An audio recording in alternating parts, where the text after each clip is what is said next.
Jobs, Economy, and Innovation. It's a bold move here out of the gate, but I move to adjourn debate. Okay, having heard the motion as proposed by the Honourable Minister of Jobs, Economy, and Innovation to adjourn debate and report progress on Bill 63, Police Street Checks and Carding Amendment Act 2021, when the committee rises. All those in favor, please say aye. Aye. Any opposed, please say no. That is carried. The Committee of the Whole now has before it Bill 66, Public Health Amendment Act 2021. Are there any comments, questions, or amendments to be offered at this time? I see the Honourable Member for Calgary Mountain View. Thank you very much, Mr. Chair. I am pleased to rise and speak to Bill 66. So this bill is intended to do a number of things. As I think I've discussed fairly extensively in this House, one of those things is about reversing the changes that were originally made in Bill 10. And we have been through this before, but I think it's worth continuing to point out that there's a couple of things going on in this bill. So, I mean, the history of Bill 10 is it was brought in, we objected to it, it was passed in a very quick way. The claim was that it was just clarifying. Now, obviously, there have been different opinions on whether or not it is clarifying or not. I happen to fall into the camp of, oh no, adding things is not the same as substituting things. In fact, you can sort of add things and have a completely different thing as opposed to just not relying on things. But like I say, opinions differ. So I think it was an overreach. We then had a committee. That committee was very limited in its scope. The government taking what I consider to be a rather absurd position that we should consider the act separate from the effects that the act has, which kind of, I think, brings us back to the purposes of laws. What is the purpose of law? Well, they are to regulate the behavior of individuals. So to consider a law but not be able to consider the effects that the law has is extremely problematic. There were a lot of things wrong with that committee, a lot of things, but I think the thing that I continue to take forward out of it, the thing that I continue to say, no, this was just a fundamental sort of circumvention of what the committee ought to have been doing, was the fact that we weren't permitted to consider the acts. So we weren't permitted to consider the interaction between this act and the Occupational Health and Safety Act that left hundreds of workers, thousands of workers at meatpacking plants throughout the province vulnerable, that left them going to work in a situation that was unsafe, that was demonstrably unsafe, but that somehow the two acts didn't interact in the right way to demonstrate to government that it was unsafe, and so no steps were taken. And I think if there is one thing that we ought to be spending our time in this place doing, it is looking at errors like that, looking at places where things did not work together appropriately. I mean, speaking of looking at things, we are still waiting for the assessment that the government asked for from the first wave of the pandemic. It was supposed to be out months and months and months ago, and it's just been delayed and delayed and delayed and delayed. Presumably because the government doesn't like what it says. But I think, I mean, in my view, there is a certain cleansing element to saying, okay, we did this. It was the first time the act had been used in a really, really long time, and we made some mistakes, and we will take responsibility for those and do a better job in the future. That is not, of course, the course of action that this government has taken, because I guess it never is. In addition, in this bill, what we have is a very interesting section which looks innocuous enough, and much like the instance in Bill 10 where we were told by the government, oh, no, no, no, don't worry, this just clarifies something. Once again, we were told, oh, no, no, no, no, don't worry, this just clarifies something. And what it does is it retroactively exempts public health orders from the operation of the Regulations Act. Now, that doesn't necessarily sound like much, but here's the thing. The Regulations Act is the act which requires that you file an order or a regulation with the registrar in order for it to become law. Before we had the wonder that is the internet, lawyers found out what the laws were by way of something called the Alberta Gazette. And when a regulation is filed with the registrar, it is gazetted. That is to say, it is put into the Alberta Gazette so that people can find it. Now, whether or not this is still the appropriate procedure in modern times where the internet exists and we can all look something up, it is in fact the case that if you do not file something with the registrar, it is not law.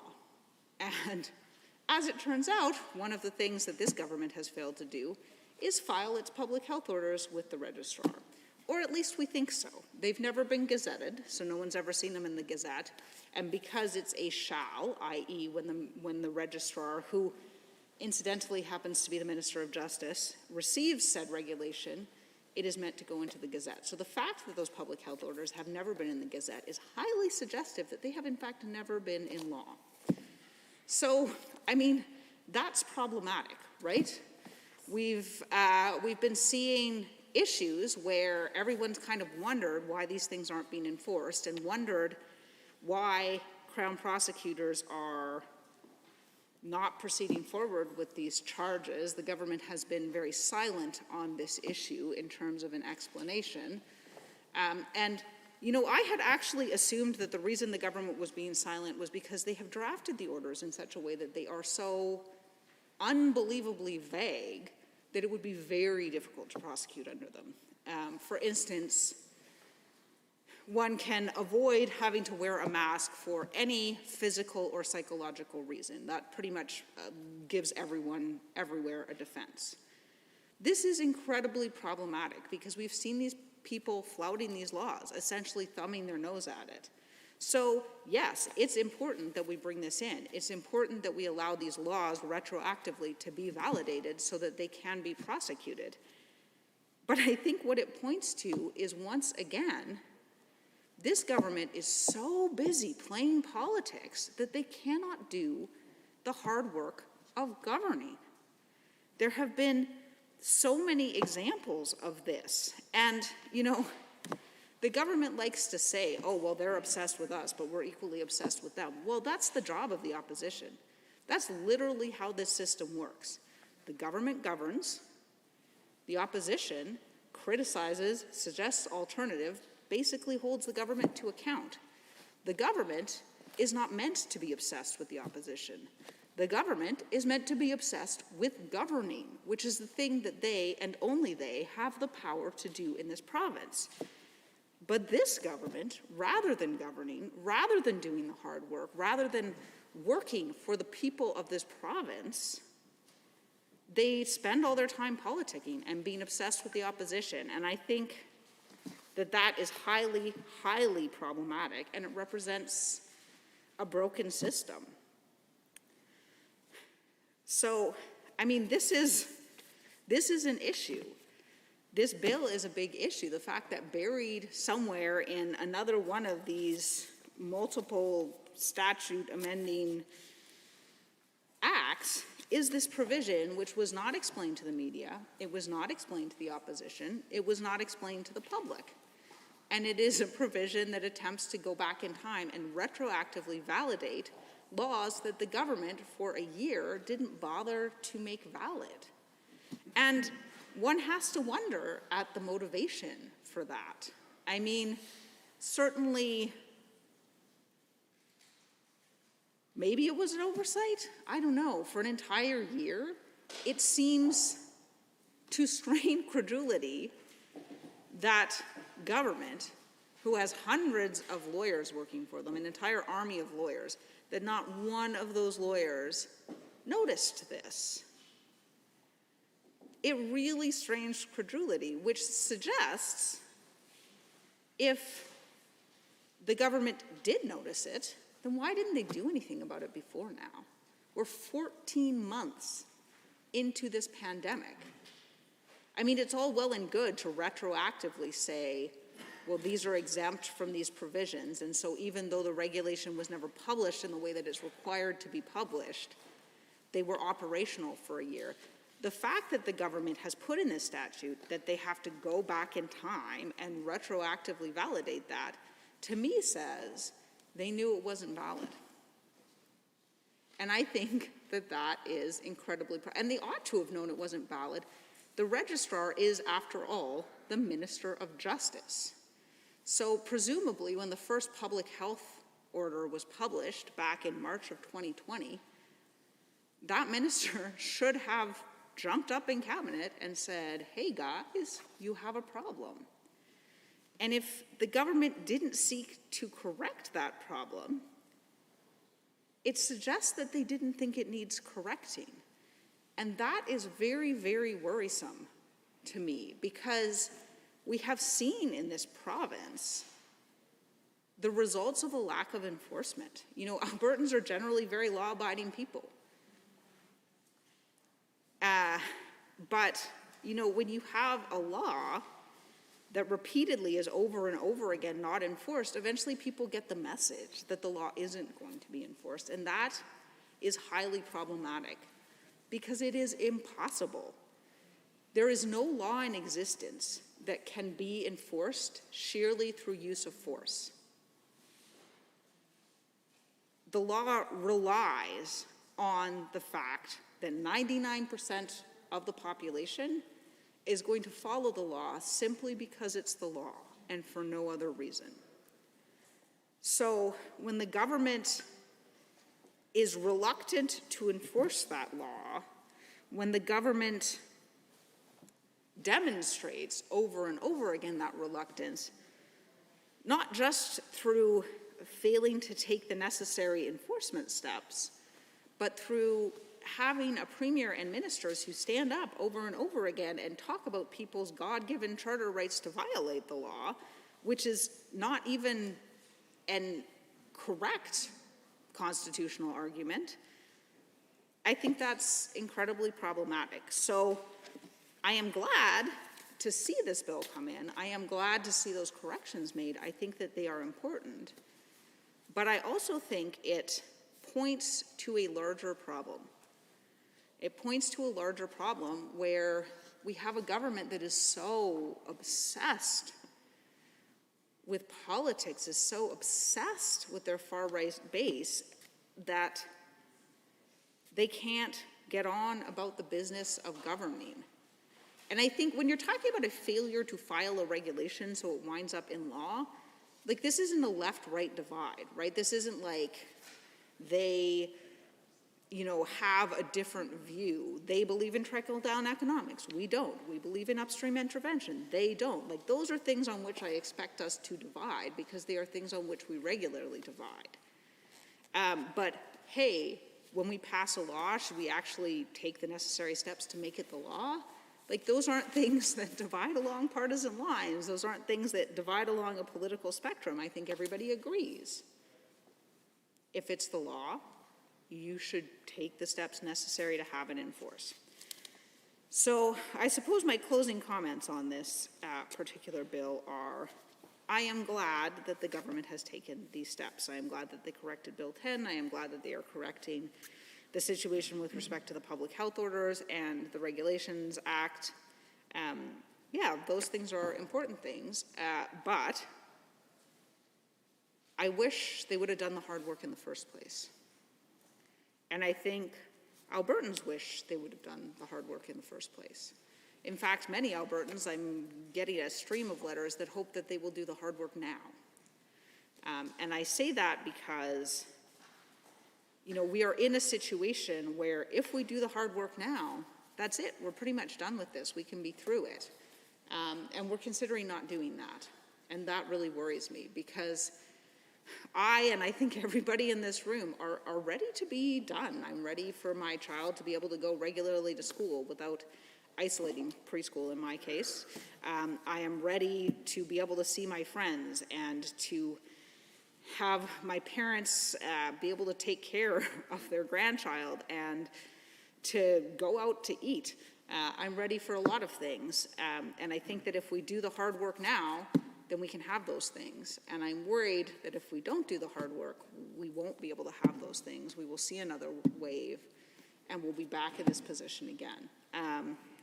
So, I mean, sooner is obviously better, but sooner as science projects, sooner, sooner and safer, not just sooner, because I don't want to be back in this situation, and I think neither does anyone else.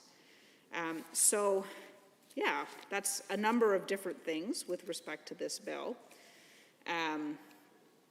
that sort of highlight, I guess, its problematic nature. Not, again, the bill itself. The bill itself is not problematic. The fact that it has been brought in to essentially cover a myriad of sins, shall we say, is, in my view, problematic. Oh, and we are at committee, which means I have 20 minutes, which explains why you're not cutting me off. So yes, I think it's worth...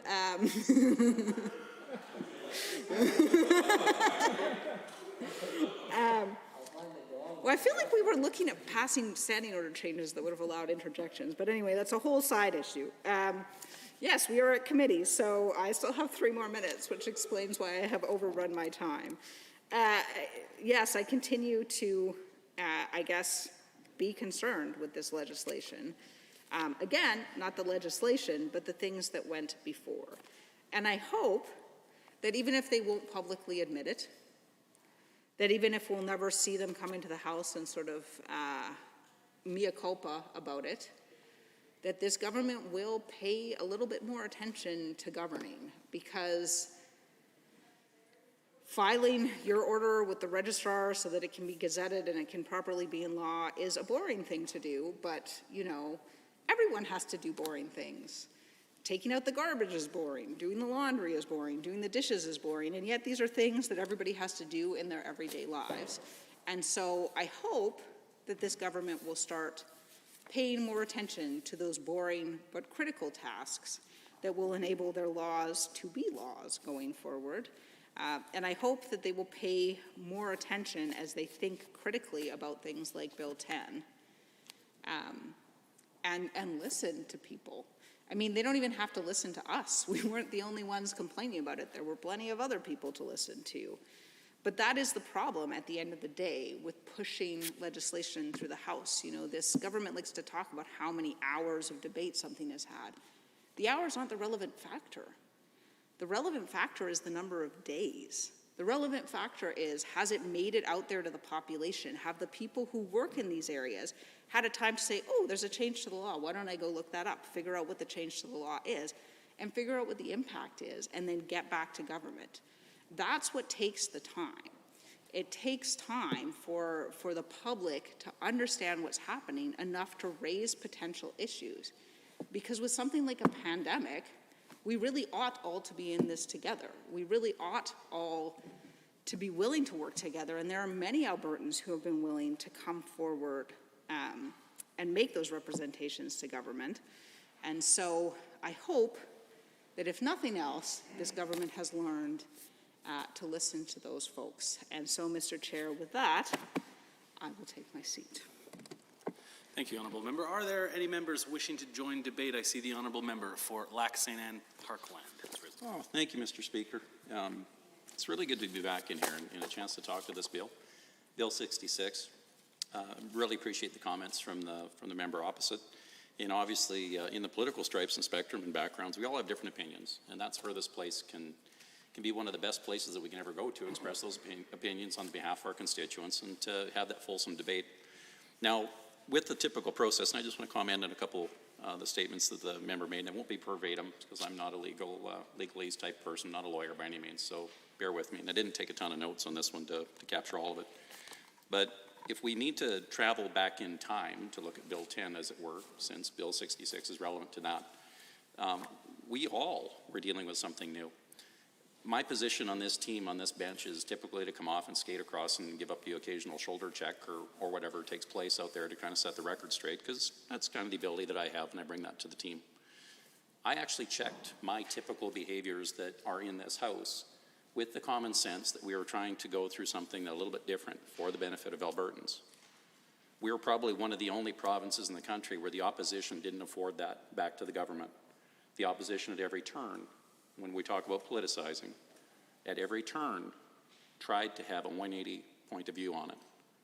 Now, the former health minister, and this is hopefully not too personal, passing in the hallway, we had crossed paths, and typically, knowing my nature, that folks at home now know my position, we don't typically have a lot of friendly interaction in the hallways. Again, that's just kind of one of those things. But when that member had kind of reached out to me and asked how I was doing that day, that's one of the things where the barriers start breaking down. Now, my response back, I'm not sure if a member will recall, but it was feeling strong and dangerous. So that's my side, that's my equation on this.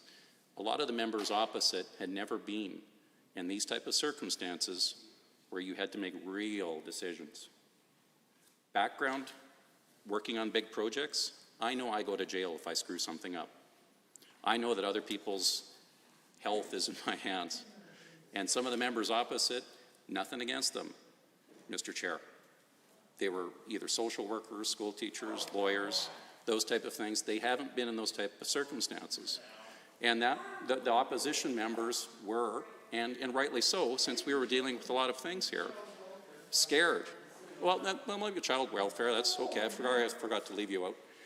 But part of it is that to make those decisions, so they were actually scared, physically scared. And again, being on job sites, dealing with that, you have to get things under control, make sure that you have conditions in place so you can deal with it. That's what Bill 10 was. It was special circumstances dealing with the situation that we had and trying to put the best that we had in place. Now, we all agreed that a bunch of the typical procedures were suspended for the good of the province to deal with those circumstances. And again, to set the record straight. That's what we were dealing with. So now, present day, Bill 66. A lot of the items, and the members opposite had mentioned this, and thank you from the member from Calgary-Buffalo. A lot of people had mentioned this, that we needed more work. There was a lot of concerns with the original act that came out, the one that we had inherited all as legislators here. We pulled it off the act. Part of those were, immunizations, forceful immunizations, rightly or wrongly. That was part of one of those things in those times. And there was an actual committee that was fired up to review a bunch of these acts. And that's what really Bill 66 is to modernize the Health Measures Act and to add to Bill 10 to make sure that going forward it kind of makes sense. And thank goodness we're at a state right now where we're almost at the end of this rabbit hole. Nobody would have imagined, I don't believe, even the former health minister passing in the hallway would have believed it would have been to this point, that it would have taken us this long. 2, 3 waves of the COVID, different changing items, both in the global community and the countries to the south of us, the vaccination rollouts, all the things that we had to deal with, Mr. Chair. And collectively, we've made it to this point. So part of that is understanding that all Albertans are not created equal in the sense of what they believe immunizations will do, nor personal protective equipment, nor all of the other items that are out there. It doesn't mean that everyone is wrong, polarized on one side or the other. There is no absolute, but we're doing the best that we can. Everyone is absolutely doing the best we can, and we have to respect a lot of those choices and decisions. And unfortunately, with special circumstances, we suspend a bunch of those typical rights and freedoms. But we're almost there. So what I'm encouraging the members opposite and our own party on this side is to make sure that we keep that in mind, that people have been stressed to the nines. We cannot keep feeding them this animosity. I've called before for a lot of folks to just drop that baggage. Focus on the prize. Let's get through that. This summer and the fall session, I am looking forward to being that player that comes off the bench and running over and doing a good cross-check. But until then, we're going to talk about what's real to Albertans and talk with people. So with that, I'm going to refer back to my speaking notes now. And I'll put my stick back in the ice, and we'll talk about Bill 66 and the reasons for it. So this bill specifically addresses the features of the Public Health Act that have previously not been tested. Again, part of the preamble I had before. While the pandemic's been terrible and put intense pressure on all of us, The experience is served as a real-world test of the Public Health Act. Yeah, nothing like actually putting the rubber on the road and hitting the mat. That's what we had to do. So were there a few course corrections along the way? Absolutely. Absolutely. And if the opposition had helped a little bit with the journey, rather than yelling and screaming and hollering about where to drive all the time every turn we went, it might have been a little bit beneficial too. It's okay. I'll put the stick back in the ice again. We'll give you a little chatter there. These amendments were developed using the new findings of the Special Public Health Act Review Committee, and I believe it was both parties were involved in that, if I'm not mistaken. It was a collaborative effort. There we go. Collaborative effort of those in the committee and the Ministry of Health to ensure that this act was modernized in a balanced and effective manner.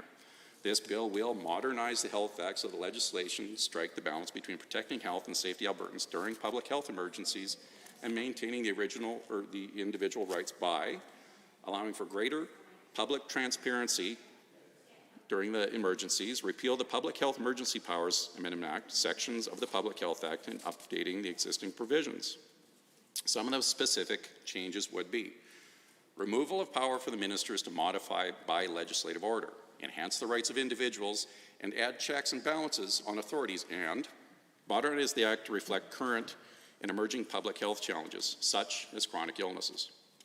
Specifically on adding checks and balances and authorities, this bill will remove the power of the Lieutenant Governor and Council to order the mandatory immunization or re-immunization of individuals. So for the folks at home, we're going to clip a little bit of this probably so we can drive part of this messaging home, and I hope the opposition clips me like they usually do and try to slant the message, so I'm going to say it twice so they get a really good feed. It removes the power of the Lieutenant Governor and Council to order the mandatory immunization or re-immunization of individuals. So again, Mr. Chair, you understand it full well, and many Albertans do. We inherited this act. We dusted it off the shelf. In the case of emergency, break glass. That's the same context that this is used.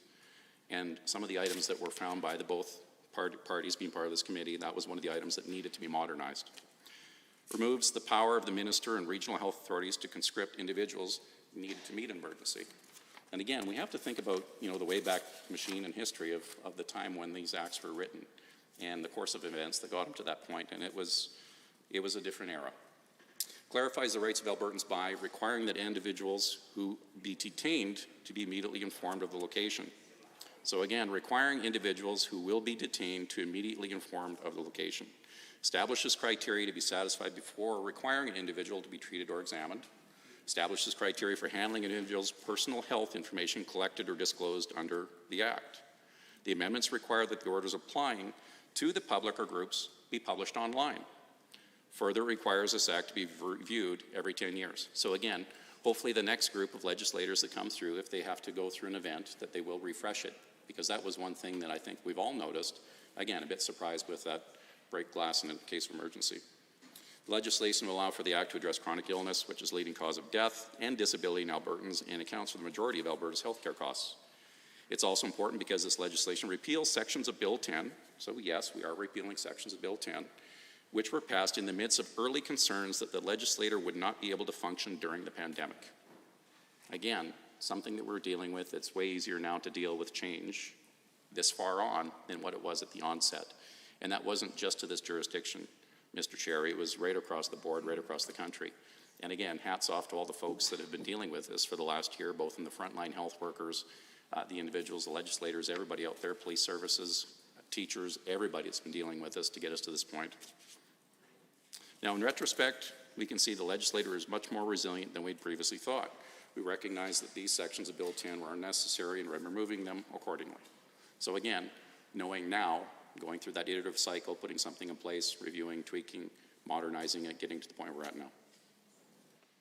So with that, I'm not going to chew up a bunch of the shot clock, but I did want to, there's some key messages, and there's also, of course, we hit those in the speaking points, but there's also a bunch of questions that have been coming in, both in this House and otherwise.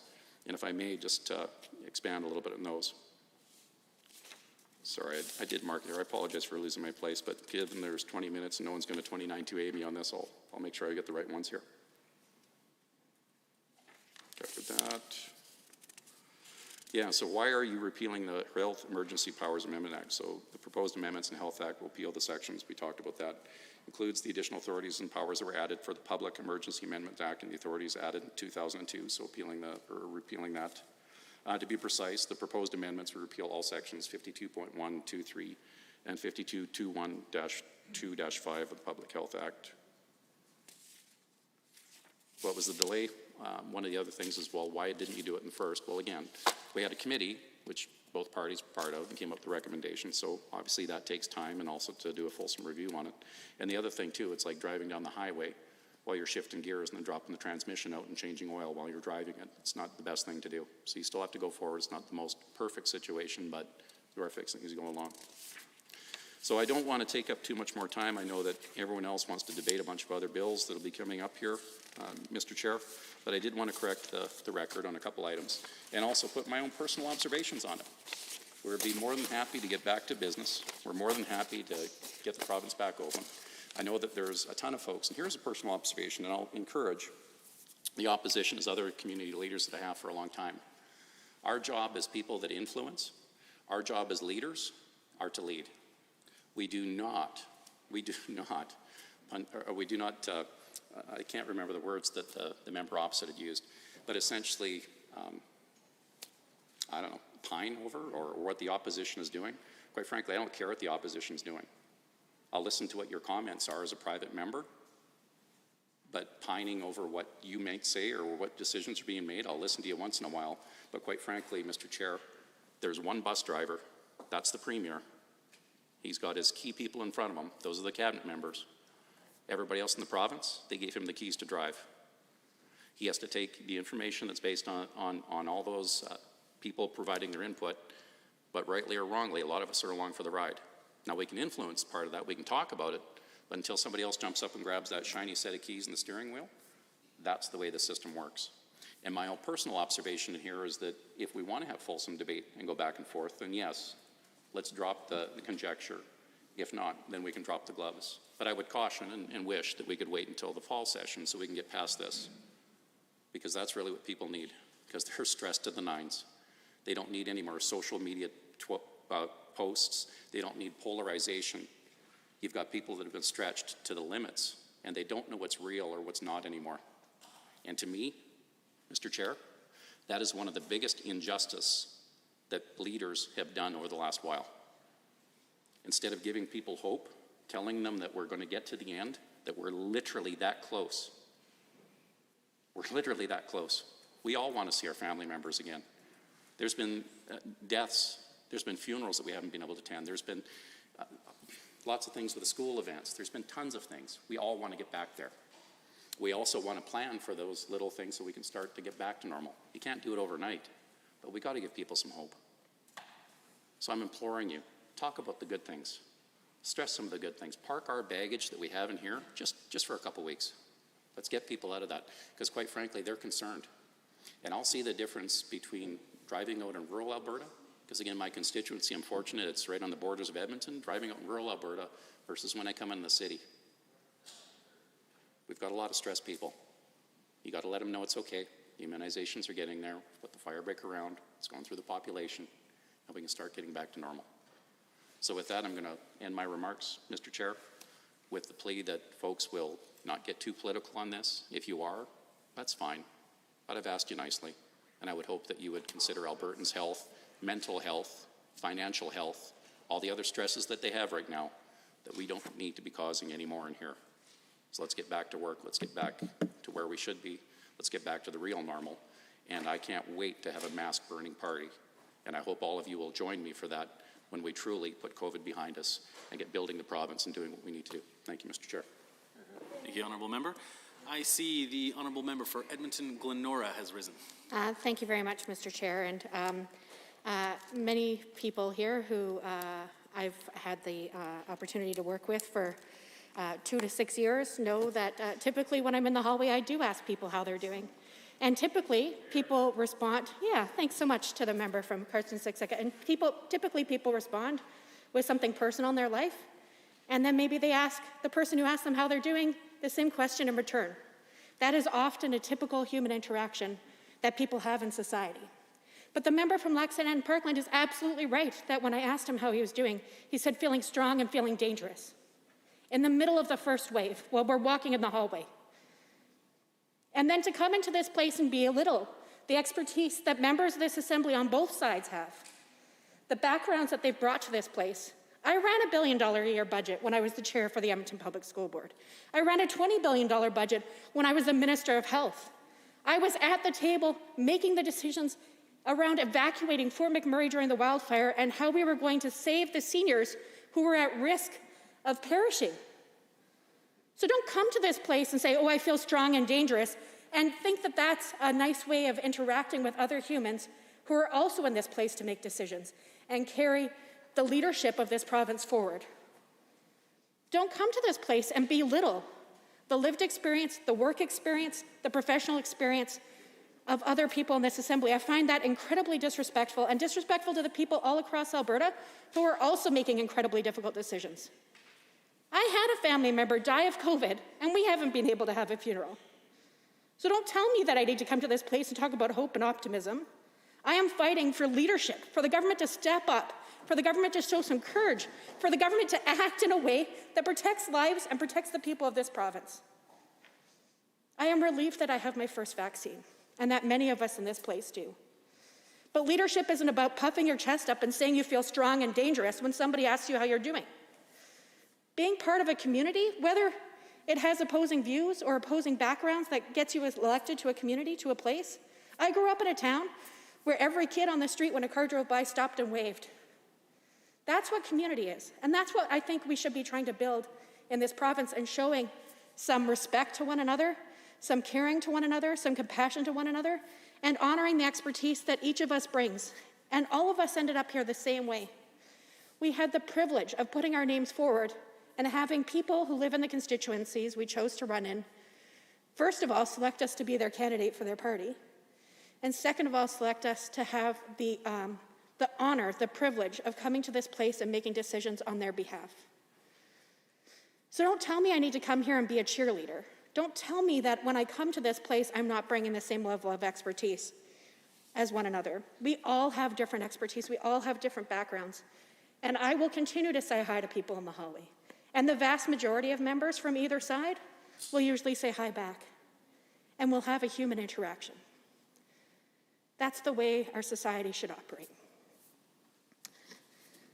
I too remember Bill 10 quite clearly. The government came to this place and decided to move very aggressively in about 2 days to implement what has clearly been documented through the media and through the courts as an aggressive overreach against people's rights and liberties, as an aggressive overreach on people's personal and private information. And I'm glad that we're here to reverse those over-the-top decisions and to actually implement some of the recommendations that we brought forward as amendments about a year ago. That is a good step. It is a move in the right direction. But I have to say that the last year has been an opportunity to test the leadership of those who have been elected to govern in this place. Leadership is about moments, and it's about tough decisions. And we've seen multiple times, over and over again, where the current premier has been missing in action when he's been needed most. We've seen multiple times where the committee that brought forward, that was asked to consider reviewing yet again the Public Health Amendment Act. And it's interesting because there were amendments to the same act in the same sitting of the legislature, but it was 2020. So here we are in the same sitting making changes yet again. So the committee that was asked to review this legislation had an opportunity. We had 4 months, I believe, to do our work. And during that period of time, there was a stint of over 1 month where the chair failed to call the meeting. And we were regularly saying, these are the things we'd like to do. These are the people we'd like to have an opportunity to learn from. This is what we'd like to do to make sure that we get this bill to a better place than it is today, but actually to a great place. We had 4 months to do that work, to roll up our sleeves and to get down to it. And the official opposition members recommended a number of folks to come and testify at the committee to give feedback. Many folks, and many folks wrote in. The amount of correspondence that we received and written submissions that we received was significant. And presumably a lot of those folks would have liked to have had an opportunity to discuss why it was that they were writing in and what their recommendations were. So we proposed that we create opportunities, particularly in the areas where COVID had been especially egregious during the first wave, to hear from Albertans who'd been impacted, including writings of members of the committee, communities in each of the health regions, as well as the main medical zones, the communities where the main chief medical officer for that area was housed, MOH was housed, and as well as, of course, at that point, the meat packing plants that had been most negatively impacted. So when we put forward these proposals to go to the ridings of the government members that had so many constituents impacted, and we were open, like we were willing to go there. Obviously, people were coming from those communities to Edmonton to have these meetings. We assumed that they would be open to people from Edmonton going to their communities in the same way. But the government shut that down, and part of why they did, they said, was because of COVID. Then we said, okay, well, let's look at ways we can use technology to bring these voices to the table. Because this was still following the first wave. This was about this time last year, maybe a month or so later. So we said we can use technology, and the government said no. The government said there just wasn't enough time.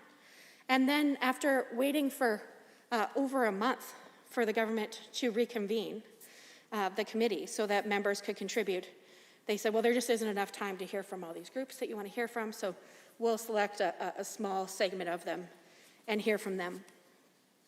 Including, I'm grateful that the Chief Medical Officer of Health was able to come.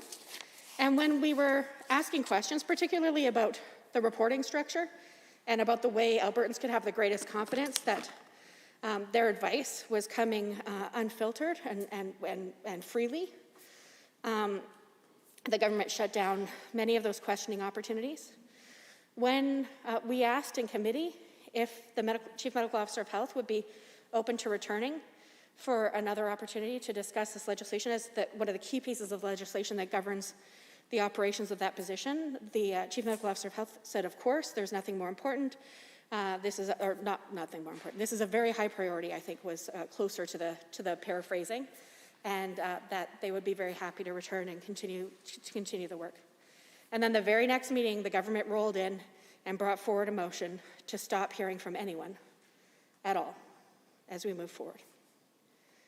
So the committee process wasn't overly collaborative. But at the end of the day, the government members pushed forward a report, and the opposition members also issued a minority report. And actually, a couple of the ideas ended up in this bill.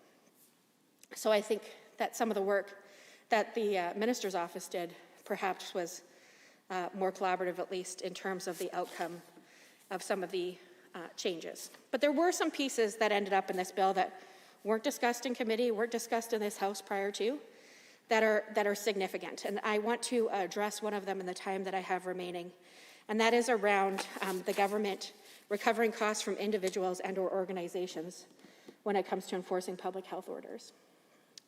That wasn't something that we discussed really before it showed up in this bill in this place. So it begs the question, were the fines not high enough to actually deter people? Were the charges not actually enforceable? And did people end up getting away with infringing, even when issued tickets? Were the tickets not actually enforceable? There have been media reports that claim as much. And then why did the government go to the next step rather than fixing what was wrong with their existing enforcement techniques and existing enforcement mechanisms? Why did the government go so aggressively towards issuing cost recovery for organizations and or individuals? And it begs the question, at the time that this bill came in, was around the time Grace Life Church was having services outdoors, and people were gathering in huge numbers, unmasked, and that this was, they were actually originally doing it inside the church, and then it ended up happening outside the church. And then some of the people outside the church probably weren't even part of the church because it led to people from across Canada coming to be a part of this. So if the government were to exercise this legislation, I'd love to have the government members clarify who would be issued those fees for recovery. Would it be the church? Would it be individuals? Would it be individuals who organized, aside from the church, to have these massive outdoor protests? How much would the cost be? Because it implies that the cost recovery could be everything around enforcement, including the cost of all the police officers who were there, the cost of all the equipment that was there. How much would these fines have been? And how much would they be on individuals and how much would they be on the organization? I think that that level of transparency, when we have a current lived example and a bill that's proposing to change the fining mechanisms, would be fair and appropriate for us to consider in this place before we make final decisions with regard to this bill. We know that there has been a significant lack of leadership on the government side, and there has been continued contention, even within the government's own formally united caucus, given that so many individuals signed on to a letter as well as did individual statements undermining the appropriateness of the public health orders. We know that leadership is about moments, and we know that this government has had many moments over the last year where they had an opportunity to step up, to protect families, to protect jobs, to protect children, to protect the elderly and those living in long-term care. And the government has not met the challenge at hand. When members say things around the way other assemblies act and that they wish they were, treated differently by democratically elected members of this assembly, I have to say I wish that the government had treated the people of Alberta differently. I wish that the government had risen to the challenge, and I wish that they had taken the opportunity during the debate of Bill 10 to check a little bit of their desire to seize power, their desire to govern in a way that was so ham-fisted. But they didn't. But that doesn't mean that we don't have every right, and I would argue responsibility, to point that out in this place and to demand better for the people that all of us represent and for all Albertans.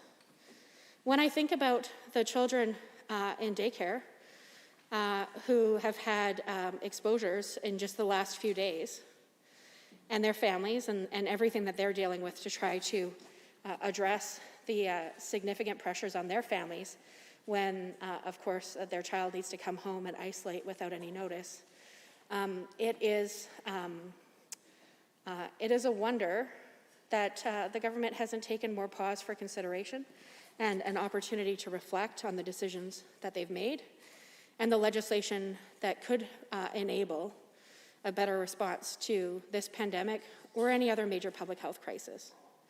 And I will tell you that not only was evacuating Fort McMurray a question of leadership, but when it was safe to have people return to Fort McMurray was also a question of risk analysis and working closely to study the information, to work with the families, and to develop a safe return plan as well. And it was a massive endeavor and had many public health questions raised as well. Because, of course, the amount of contaminants that have been released in the city itself during the fire was an issue. The way that fires get put out often includes significant amounts of chemicals. And then how do you constrain that and reduce the risk from people who wanted to go back? And many people want to go back, even if their home had been completely lost, to go back and search to see if there was anything that could be salvaged. It's a very natural human response. But the question again is around the safety of one to be able to do that when you're around so many potential risky chemicals and contaminants. So those same decisions around public health, this legislation will apply to. So if somebody decides to go back to their home in Fort McMurray and they are forcefully evacuated, essentially this bill enables the government to issue a fine, right? So when I think about some of the folks who did what I understand was natural at the time, Brian Jean and the other member for Fort McMurray, who's still a member of this assembly, so I won't say his name, when people were fleeing, went the other way. And I get why that's a natural response, the desire to be there and to help. That was absolutely in breach of the public health orders. So are we saying, if we pass this bill, that those two members should have been issued hefty fines, and that should they have been forcefully removed, that they should also have to pay for that? Because that is one of the changes that this bill is providing for in this legislation.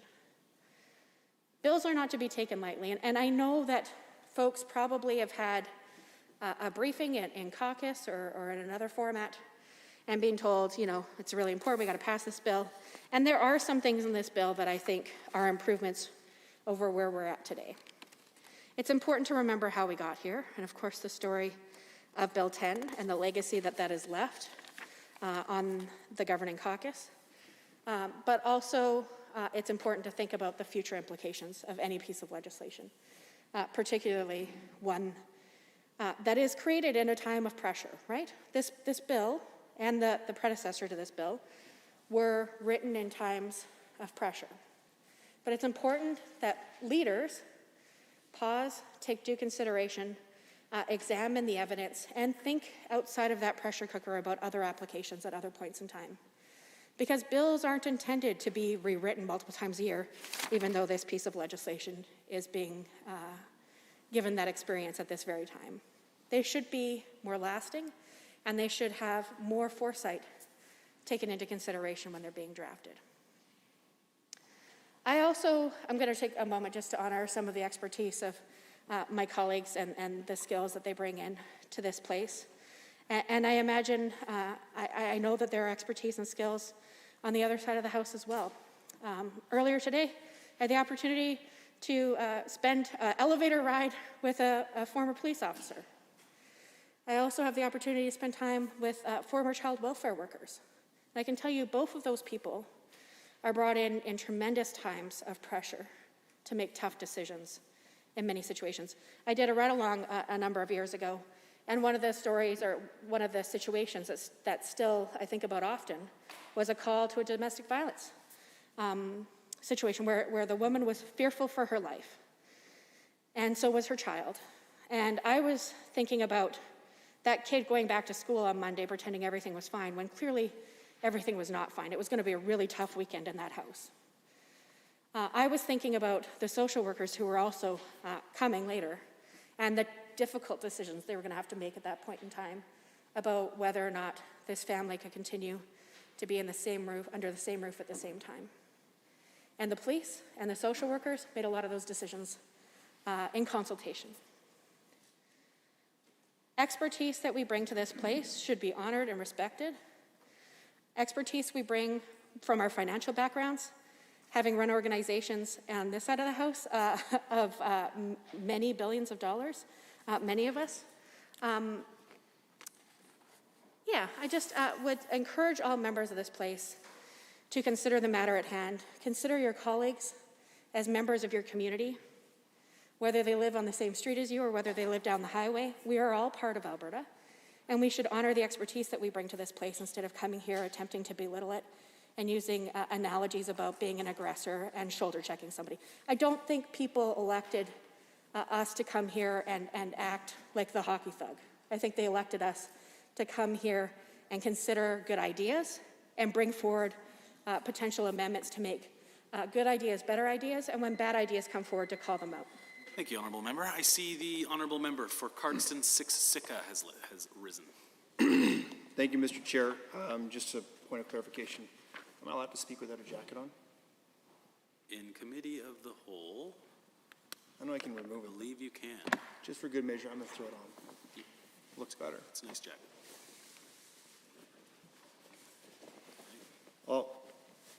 Thank you, Mr. Speaker. I appreciate the opportunity to rise in this chamber, and certainly would like to acknowledge that the member from Edmonton and Glenora has a very positive and outgoing disposition, and I do appreciate those questions when she asked me how I'm doing. It's happened on more than one occasion, and it actually prompts an honest answer.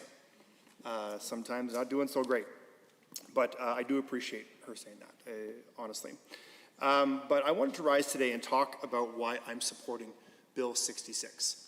I had a number of constituents who have asked me specifically about this bill, and I believe that there is a lot of misinformation in the social sphere about what this bill actually tries to do. And while I'm sure that there is places in this bill where interpretation could make assumptions about something the government is trying to do, I can assure Albertans that the purpose of this bill is to modernize the Public Health Care Act and to ensure that there's greater transparency with public health measures.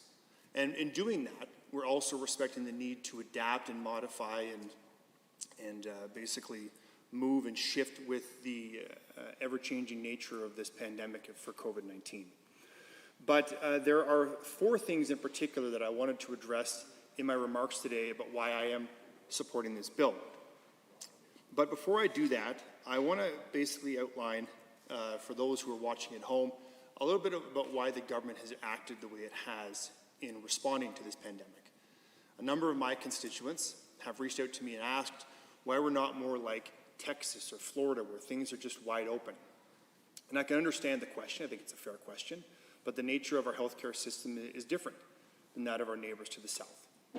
And the reality is that there is far more capacity for healthcare beds and healthcare workers down there. And so as a government, we have to respect that. And I believe members opposite have also pointed this out, noting that we have healthcare workers tirelessly on the job working to save Albertans. And we only have so many.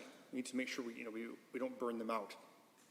And so I've drawn this analogy of kind of a car dealership, if you will, in the sense where if we were making vehicles, but we were not responsible for the warranty of that vehicle, then there's reason to believe that you could make a poor quality vehicle because you're not required to pay for the aftermath if it breaks down.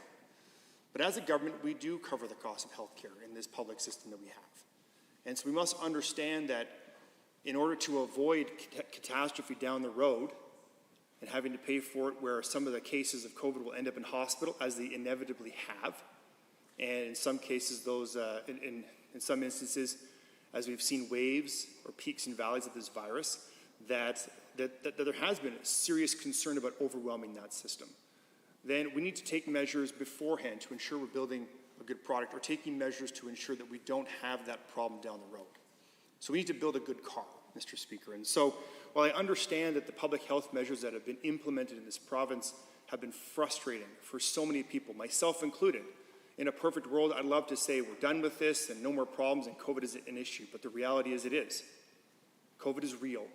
We deal with it on a daily basis. And, God willing, we're out of this very soon as a result of both Albertans'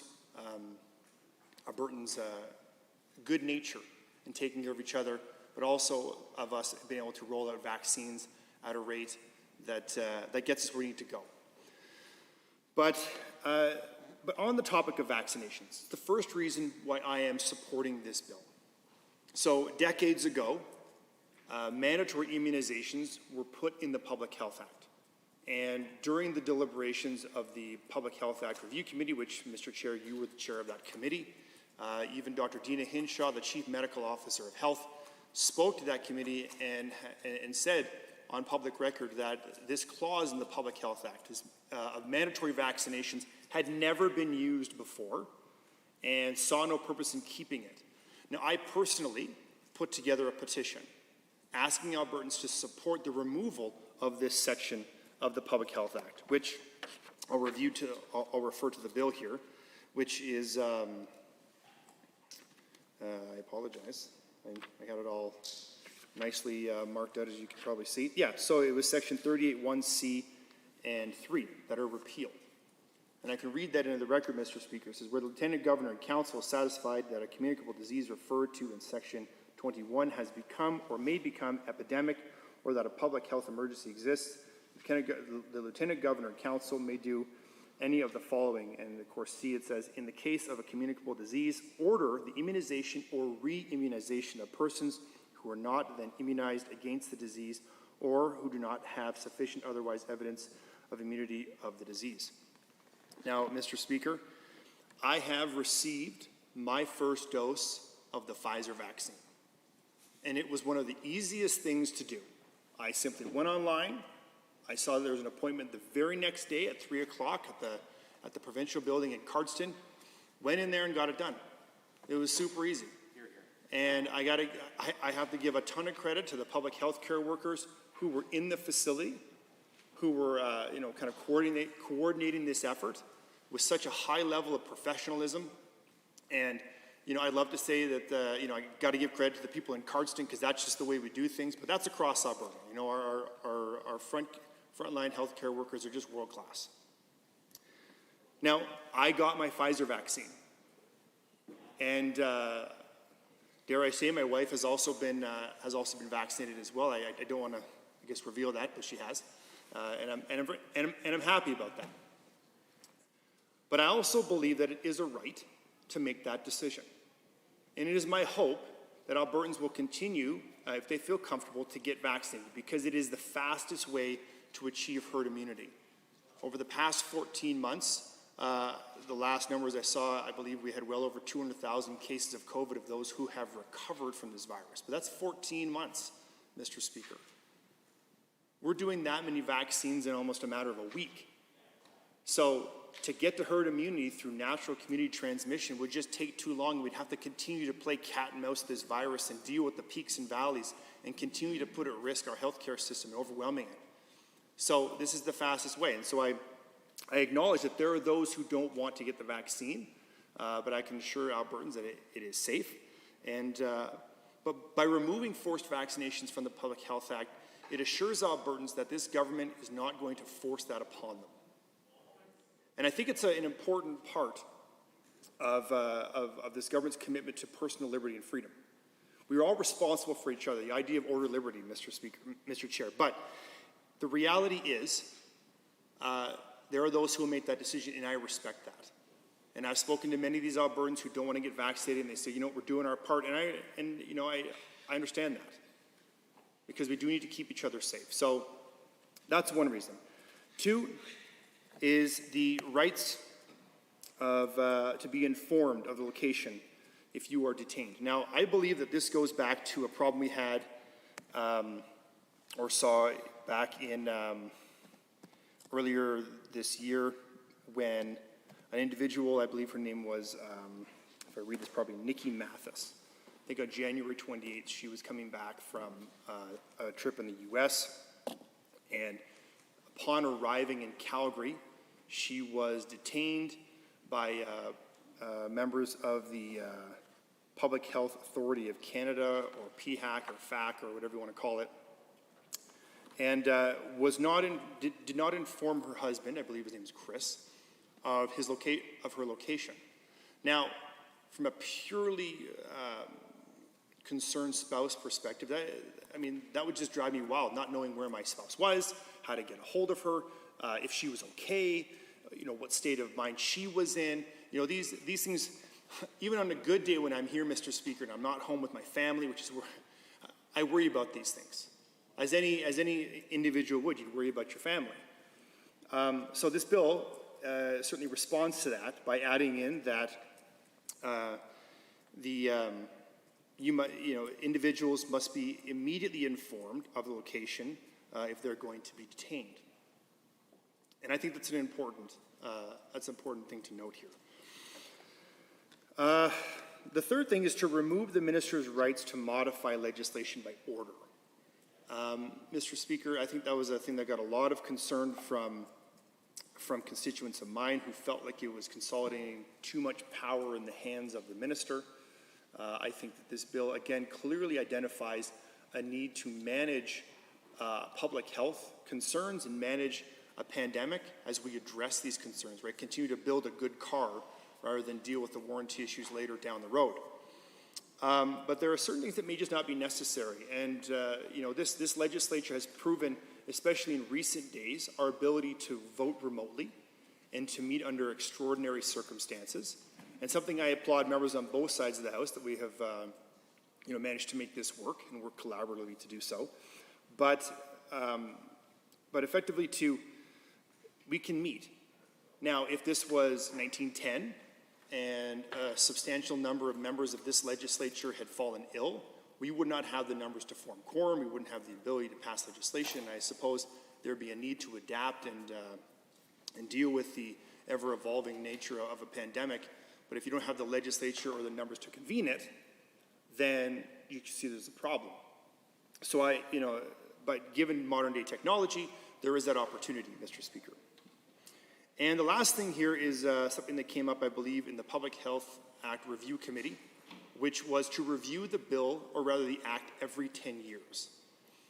Now, I suspect this act gets looked at very often. I can't remember how often the member from Edmonton-Glenora looked at it when she was the Minister of Health, but she lived and breathed this document, I suspect. So, looking at it, but an official review, Mr. Chair, and I believe that's necessary. Because as technology evolves and just the nature of migration patterns in Alberta and across the country, people coming and going, different cultural demands, there's certainly a need to evaluate the Public Health Act to ensure that it is adapting and able to meet the needs of Canadians and Albertans, and if necessary, even those who are visiting this province, so under the circumstances that they might fall ill. So, for these 4 reasons, Mr. Chair, I will be supporting this bill. Because while I understand nothing is perfect, and legislation can always be argued by lawyers, you being a lawyer yourself, you would know, and lawyers across the aisle, and even a couple on this side would know, you can always make an argument for or against something. So there's certainly interpretation within the bills.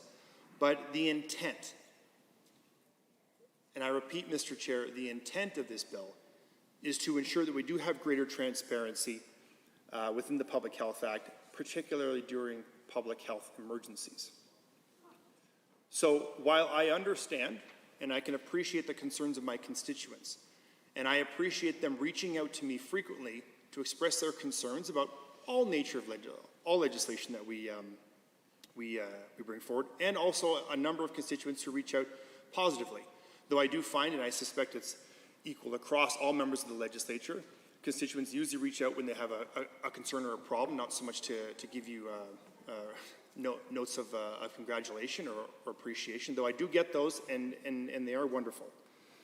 But I can assure Albertans that we are listening, and we are working to adapt and make sure that we can keep Albertans safe while also respecting personal needs and personal circumstance. And that's why, Mr. Speaker, I will be supporting Bill 66.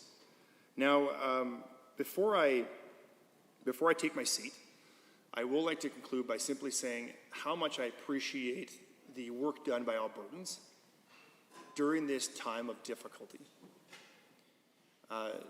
This is something that this province and this country hasn't seen since, early 1900s, and there is no playbook for this, if I can use a sports analogy, which I do try to avoid, but they come out.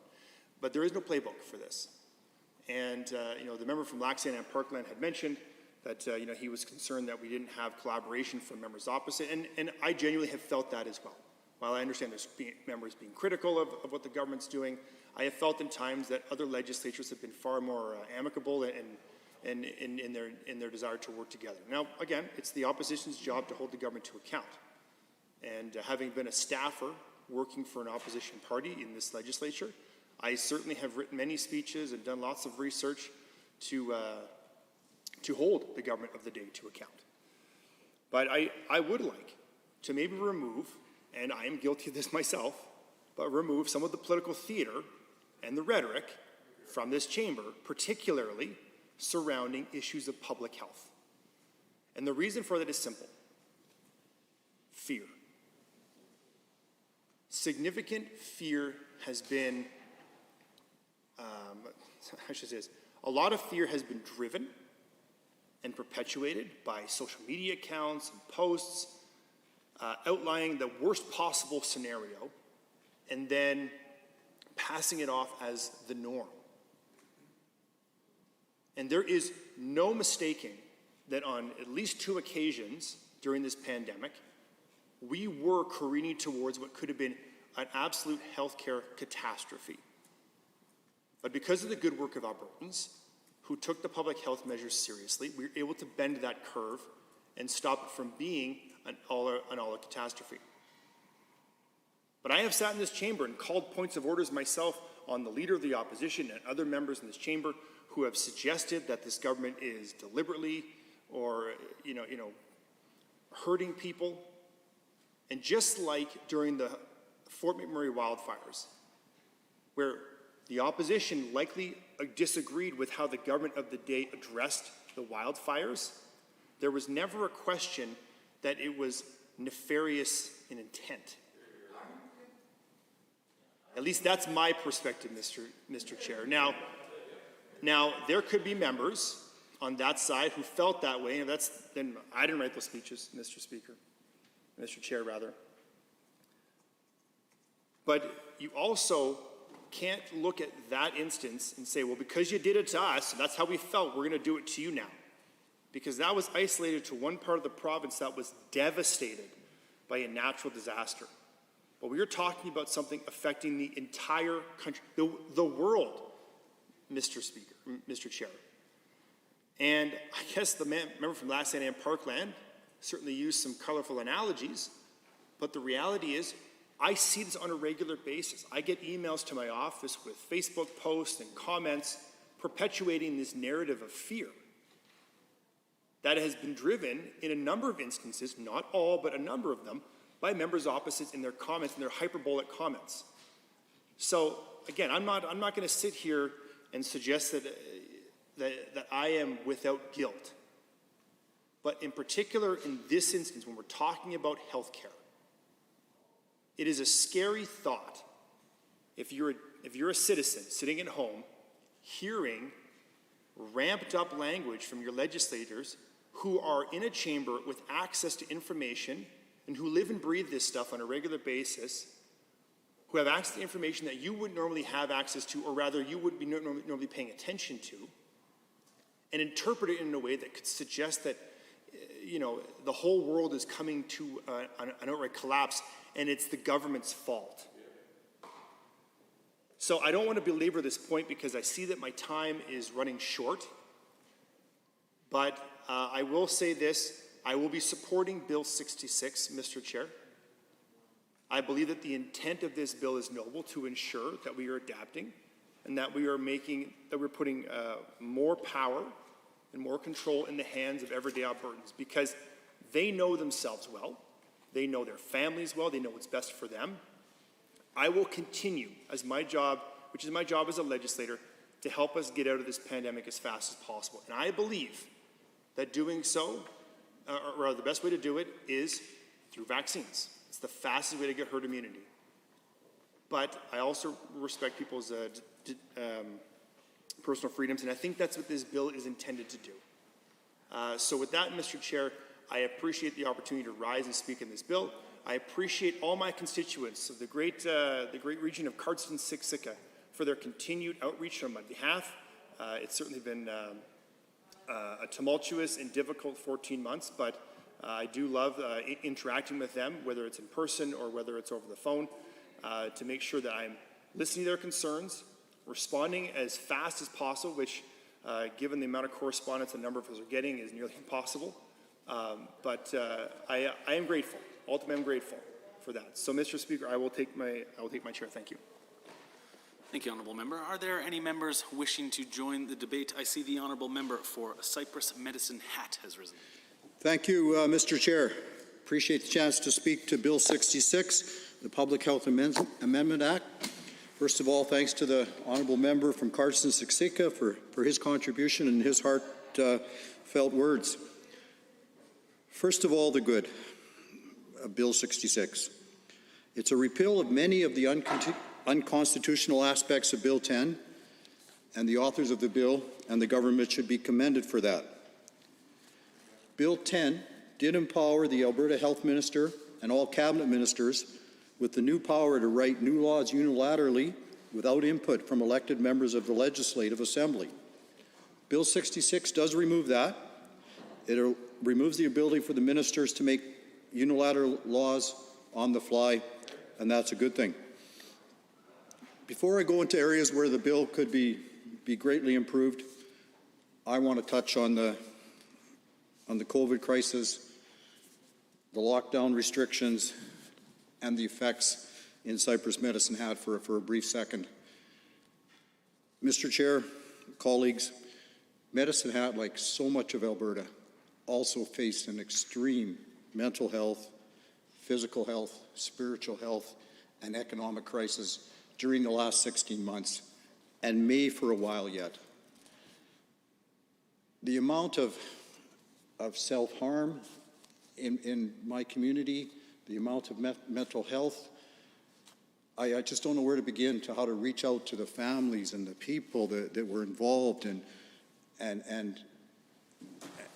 going forward, and we all do our best with the opportunities we have and stuff, and that's, to me, why it is so important that all voices be heard, that all people have the opportunity to regain their hope, to regain their opportunity to make Alberta free and prosperous and work together in our families and our communities.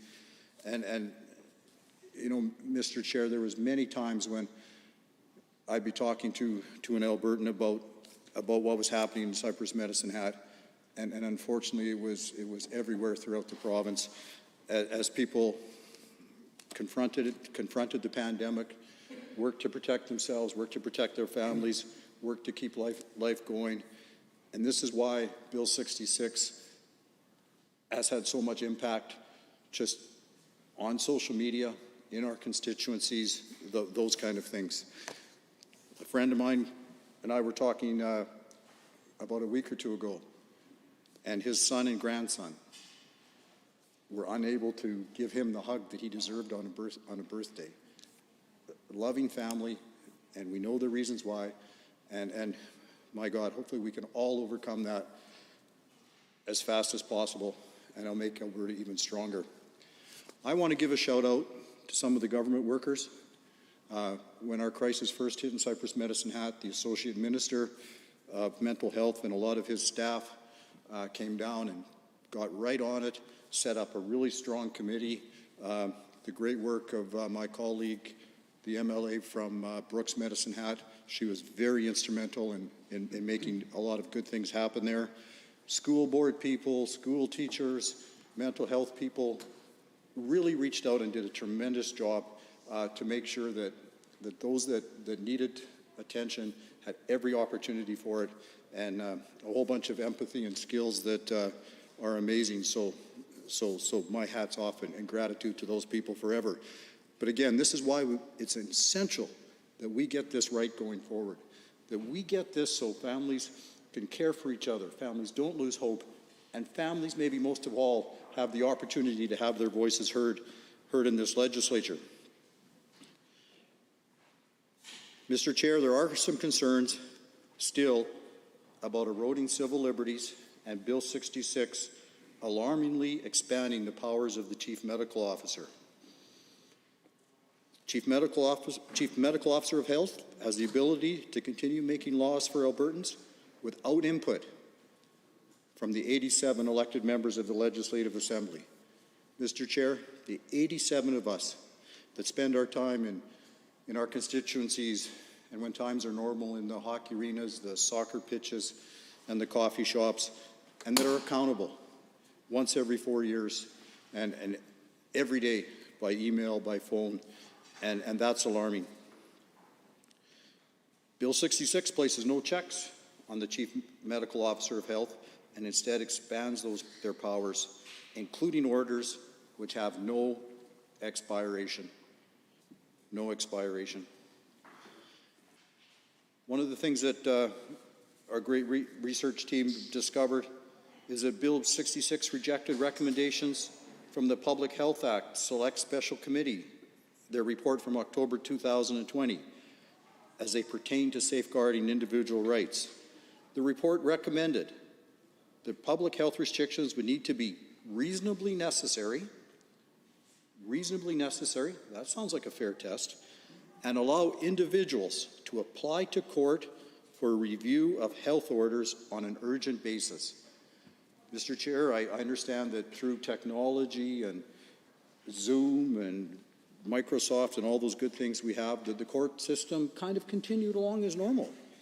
So why a government wants to restrict any Albertans' access to court to have their day, to have their say, to make things better for Alberta families is beyond me, and I hope that the government has the opportunity and the courage to change and address that. Mr. Chair, under Bill 66, the Chief Medical Officer is not required to provide regular reports to the legislature containing the medical and scientific basis for their mandate. How many times did I hear this unelected official is really the premier? This unelected official is making the decisions. True or not, anytime we increase transparency, anytime we increase information flow, that's only good for Alberta's future. Bill 66 continues to allow the Chief Medical Officer to issue orders outside of a declared public health emergency, including orders which have no expiration, effectively entrenching the powers of the Chief Medical Officer of Health, entrenching the powers of an unelected official. Bill 66 legally validates the existing Chief Medical Officer of Health orders made over the past 13 months. I think they should say past 16 months, but legally validates past orders. If it's paperwork and cleaning things up, great, but I understand there's some cases before the courts now. And I can't imagine denying any Albertan the opportunity to be heard. Bill 66 also extends the power of health bureaucrats to be able to order places to be shut down based only on a test or a report. And Mr. Chair, neither term is defined in the amendment legislation. Test or report. That's without the need for an inspection. Mr. Chair, that sounds like an overreach of government to me. Existing law already allows extensive powers to inspect a public or private place and to issue orders requiring a place to be vacated or closed, but an inspection is necessary, not just a report. Seems like a step backwards, Mr. Chair. Bill 66 explicitly empowers health authorities to collect legal fees and expenses related to the enforcement of such orders from a health bureaucrat as mentioned above. If you don't follow a CMOH order, then the place you own can be subject of an order from a health bureaucrat based only on a report, and then forces the closure of your place. And then you can be stuck with the associated legal fees and expenses. Doesn't sound like democracy, doesn't sound like civil liberties to me, Mr. Chair. Bill 66 expands the statute of limitations so it's possible to prosecute someone for a health offense for up to 3 years. I believe my colleague from Edmonton, Glenora, mentioned that retroactive to some of the stuff that's happened in the past. Are we going to dig into that and the cost and the unfairness of that? I hope the government has the courage to look at that. Bill 66 retains the penalties introduced by Bill 10 last year, up to $100,000 for the first offense and $500,000 for subsequent offenses for violating the Public Health Act. Fines that are very, very large. Small businesses took on tens and tens of thousands of debt during this period of time. And again, when this ties back into just a report, where's the fairness? Where's the equity? Where's the opportunity to make Alberta free and fair for all of us? Mr. Chair, I want to look at where we're at for a sec. A recent poll showed that 78% of Albertans, 78%, believe that this government has manhandled the pandemic response. 8 out of 10. Canadian Federation of Independent Business put out 6 months ago that the average small business had already taken on $185,000 of extra debt. God bless them for the service they provide for us and what they do. I hope they can all dig out of that hole and have bright futures, but that is not going to be tough. I think back to Simon Fraser University professor, Professor Allen, in a report he put out that talked about the cost of the lockdowns maybe 3 to 282 times greater than the benefit. He had 30 peer reviews in his paper. It was all put out there public, and the whole idea was to have input and say from as many Albertans as possible going forward, something that we've heard from the opposition and we heard from Albertans that didn't happen. You know, if I remember Professor Allen's report properly, he also had quite a section talking about how public voluntary compliance, especially for 16 months, can be so much better with the right leadership, with the right communication. And again, when we see that 8 out of 10 Albertans feel this government mishandled the pandemic response, it just makes you wonder. An important part of this process should be a full audit of the government's pandemic response. We need to know what worked. We need to know what didn't work. We need to know who wasn't heard. We need to know where we got value, where we didn't. 16 months into this thing, and of course the importance of keeping all of our compromised people, our seniors, the opportunity to do better next time needs to be analyzed, and public trust needs to be rebuilt. Mr. Chair, as I mentioned, perhaps most problematic under Bill 66 is that the Chief Medical Officer of Health is not required to provide regular reports to the legislature containing the medical and scientific basis for the orders, nor is the Chief Medical Officer of Health required to answer the questions of elected members of the Assembly. Again, the 87 of us that once every 4 years are 100% accountable every day through a lot of our great office staff and our constituents and our volunteers are just as accountable. And I think with some more input from those outside the somewhat insular walls of the legislature, we can make significant improvements to Bill 66 through common sense amendments.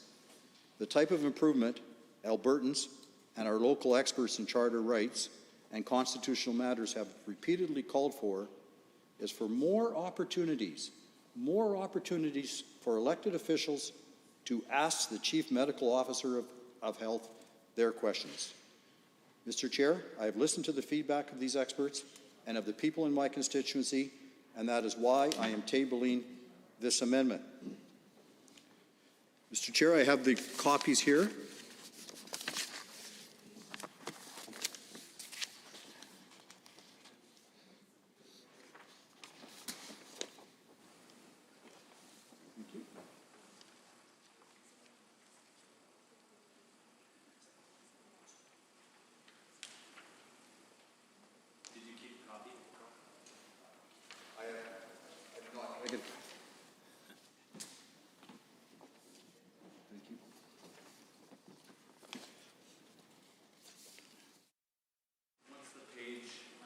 Brings it up, I'll know better how to move forward. Thank you. As is the case during these times, if you put your hand up, Paige will deliver a copy to you. There will also be copies at the tables at the entrances. If the honourable member could please read it in for the record, that would be very appreciated as well. And for the benefit of all those tuning in, this will be referred to as Amendment A1 for the purposes of debate. Please, the honourable member. Okay, thank you, Mr. Chair. Notice of amendment, Bill 66, Public Health Amendment Act 2021. I move that Bill 66 be amended in Section 16 by adding the following after the proposed Section 52.1. The Chief Medical Officer is required to provide information to the Legislative Assembly, 52.11, if an order declaring a state of public health emergency is made under Section 52.1, the Chief Medical Officer must undertake the following until the order lapses or terminates. A, at least once within each 90-day period, that immediately and consecutively follows the making of the order appear before the Standing Committee on Families and Communities to provide information to and respond to questions from members of the committee relating to the state of public health emergency, and B, on a written request from a member of the Legislative Assembly for information about the state of the public health emergency, provide that information in writing to the member as soon as practical. Mr. Chair, that's the amendment, and some important things to note about this request: that is only in effect during a declared state of public health emergency. Secondly, at least once within each 90-day period that immediately and consecutively follows the making of the order. This leaves ample time and flexibility for the Chief Medical Officer too, because we have plenty of technology to make this possible and safe, of course. We have seen much of this employed during the pandemic. The reason the amendment calls for the Chief Medical Officer to go before the Standing Committee on Families and Communities is because that committee also reviews the work of the Health Ministry. All we are asking for is that the Chief Medical Officer provide information to and respond to questions from members of that committee relating to the state of the public health emergency. Mr. Chair, this is being done in other places. We are elected members held accountable for the questions we asked, and of course we've included as soon as practical rather than a specific period, because we understand that unknown factors could make this difficult. Colleagues and Mr. Chair, I know that many of your constituents are asking for this opportunity for more accountability and involvement for us with the Chief Medical Officer of Health. We were elected to ask these questions. During COVID, we unfortunately have not been able to do that. Mr. Chair, we should learn from this event, and we should all plan to do better in the future. As legislators, we have had less access to our appointed Chief Medical Officer of Health than the unelected media. Colleagues, I ask all of you to support this amendment. Thank you. Thank you, Honourable Member. Are there any members wishing to join debate on Amendment A1? I see the Honourable Member for Banff-Kananaskis has risen. Thank you, Mr. Speaker. I am happy to rise tonight and speak to this amendment on Bill 66.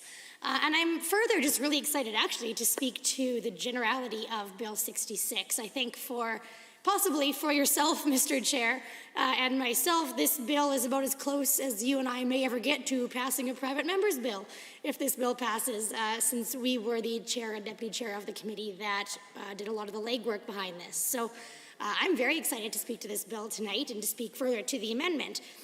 There's been a lot of talk about this bill, and it's been forthcoming for some time. As everyone who's listening right now, all the hundreds of people out there, know, we've just gone through Alberta's very first state of public health emergency since the inception of our province. And what people may not know is that this was the very first public health emergency we've ever had. And I think every government in the entire world who's tried to navigate COVID-19 has stumbled their way through it and done the very best job that they can. But it is interesting to note that this is the very first time it's ever happened in our history.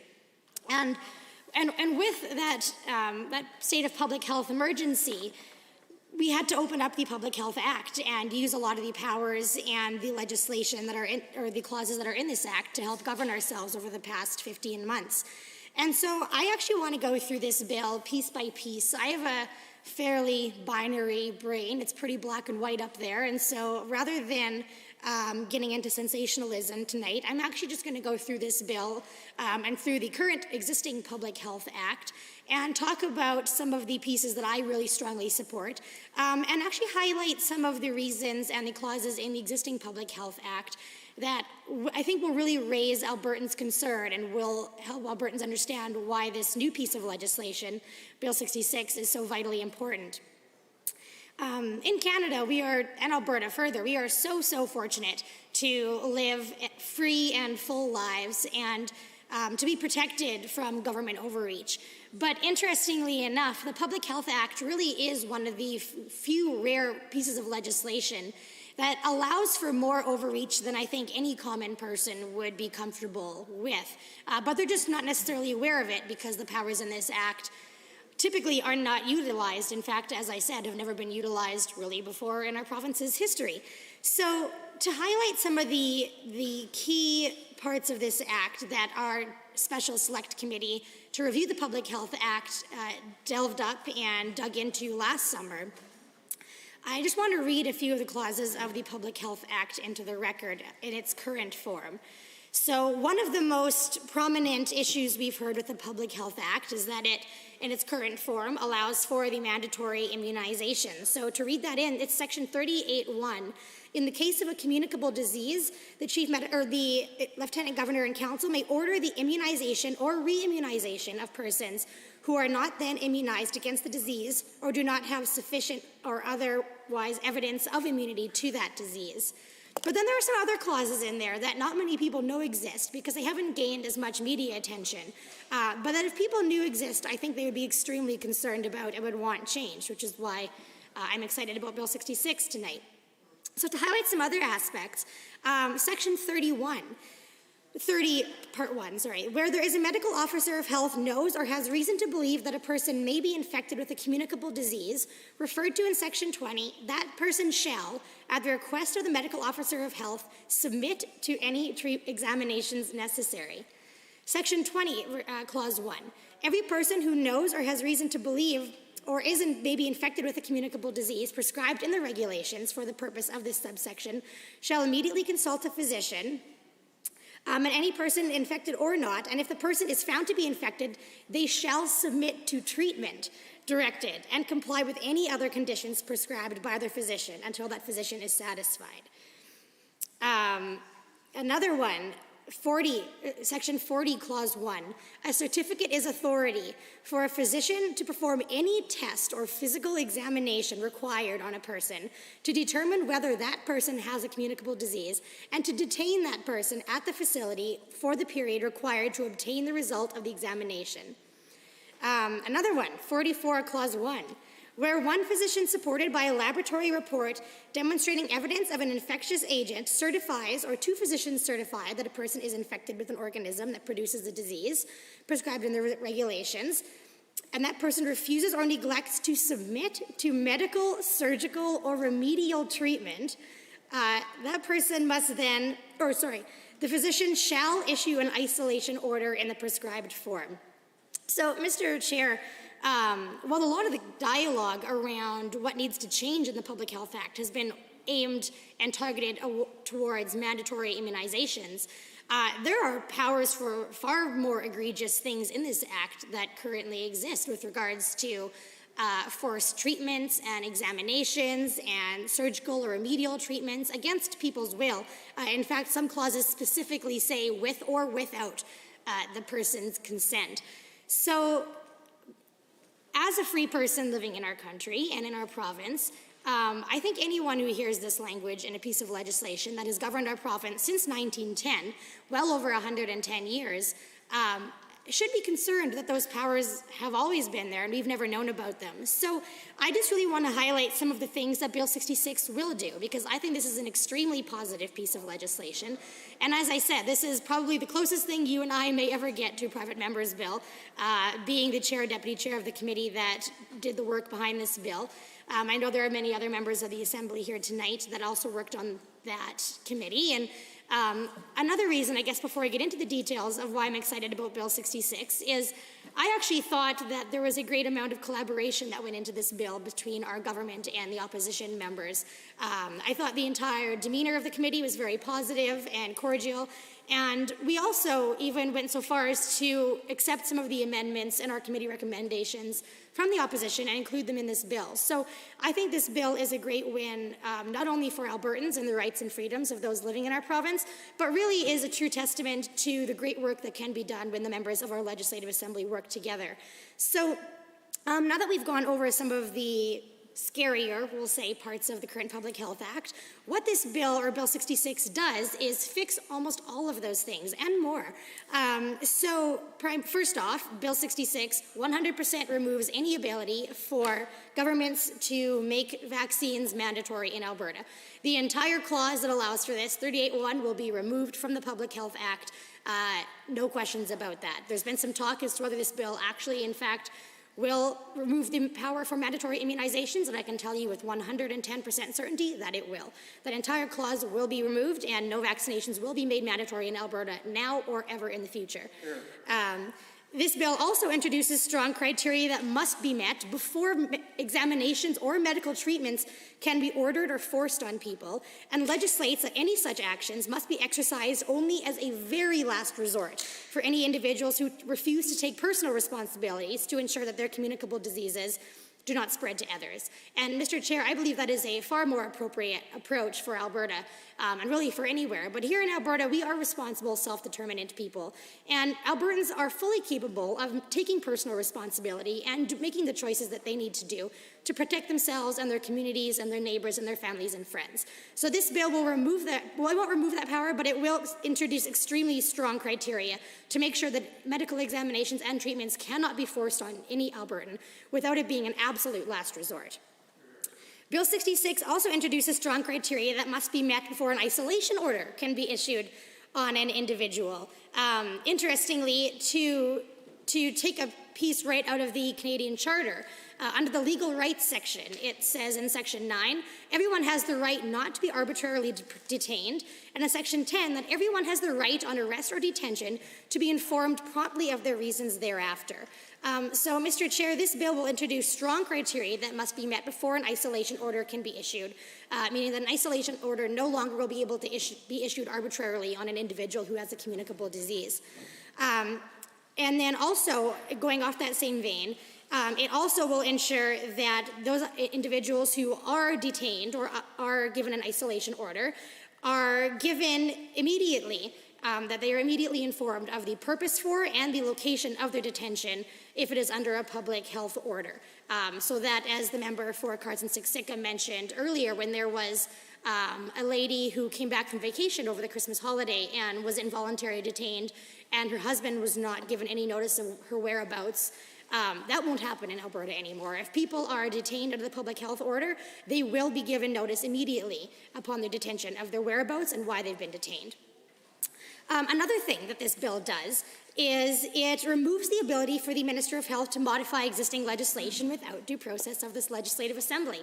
And this has been a lot of controversy over the past year. It really first came to light under Bill 10 when we modified the clause that talked about this power. But what most people don't realize is that the power to modify existing legislation without the due process of the Assembly has existed since, I believe, 2001 or 2002, after the events of 9/11.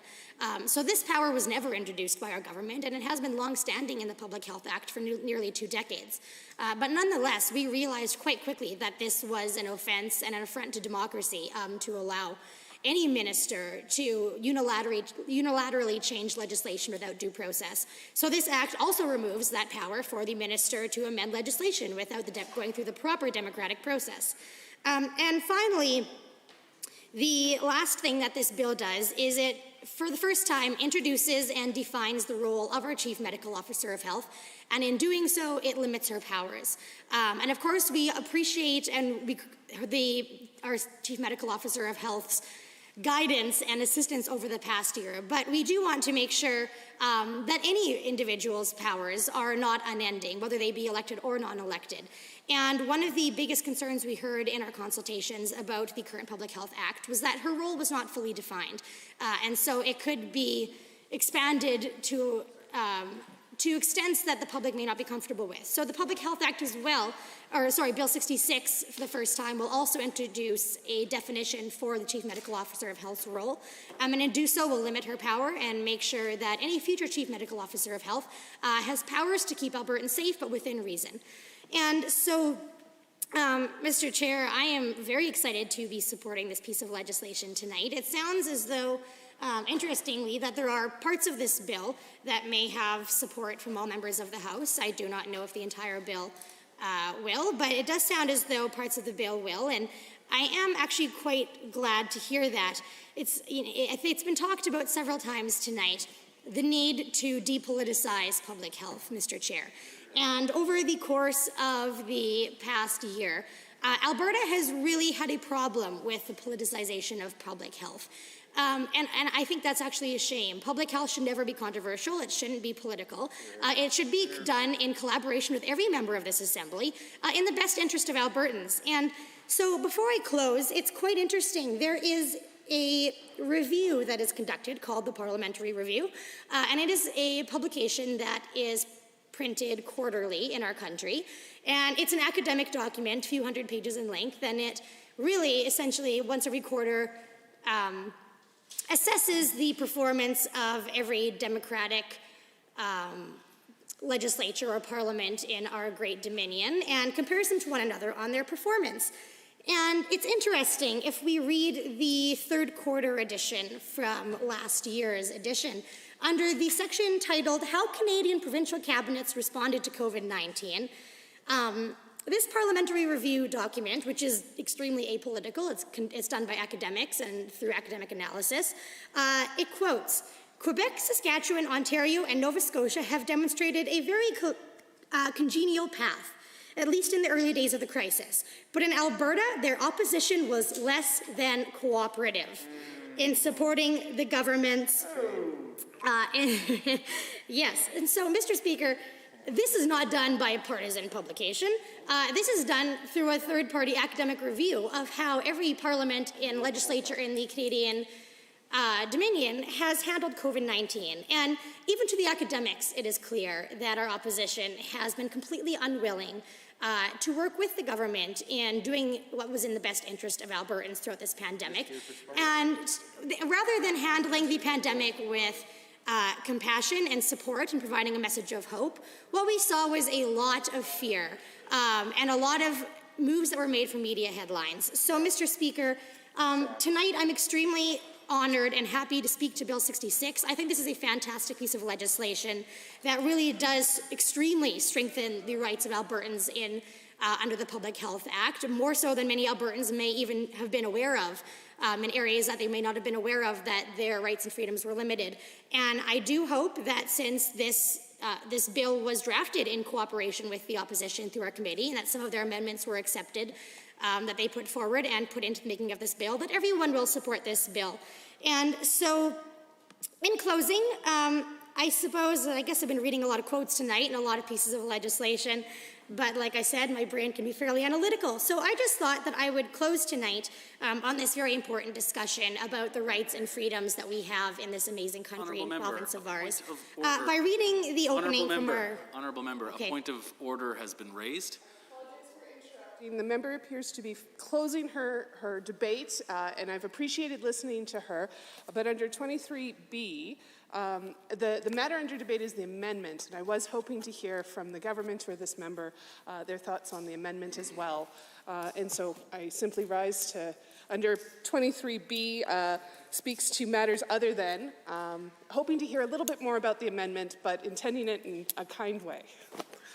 I obviously don't find a point of order in this case, just given the fact that we've had quite a wide swath with regards to the debate up to this point, and I'm seeing a thumbs up there too. So I think that it's, if anything, it was a bit of a request or something along those lines. But I would remind all members that we are currently debating A1. If the honourable member for Banff-Kananaskis would like to continue, there's still 5 minutes. Should she choose to. Thank you, Mr. Chair. I don't think I'll need my final 5 minutes. I think I will close my comments. I will just say that I am excited to speak to the bill and the amendment, and I thank the member for Cypress Medicine Hat for putting forward this amendment. I always appreciate when there is engagement from all members and parties of this House, of which we now have a few independents. So it's actually great, I think, to see our democracy with more voices brought to the table and critical thought. And so I appreciate the amendment put forward by this member, and while I hate to be the very first speaker on it, because I think much more debate needs to be had as we consider the contents of it, I thank him for putting this amendment forward, and it's been an honor to speak to it. Thank you, Honourable Member. I see the Honourable Member for Calgary Mountain View has risen. Yes, thank you very much, Mr. Chair, and since we are, of course, speaking to the amendment presently before the House, I will begin by saying that I intend to speak in favor of the amendment. I will hopefully restrain my comments mostly in the direction of the amendment, but I think it's worth addressing a few other things that have been said. So this amendment actually, interestingly, does relate directly to the Public Health Review Committee, of which I was a member. And so essentially what the amendment aims to do is to provide greater accountability to the public and to members of the Legislative Assembly from the Chief Medical Officer of Health. So rather than simply reporting to the government, because as we all know, she makes recommendations to the government, and then ultimately what conversation occurs between the Chief Medical Officer and the government will never be known to us.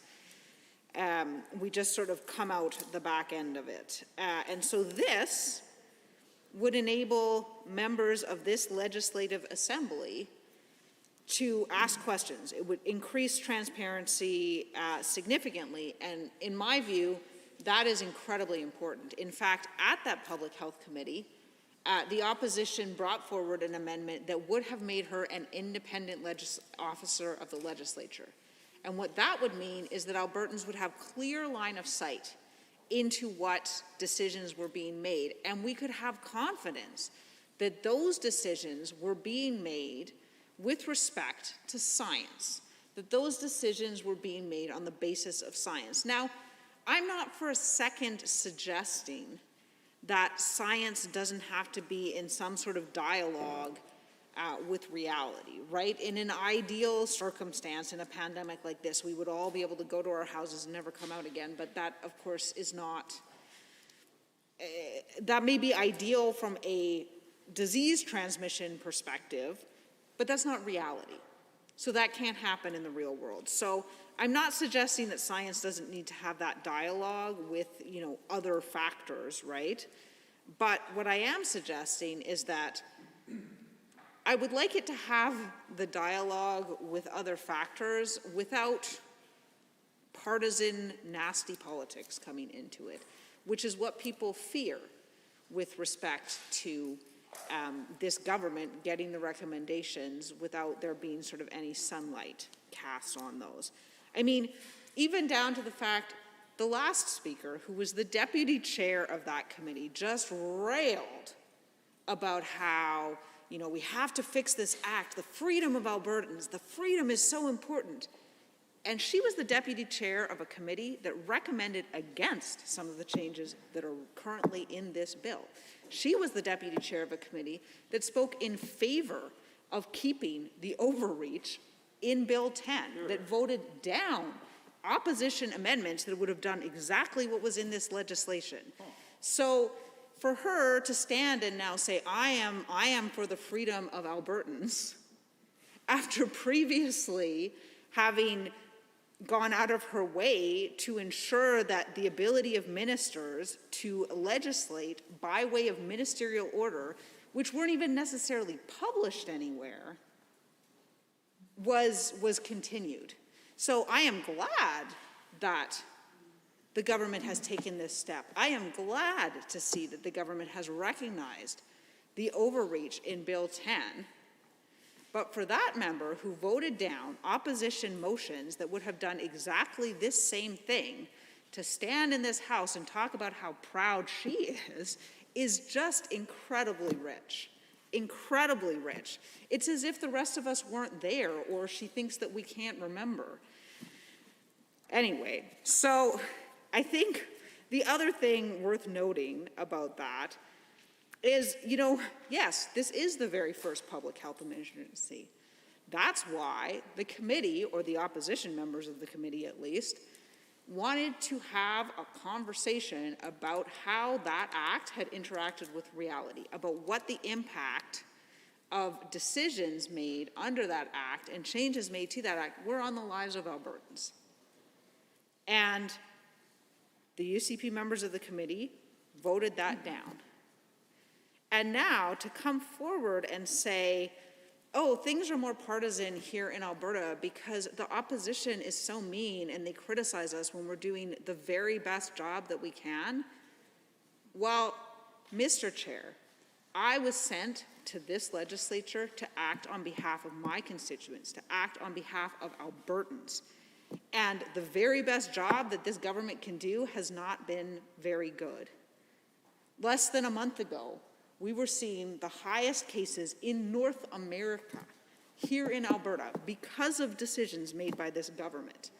And so I'm going to criticize that because those are my constituents and their loved ones that are getting sick, potentially disabled for life. Some of them are dying. They are losing loved ones. They are having to stay home from school. They are under stress. They are impacted by those decisions, and I'm not going to not speak out. I'm not going to take, wow, it was a really bad job, but it was the very best we possibly could have done. You know what? That's not good enough. The very best we could possibly have done, that's just not good enough. That's not why I was sent here. I was sent here to do a serious job, to hold the government to account on behalf of Albertans. And, I'm not going to take, oh, well, you're being really mean to us as a valid reason for me to stop coming up with legitimate policy criticisms. So, to get back to the amendment, this amendment provides some level of transparency. In my view, it doesn't quite make her an independent officer of the legislature, which is certainly something that the opposition recommended at the committee. But it does increase transparency, and that's why I'm in favor of it. This government has demonstrated a refusal to experience transparency. Even on that committee, Dr. Hinshaw was clear that she was willing to come back to present to the committee again. And members of the UCP voted against that. They voted to prevent her from providing further information to the committee, further information critical for our deliberations. So, this, I think, is a step in the right direction. It's a step that would enable members of the Legislative Assembly to get that direct access, to know whether the recommendations are based on science. Members of the government like to stand up and talk extensively about how there's partisanship in Alberta and we're at odds with each other and there's a lot of fighting going on and that we shouldn't have that fighting going on. But so much of the reason that Albertans are anxious is because this government is the least transparent government in Alberta history. All they want to do is hide information. And that's the reaction that anyone would have. It's not just the Alberta public. It's not just the opposition. It's not just the media in Alberta. It's normal when someone's like, I'm not going to tell you any of the answers. I have the information, but I'm going to hide it from you. I don't want you to know anything. I don't want you to see the information. I think you might do something bad with the information. It's normal for the person on the other end of that conversation to be suspicious. Because usually when people are going to great lengths, as this government has done, to hide things, it's because they would be criticized for the things that they are hiding if those things were to come to light. So I think, this talk of polarization, sure, there's been increased polarization, but there's also been much worse decisions made. So the criticism of those decisions is rightfully higher because the decisions haven't been good. Or even if they have been, the information to support them hasn't been provided. I don't think another province in Alberta had this situation where the government came in, gave ministers the ability to legislate by way of ministerial order, and then had to come back to the House and walk it back. Sure, maybe there has been more discussion about those decisions in Alberta than there has been in other provinces, but that's because in no other province did that occur. In no other province has the government taken, in no other province has the government in the first place taken that broad of a power, and in the second place, in no other province have they had to turn back up and walk it back.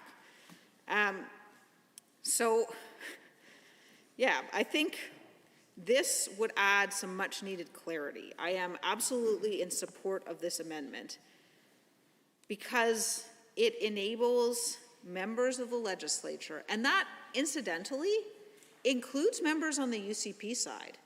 It includes UCP private members, so those who are not in cabinet.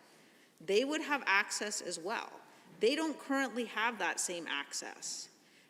They have the same thing that we have, which is to say ministers sort of turning up and saying, oh no, trust us. We know we didn't do the right thing before, but trust us this time. So I think that this would add some much needed transparency for all of us. And it would add some much needed, I think, I've certainly heard it quoted many times, sunlight is the best disinfectant. And I think in this case, that is absolutely true. I think some sunlight on the recommendations that the Chief Medical Officer is making to this government would be nothing but helpful. I think it would be helpful for members of the opposition. I think it would be helpful for independent members. I think it would be helpful for UCP private members as well to have this access. And I think, you know, it makes sense for members of the Legislative Assembly to be able to ask questions like that. I think we are all, at the end of the day, accountable to our constituents. And so we ought all, at the end of the day, to have access to that information. So I would like to thank the member from Cypress Medicine Hat for bringing forward this amendment. I think it is a very helpful amendment, and I would urge all members to vote in favor of it. Thank you, Honourable Member. Are there any members looking to join debate? I see the Honourable Member for Central Peace Notley has risen. Thank you very much, Mr. Chair. Appreciate the opportunity to speak to Bill 66, and in particular the amendment that's before us here right now, brought forward by the member from Cypress Hills Medicine Hat. And of course, this amendment brings the opportunity for the Chief Medical Officer to within a 90-day period during a public health emergency, be able to come before the Standing Committee on Families and Communities. Now, I think it only makes sense to have an appointed official report to elected representatives. If there's nothing we haven't learned more importantly than during this pandemic, is that the decisions and the recommendations of the Chief Medical Officer of Health during this pandemic was incredibly important information for Albertans to see. Obviously, everything that's came forward, the recommendations and the decisions that came forward from this government has affected people's lives, their personal lives, their business lives, their social lives. And right from children to seniors, everybody's been affected by these decisions and these recommendations coming from the Chief Medical Officer.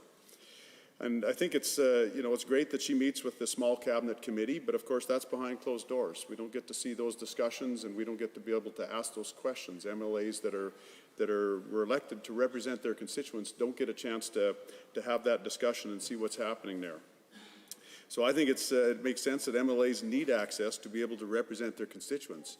We're elected here to come forward in this legislature and in these committees to be able to ask questions and gather information on behalf of our constituents.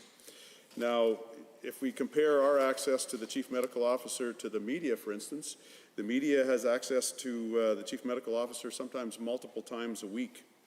And of course, this amendment is asking for once every 90 days, which is only 4 times a year.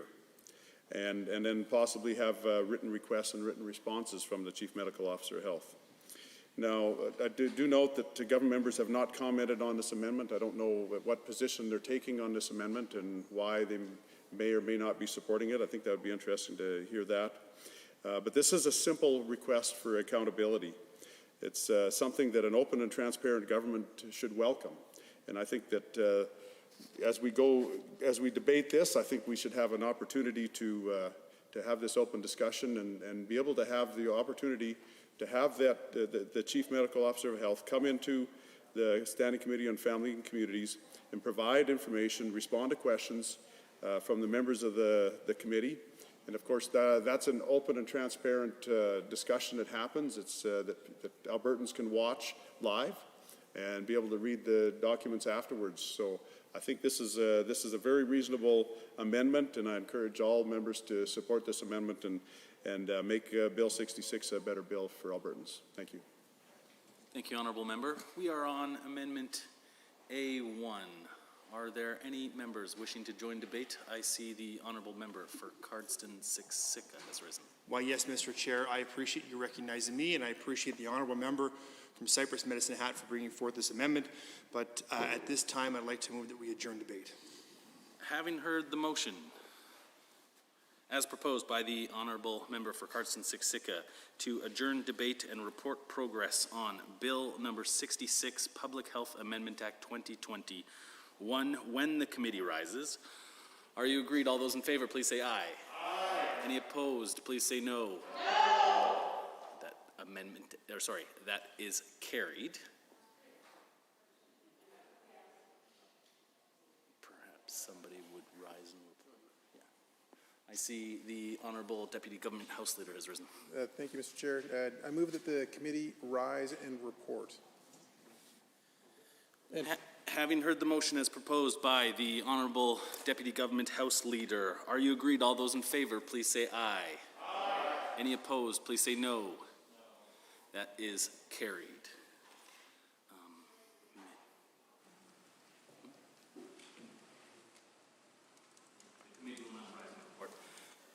Do you want to give it to Dan?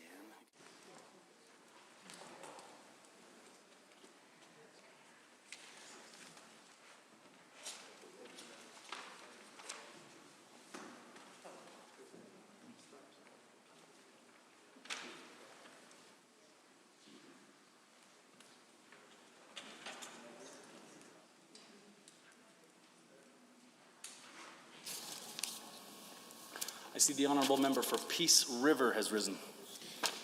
Mr. Speaker, the Committee of the Whole has under consideration certain bills. The committee reports the following bill, Bill 65. The committee reports progress in the following bills, Bill 63 and Bill 66. Mr. Speaker, I wish to table copies of amendments considered by the Committee of the Whole on this date for the official records of the Assembly. Thank you, Honourable Member. Does the Assembly concur in the report? All those in favour, please say aye. Aye. Any opposed, please say no. That is carried.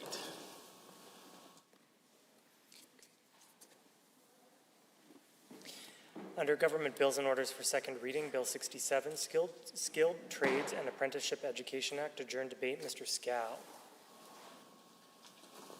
Are there any members looking to join debate? I see the Honourable Member for Edmonton Millwoods.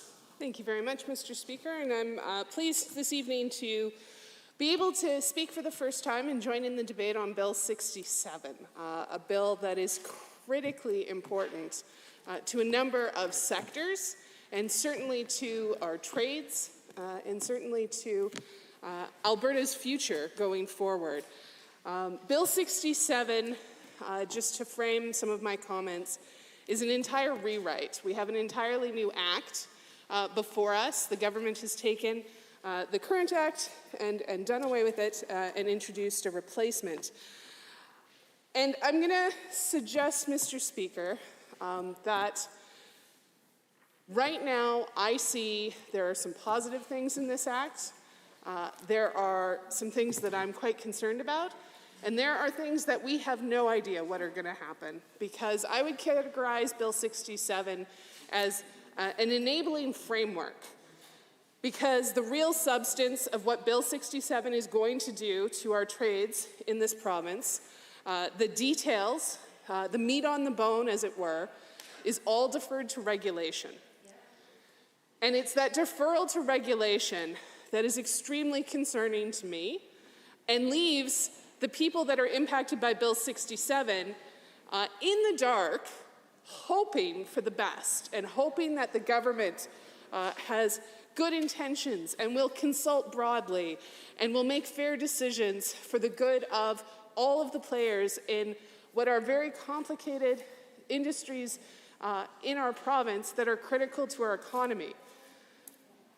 And that is where I struggle, Mr. Speaker, because deferring so much of the substance of this bill to regulations essentially asks for Albertans to give this government a blank check, say, we're gonna improve the trade system, but not tell Albertans exactly what that's gonna look like. And Bill 67 introduces a number of things that I'm very, very concerned about.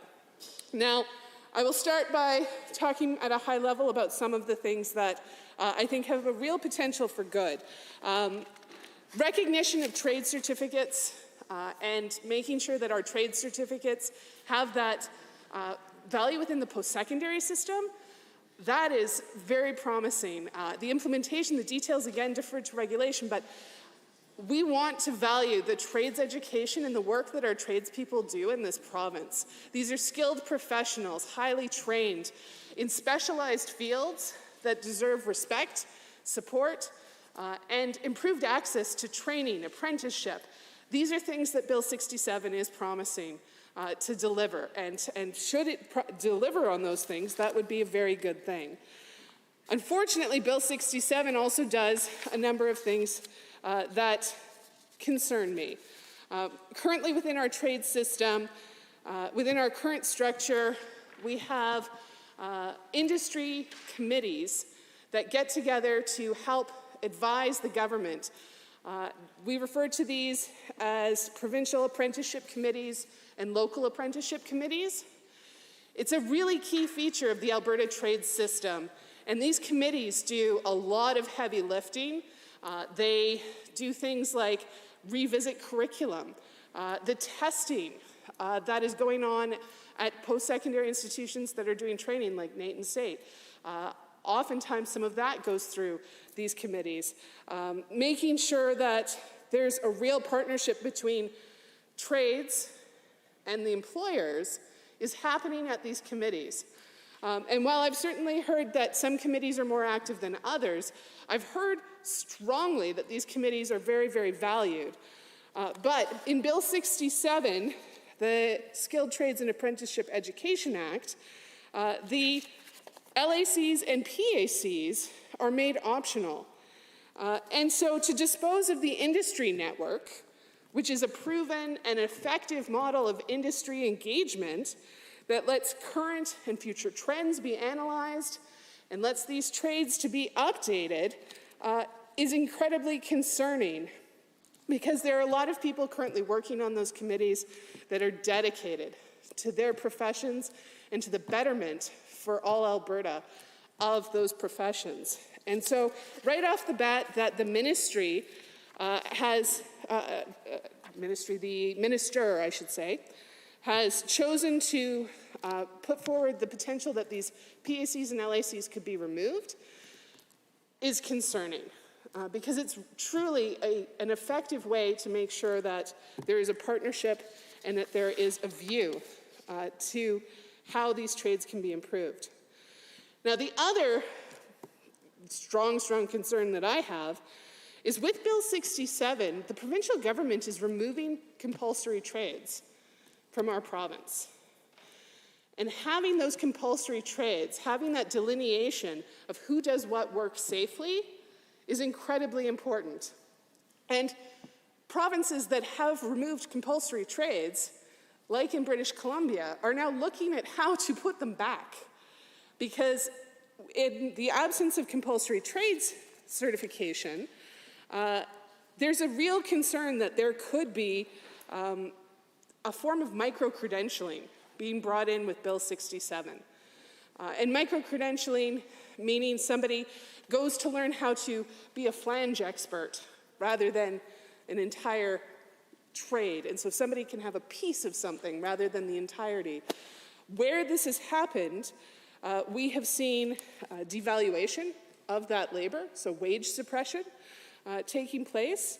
And as I understand it, there have also been introduced new health and safety concerns in those micro-credentialing environments. And so if compulsory trades certification is being removed, how will this government protect the professionalism, the quality, the work that is happening within these trades. So compulsory and non-compulsory are being eliminated, replaced with a system called designated and non-designated. Within the designated trades, there will be restricted and non-restricted activities. The restricted activities will require certification. Non-restricted will require no certification. You can see the bones of where the government is going, but not fully, because it's been deferred to regulations. And the government has said that they will have to consult on these regulations. And so what we have in front of us is enabling legislation and a framework that could be very positive for Alberta, but also has a huge downside risk. And as I think about Bill 67, for me it really becomes, do I trust this government to do what's right, working with our trade unions, and we've all heard how this government refers to unions in this province, and the respect that this government seems to have for these workers.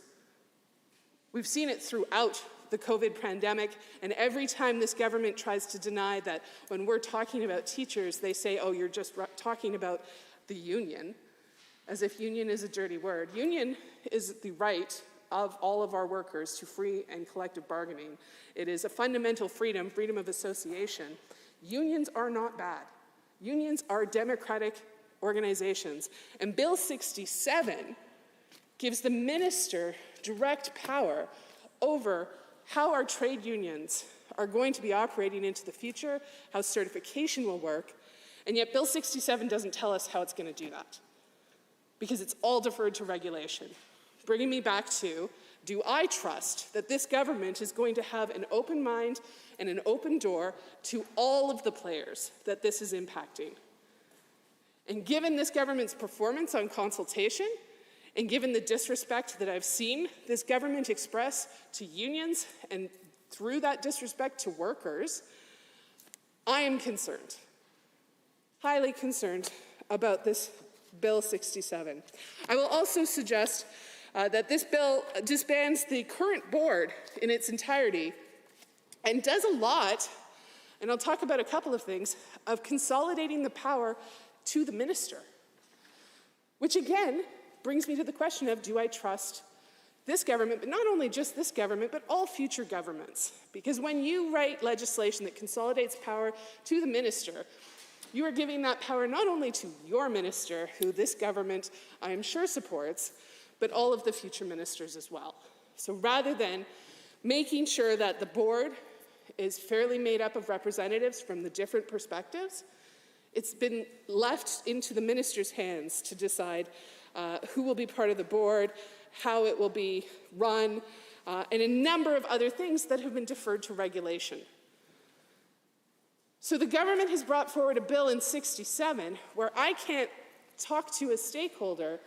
I, in fact, just was talking to a group of electricians about Bill 67, and I couldn't say whether it was good or bad, because so much is deferred to regulation. This bill doesn't actually tell us what the government is going to do within the trade system.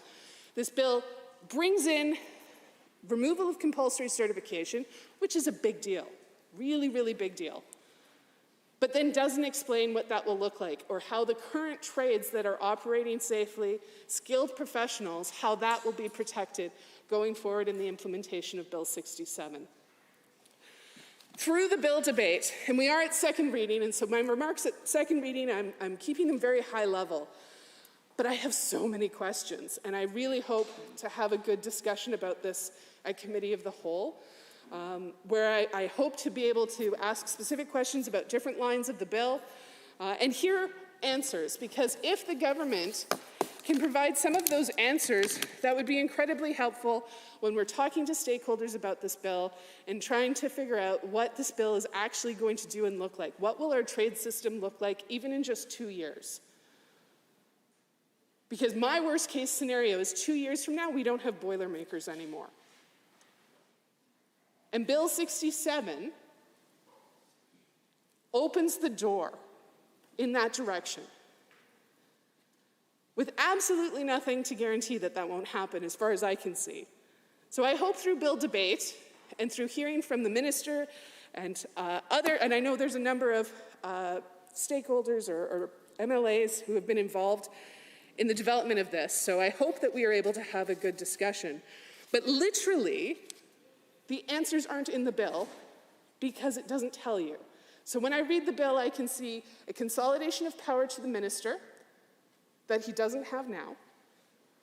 I see an opening of the door down a path to potentials for micro-credentialing, which has gone poorly in other jurisdictions and has done things like suppress the wages and suppress the valuation of those certificates that our tradespeople have today.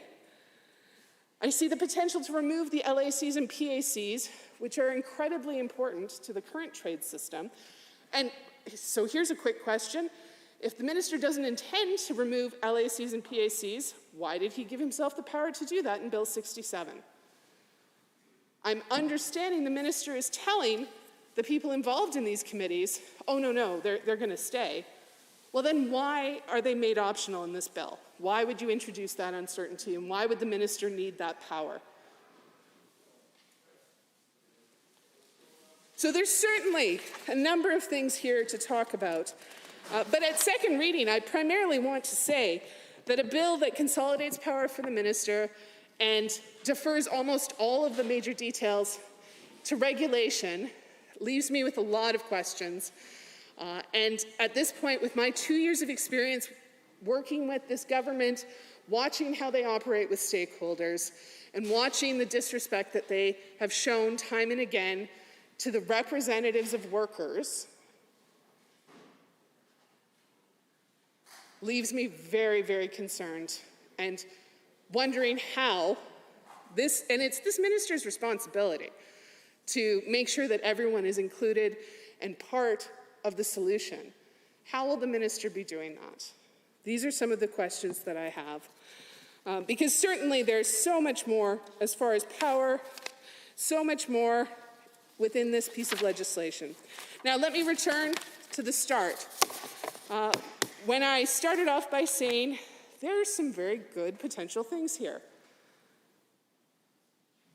A lot of the preamble, a lot of what this minister said in their news release sounds positive.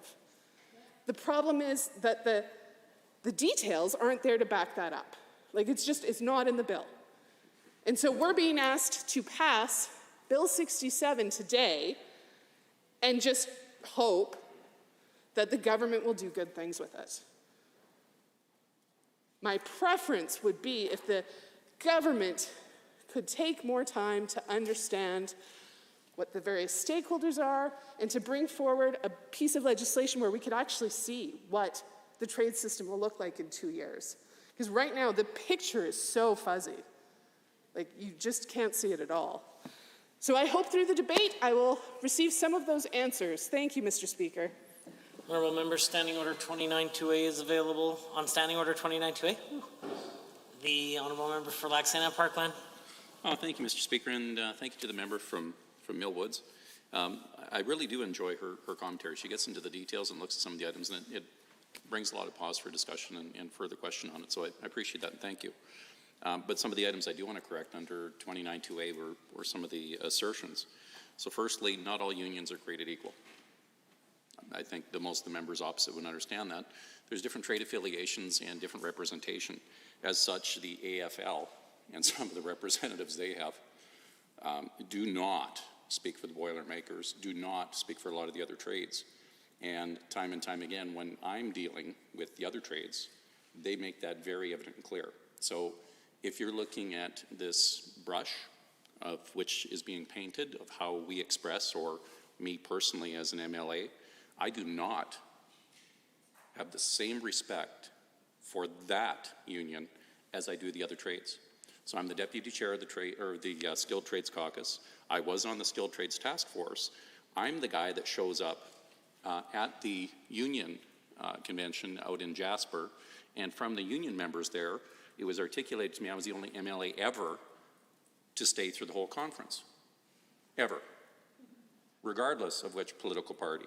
Even the former government never showed up and stayed there. They show up for the sound bites and then move on. And again, the reason for that, Mr. Speaker, is because of my background.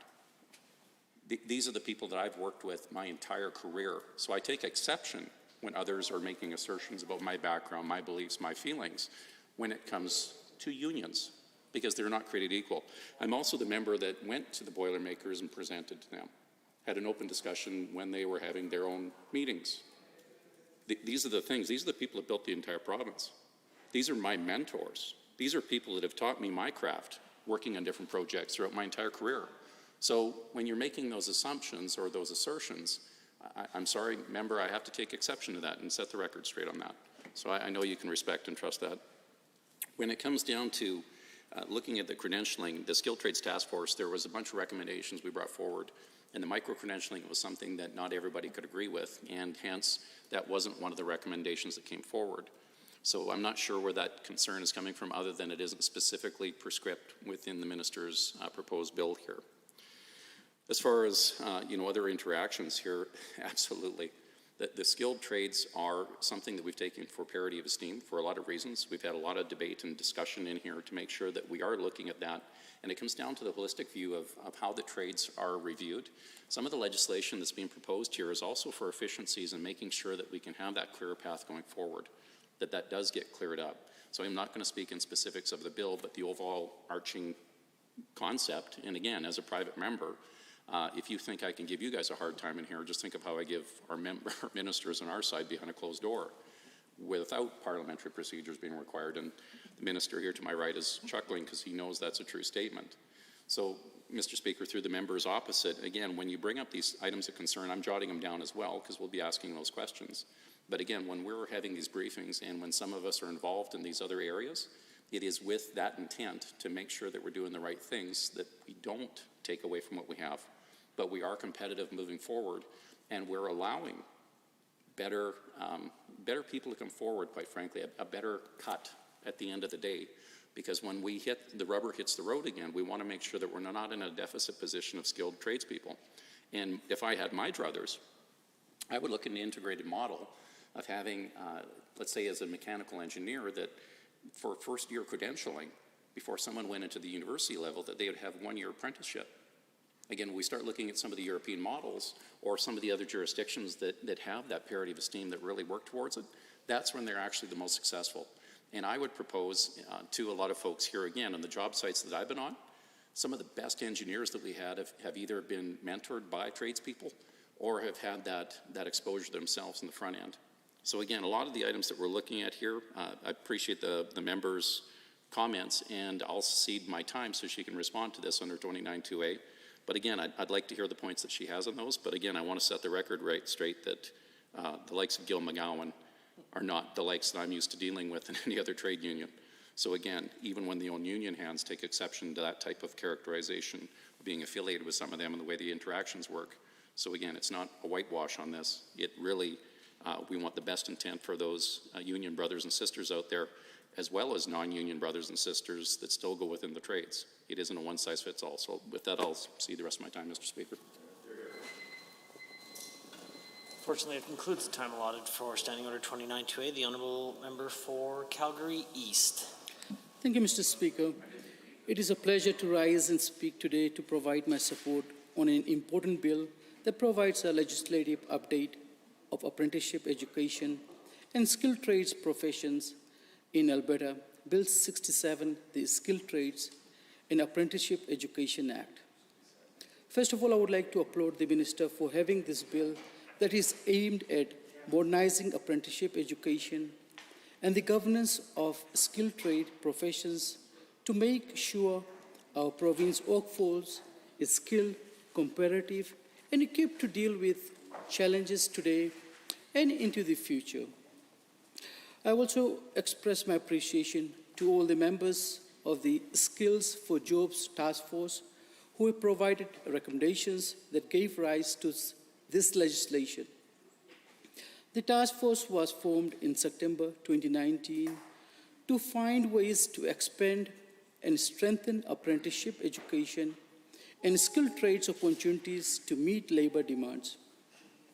Similarly, I would like to thank all Albertans and stakeholders who have participated and provided their ideas and suggestions in the engagements and roundtable conducted by the task force. Mr. Speaker, Bill 67 will replace the 30-year-old Apprenticeship and Industry Training Act, or AIT Act, a new legislation that supports an up-to-date, flexible, efficient system. It is also in parallel with the recommendation of the task force that the existing AIT Act be rewritten to strengthen and expand apprenticeship education and modernize skilled trades professions.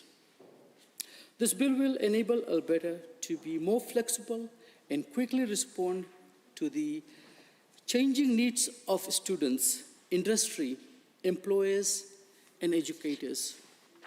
It is aimed to separate apprenticeship education from skilled trades profession and provide academically recognized credentials to apprentices. Also, this will strengthen pathways into and beyond apprenticeship education, while at the same time clarifying the roles of the government, post-secondary institutions, employers, and industry. Apprenticeship education has proven to strongly support student learning and success, and the apprenticeship model of learning has great potential to support professions beyond the skilled trades. Regardless of the post-secondary education someone is pursuing, there should be the option to formally develop programs around apprenticeship opportunities. This will help us support emerging careers in Alberta and better respond to Alberta's skills development needs. Mr. Speaker, this bill will allow for the governance of skilled trade professions to be modernized and increase recognition of the trades as valuable and meaningful careers. Bill 67 also introduces apprenticeship credentials which will benefit many Albertans. These credentials will recognize the hard work and effort of an apprentice in the successful completion of a program and demonstrates that the necessary knowledge and skills, including formal academic recognition in a specific field, have been attained. The new credentials will be recognized on the Alberta Credential Framework with standardized credits that post-secondary institutions may recognize when apprentice graduates apply for further education and training. This bill will create a new governing body, the Alberta Board of Skilled Trades, which among others will consult with different industries and make recommendations to the minister respecting the designation of trades and the rescission of the designation of the trades. The board will also actively consult with industry, respecting standards and requirements for certification in designated trades. It will also provide advice and recommendations to the minister respecting restricted activities and the classes of individuals who may perform them, and to promote the value of designated trades, professions, and certification. The board will not have authority over apprenticeship education. As the Minister of Advanced Education and Registrar, take that responsibility by separating apprenticeships from designated trades, which will allow for the expansion of apprenticeship education programs beyond designated trades. This will give the government the ability to give post-secondary institutions more autonomy on how they set their curriculum, access learning outcomes, and deliver classroom instructions. The new Alberta Board of Skills Trade will be able to solely focus on matters related to designated trades and their networks. We are following through our commitment to allow the apprenticeship model to expand to other professions so that more occupations can utilize this effective form of education. Apprenticeship education has proven to strongly support student learning and success and holds as much value, merit, and worth as other forms of post-secondary education. Mr. Speaker, I myself have undergone apprenticeship, and through hard work and dedication, I earned a license as an automotive journeyman. After having sufficient experience, knowledge, and resources, I was able to set up my own automotive business, which I humbly operated for about 25 years in Calgary East. It also gave me the opportunity to assist and support apprentice students and help them earn their necessary skills and experience to be licensed in the trade they have chosen. I'm happy to see them thrive and succeed in their preferred profession. I'm glad that this bill will promote the equal value of apprenticeship education with other forms of post-secondary education and encourage more Albertans to pursue trades profession, not as alternative option, but as an equal and meaningful profession. Just like every other profession, trades profession provide the necessary services Albertans need. This bill would improve our trade system and improve the impression that trade jobs would not bring a successful living. In Alberta, there has been a drop in the numbers of our registered apprentices over the past 6 years, from more than 70,000 to about 45,000, a decrease of more than 35%, mostly in relation to Alberta's prolonged economic downturn. Last year alone, there was approximately 7,820 new registered apprentices, a vast decrease from the 11,627 new apprentices that began their program in 2019. The Advanced Education Ministry have been continuously connecting to different stakeholders and sectors in promoting apprenticeship programs. I'm delighted to know that in 2020, the ministry have connected with more than 15,000 employer shops to promote apprenticeship programs and work with employers and apprentices to ensure the successful completion of apprenticeship education. There were more than 1,000 scholarships awarded to Alberta apprentices, totaling to about $1 million. Mr. Speaker, this bill will provide huge contributions to revitalize our economy, standing as the government undertakes the bold and ambitious recovery plan. According to Bill Force Canada projections, Alberta's construction and maintenance industry will need to hire almost 65,000 workers over the coming decade to meet growth expectations and replace an estimated 41,500 workers expected to retire. Bill 67 is more flexible than the AIT Act. It allows more detailed requirements to be in regulations and policies that can be more easily changed to adapt to the evolving needs of the workforce. There would be more engagements with the stakeholders to help shape future regulations and policies to ensure they meet the needs of students, industry, and employees. The separation of apprenticeship education from trade skill professions, government will have flexibility to provide apprenticeship programs where they can have the best outcomes. This will permit the designation of a trade where it makes sense, and not just for the purpose of providing an apprenticeship education program. Apprenticeship learning has every bit as much value as academic learning, and that skilled trades have just as much worth as a university degree. Mr. Speaker, we must take these needed steps to support skilled trades and develop apprenticeship education in our province. We have the largest number of working age population and the lowest median age among all the provinces. But despite this, our youth unemployment rate was about 25% based on December 2020 records.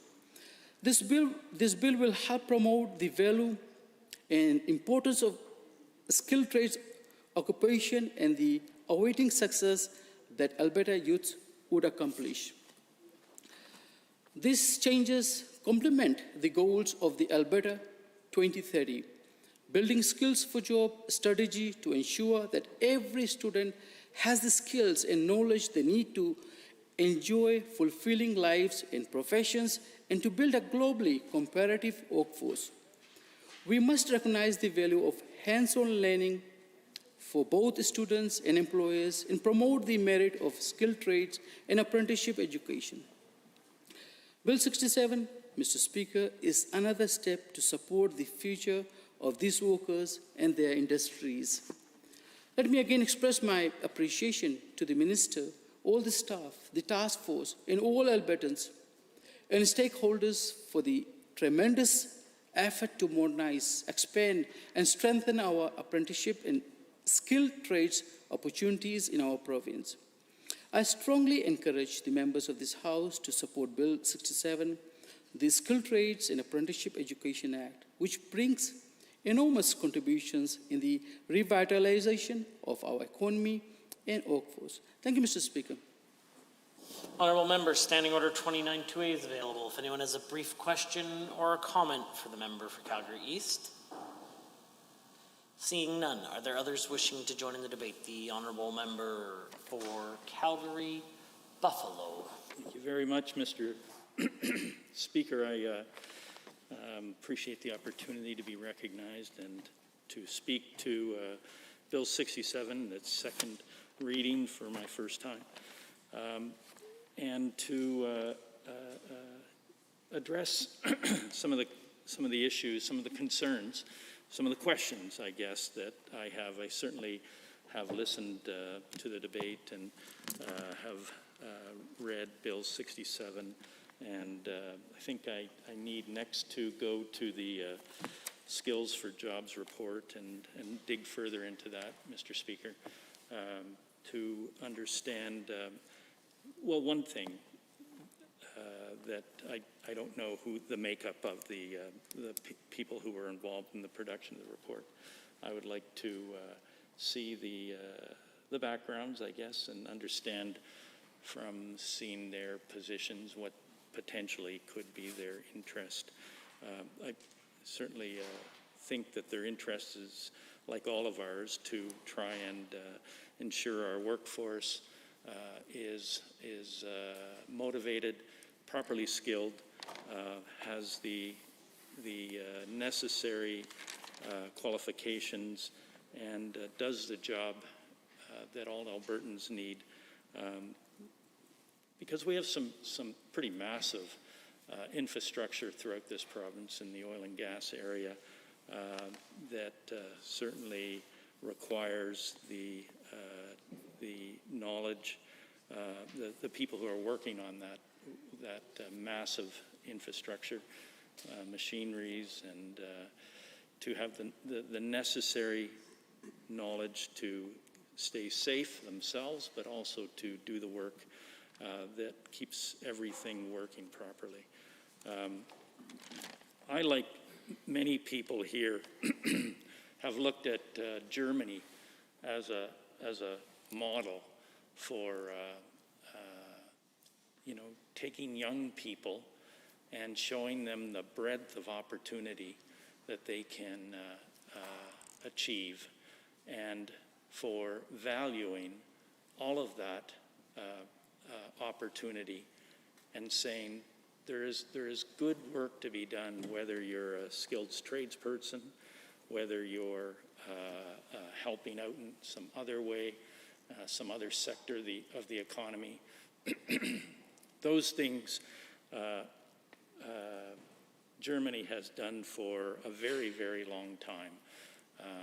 I'd say hundreds of years that they have had a system of being able to take young people, apprentice them, and then have them go on and work in the workforce in their designated trade, and then provide that same sort of mentoring, apprenticeship training for those following after them. Mr. Speaker, that if that is in part what Bill 67 endeavors to do, I think that's a good thing, Mr. Speaker. But like my colleague before me, who was speaking with regard to some of the concerns, these are things that on reflection I have as well when looking at Bill 67, namely that, and it was just spoken to by the previous speaker, a great deal of what the Minister of Advanced Education will do with regard to this particular bill is relegated to regulations. And that's something that we on this side have a concern with, because while it may make things swifter in terms of the actions of the minister for parts of the industries and the apprenticeship area that he is addressing, it is something that's not available to members of the opposition to take a look at before it happens. And so when it's in an act like the previous AIT Act, we can understand and read that quite clearly, but when it's relegated to regulation, there is little consultation with this side regarding the bringing of that in. Other things that I certainly want to identify with regards to, and it's not only my reading of this, but it's also my colleagues and others who have looked at this act. They talk about the changes that are in Bill 67 and taking things that were compulsory and non-compulsory, changing them to designated and non-designated. Under designated, there's restricted and non-restricted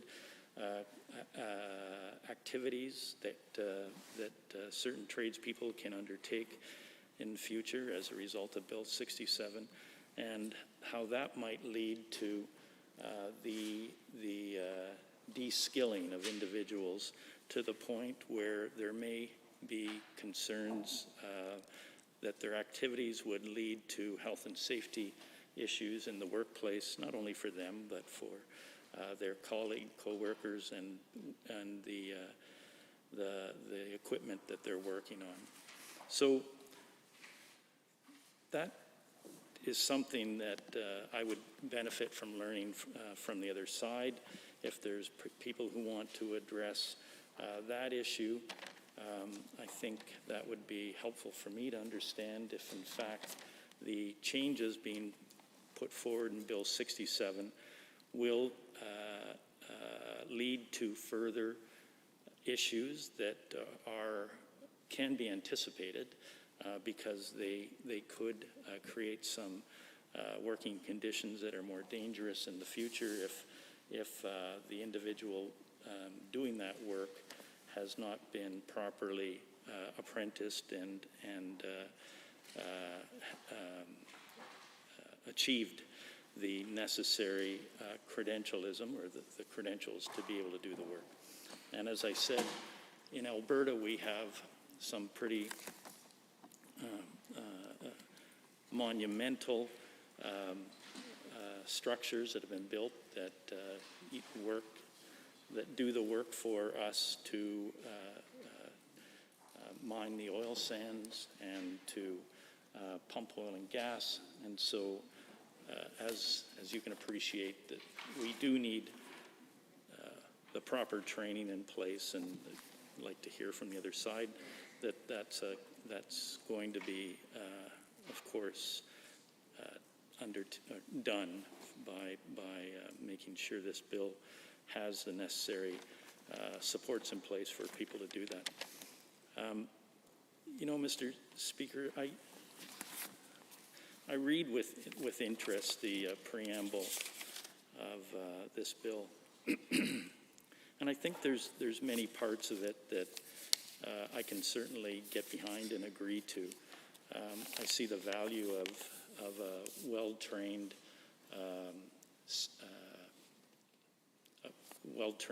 well, take any profession, I guess. Boilermakers was mentioned here.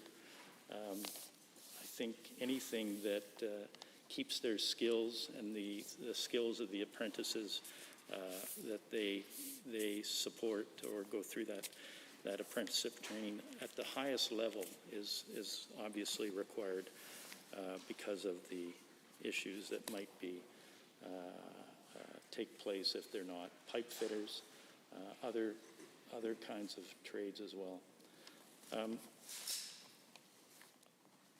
I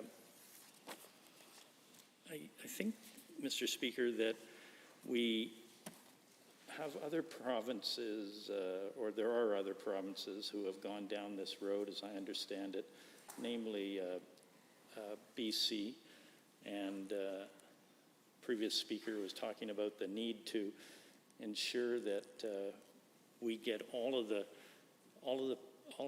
tradespeople trained that will help our province lift itself out of this malaise that we're in with regard to the pandemic and its effect on our economy. We do need many new young people coming into all of our professions, whether they're the kinds of professions we're talking about here under the apprenticeship training area or others across society. We're, as was talked about, we're a young province in terms of our median age, but we're not going to be there forever. The attraction of Alberta has always been the availability of getting good quality jobs, whatever your training has been. And it is somewhat disturbing to hear that there's been such a drastic drop in the last 5 years, and citing the economic downturn as the reason for that. With a return to recovery, Mr. Speaker, we will be that attractive place for in-country migration and international migration with skilled people coming here. When they come, they'll get good jobs. And so the problem being fixed by Bill 67, it was talked about as being more efficient. Bill 67 is more efficient, and it'll cut red tape. But I guess the contradictory thing that I heard is that it's not so much Bill 67, it's the fact that we're in a recession, and our economy has suffered over the last several years. Since 2014, we've been in a pretty long, except for 17 and 18, we've been in a pretty long recession. And that's, in my thinking, what has been the challenge around the drop in the number of apprentices. I think there's some parts of this bill, again, that make sense to me. You know, that potentially the work of being the apprentice can qualify for some of the or transferable to post-secondary institutions, but there's more work to be done in terms of understanding how much time an apprentice puts in, say, for pipe fitting, and what that qualifies for in terms of, it was talked about as engineering or some other mechanical engineering or some other kind of training that person wants to take at a university or a college. I do think there are questions that haven't been answered with regard to the changes to committee structure and what that will do to the experience that was in those committees and what it'll look like in the future. and whose voice will get heard. I think my colleague talked about the changes that BC made in this direction with regard to trades not being compulsory since 2003, and the effect that that had on completion rates of people in those trades, as well as rates of pay in those trades. I think, Mr. Speaker, that I'm glad that there was the work done by the Skills for Job Committee. As I said, I'll go and take a further look at the report to find out more about the makeup of the people who helped the minister in this regard. I think there are people who have expressed some concerns about the changes from compulsory, non-compulsory, et cetera, and what that may do to people who are in those trades and their ability to know all parts of the work and not just a piece of it, and what that may do to the working conditions if they don't have the complete knowledge. Thank you, Mr. Speaker. Standing Order 29-2A is available. If anyone has a brief question or comment. The Honourable Member for Lac-Saint Anne Parkland has risen. Yeah, thank you, Mr. Speaker, and thank you to the member from Calgary-Buffalo. So I'm going to try to answer a bunch of these items that I can quickly on the fly. As far as the members that made up the task force, you had Glenn Fartham, he was the co-chair, president, CEO of NATE, David Ross, president and CEO of Southern Alberta Institute, MLA from Fort Saskatchewan-Vegreville, Brad Bagnall, instructor of Center of Excellence at Bowness High School. You had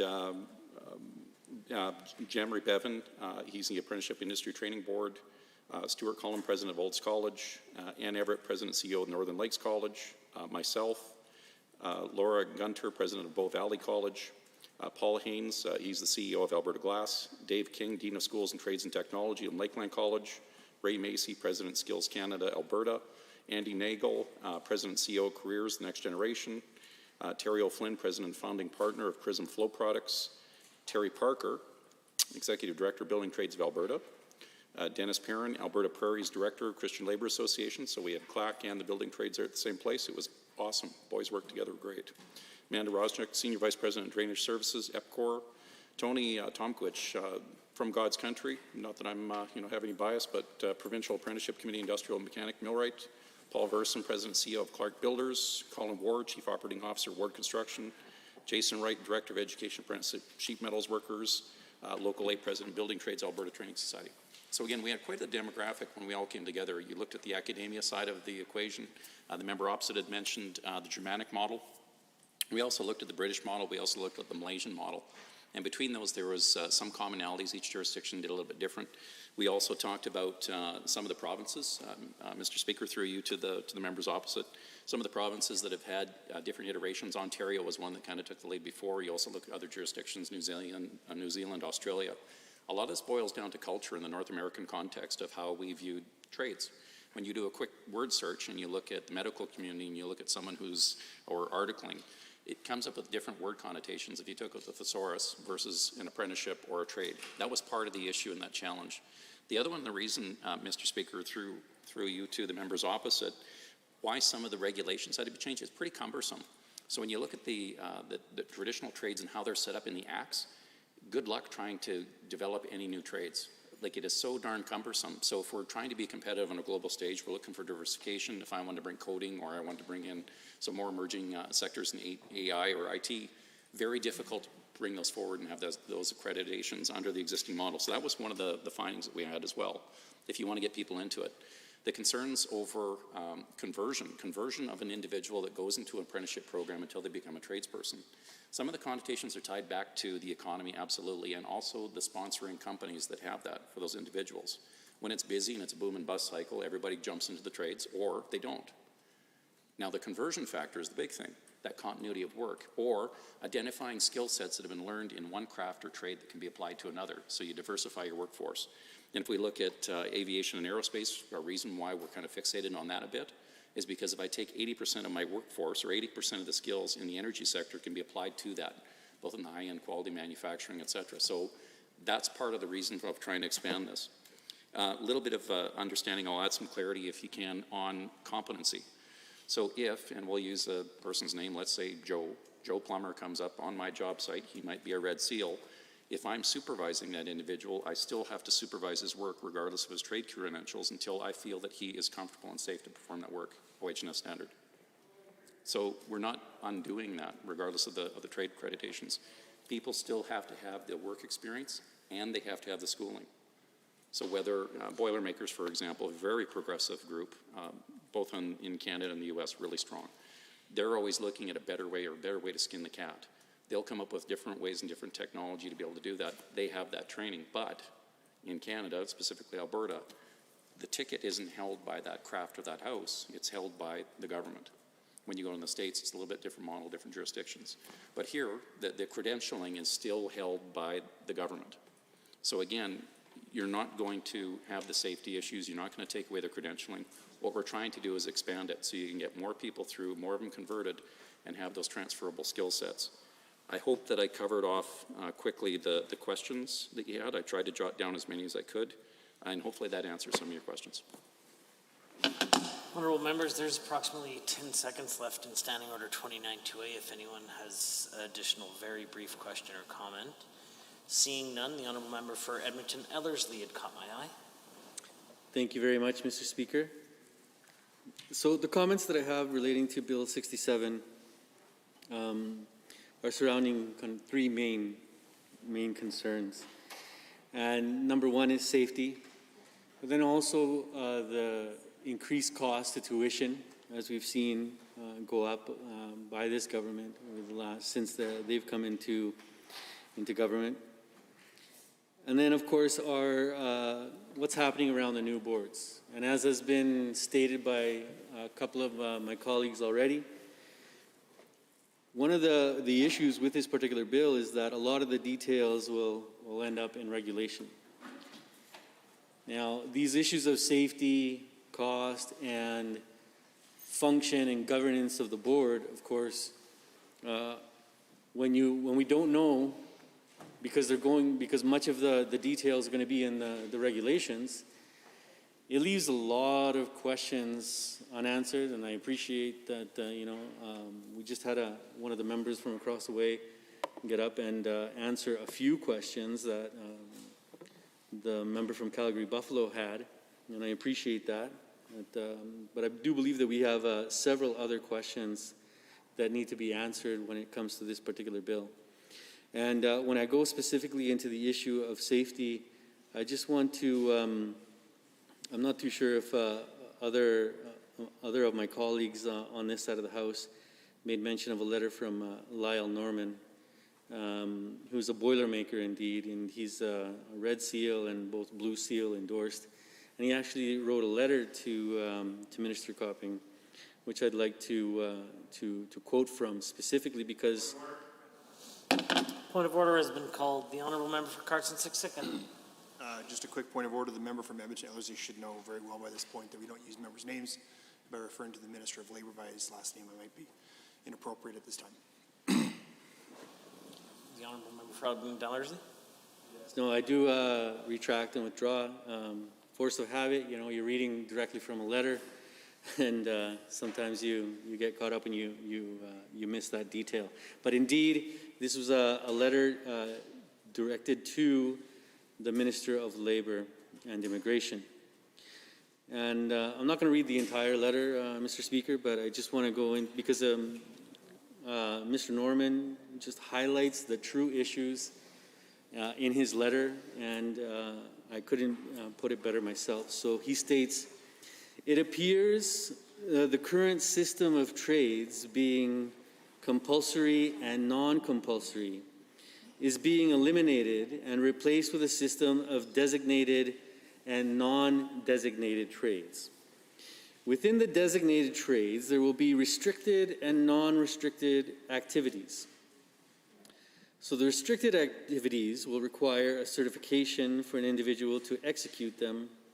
Non-restricted will require no certifications. And this is precisely where my concern exists and where I believe it involves the potential health and safety of all Albertans.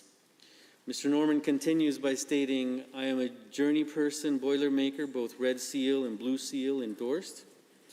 In Alberta, the Boilermaker performs maintenance and facilities related but not limited to oil and gas deliverables, and their work is undertaken in what are, at times, dangerous working conditions.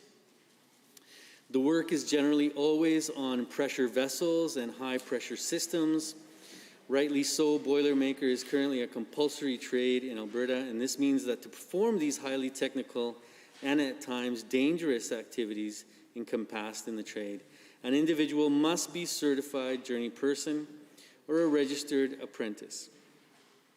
And having highly trained and skilled individuals perform these tasks allows them to be historically undertaken safely. Incidents in these facilities have been extremely rare, and that is a good thing, as even a minor incident could be catastrophic. Mr. Norman carries on in stating, by implementing Bill 67 as presented, there is a high likelihood that some or most of the day-to-day activities of the Boilermaker would be considered non-restricted. And this could lead to poorly trained and unskilled individuals executing unsatisfactory workmanship, which will increase the risk for incidents such as mentioned above. Again, these incidents could be catastrophic to the infrastructure in these large facilities, as well as employees and the neighboring communities. And this same concern can apply to several of other current compulsory trades, such as steam fitter, pipe fitter, electricians, operating engineer, amongst others. So this primary concern of safety is one that I believe that we should all be very much concerned about in this House as we continue to debate this particular piece of legislation. I know that my colleague from Edmonton Mill Woods and the colleague from Edmonton West Henday, we know of a particular electrician who I had the opportunity to meet when our party was in government. We connected a lot with the electrical workers here in the province of Alberta. And this particular individual, unfortunately, experienced an episode where he was electrocuted, and it's continued to impact him to this day. And of course, fortunately, he lived through the experience. However, he's been drastically affected. It's affected his health so much so. And as we all know, many people that are going through the current pandemic. There's a number of mental health concerns. This individual is, because of what he's gone through, is experiencing a very traumatic. He's had a very traumatic experience because of all this. Now, I mean, I can't guarantee, but I can only assume that all members in this House, we would be very concerned about when it comes to the safety of the tradespeople here in the province of Alberta. I know that this be a fact. And I constantly state that the whole reason why we have regulations around these kinds of issues is indeed due to safety. And my fear, Mr. Speaker, is that especially when you get into this narrative, and dare I say even rhetoric of getting rid of the so-called red tape, for one person, red tape is an obstacle, but for another individual within the same system is actually an important requirement for the safety, as is being demonstrated in this letter by Mr. Lyle Norman when it comes to the issue that we find before us at this particular moment. So I would beg the members on both sides of the House, I mean, a few of the members on our side have already spoken to this, but I would ask all members of this House to really consider this particular aspect as we continue to debate this particular bill before us here in this legislature. Because we all know that we want to make sure that workers here in the province of Alberta make it home safe to their families. This is always one of the most important concerns I believe that all of us have on both sides of the House, right? But for fear of, like I say, cutting red tape, sometimes we don't realize that by getting rid of a particular regulation, we're actually creating a circumstance where we could be putting people in danger. And this is what Mr. Lyle Norman is putting his finger on when it comes to this particular piece of legislation. And I think that this is something that we need, like I said before, we need to seriously consider, and perhaps we should even work, dare I say, work cooperatively to come up with an amendment together that could potentially address this, because this is not politicking. I mean, during the entire evening, we've had a number of members get up in the House and talk about politicking on both sides of the House. I'm not pointing any fingers or anything like that, Mr. Speaker. I understand that this is a part of our job. We have our particular perspectives and ideological approaches, of course, but at the end of the day, we're here to serve the people of Alberta. And in this particular instance, we've had Mr. Lyle Norman that has brought a very important perspective and concern to all of our attention. So I would request that we take a serious look at this and see how we could potentially fix this within the legislation, which is why I'm suggesting that it would be wonderful if we could work together cooperatively to come up with an amendment perhaps that would address this particular issue. Now, as I stated in my opening remarks, the other aspect that is a concern, of course, is the fact that in Bill 67, one of the issues, and going back and not just related to this particular bill, but I mean it's in association to this bill, is the fact that under this particular government, tuition for a number of educational programs, post-secondary educational programs, has actually gone up. This we cannot deny. This is a fact. It has gone up. So when we put it together with, in this particular circumstance, then the question then becomes, okay, so how do prices have gone up for education? We're trying to create an incentive for people to get into the trades. Now, I cannot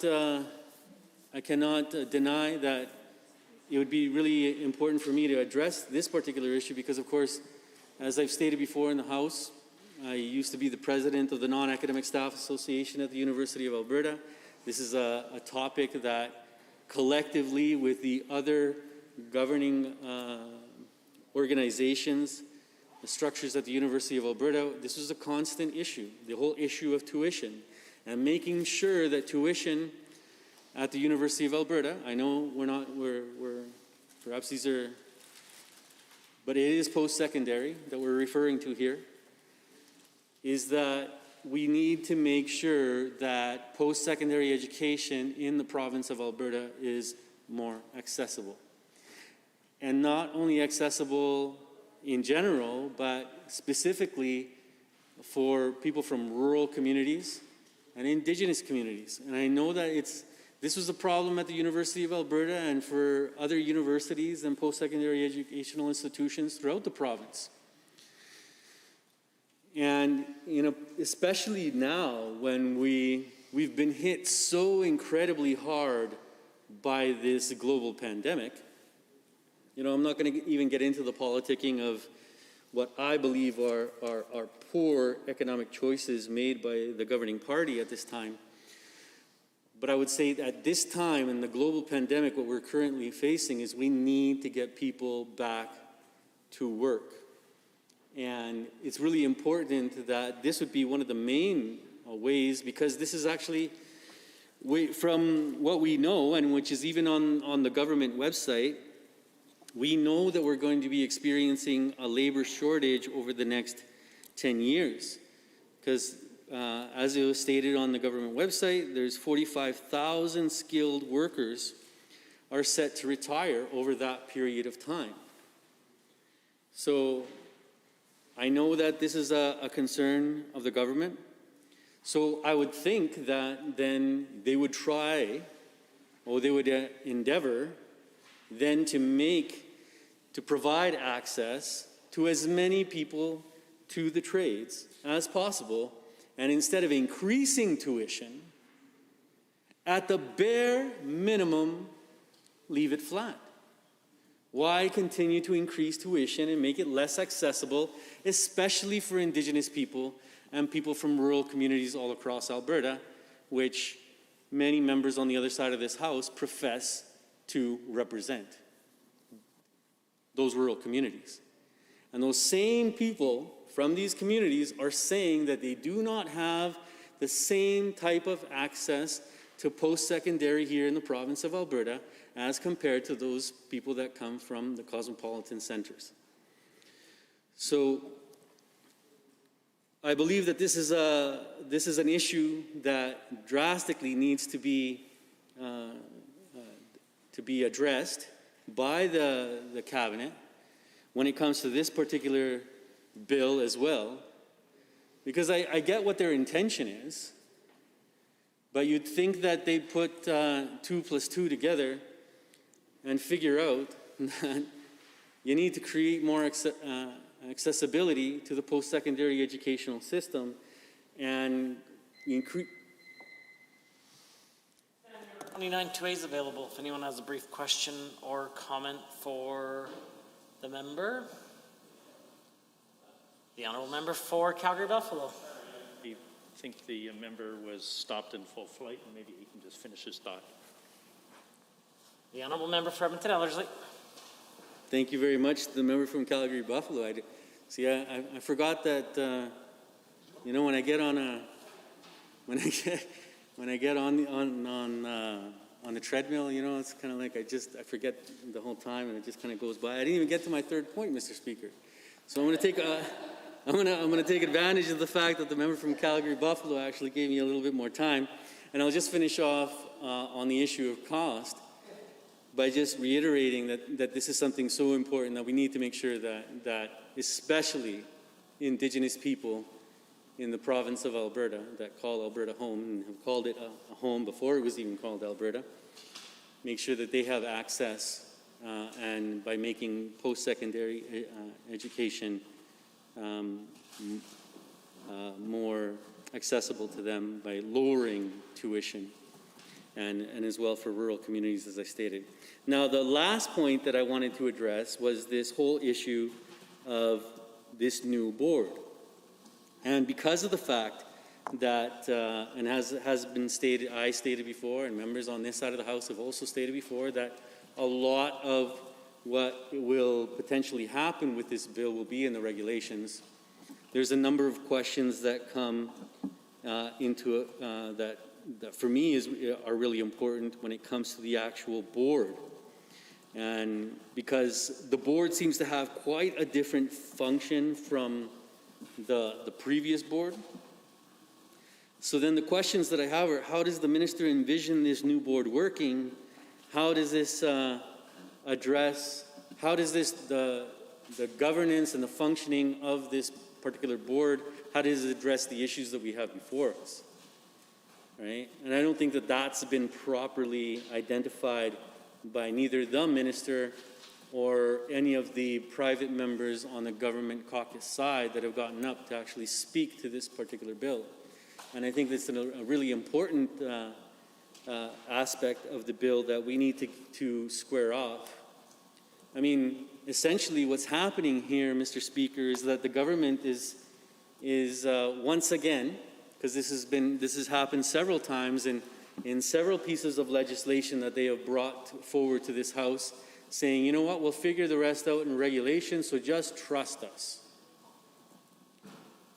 And unfortunately, there's been a number of issues and concerns with this particular government, and not just to us on this side of the House, so please don't think I'm here politicking. No, people of Alberta have been concerned with the particular pieces of legislation that this government has brought forward. The curriculum is but one example. And an important one, and is, you know, and it somehow relates to the issue that we have before us. I mean, it's a different level of education, but education nonetheless in this province. So, and here, we're on this side of the House simply being the voice of the Albertans that have actually come forward expressing their concern, and many of them are saying that they don't trust the government to get this right, even when they have disclosed the majority of the information that is being proposed in this particular curriculum. Now, here we have a bill before us that lacks details when it comes to the actual regulations of how they intend to address the problems related to this particular issue. We have Boilermakers themselves coming forward and saying, hey, this is a problem. Other tradespeople coming forward and saying, this is a problem. We need to make sure that we have more solid details that are actually put into the legislation before we can move forward on this. And it's not that, well, I'll correct myself. I too am a little distrusting of this government because of what we've seen before us since they have begun implementing their mandate. They haven't been transparent on certain issues, on certain aspects of their governance. So with all due respect, Are there others? The honourable member for Calgary Mountain View.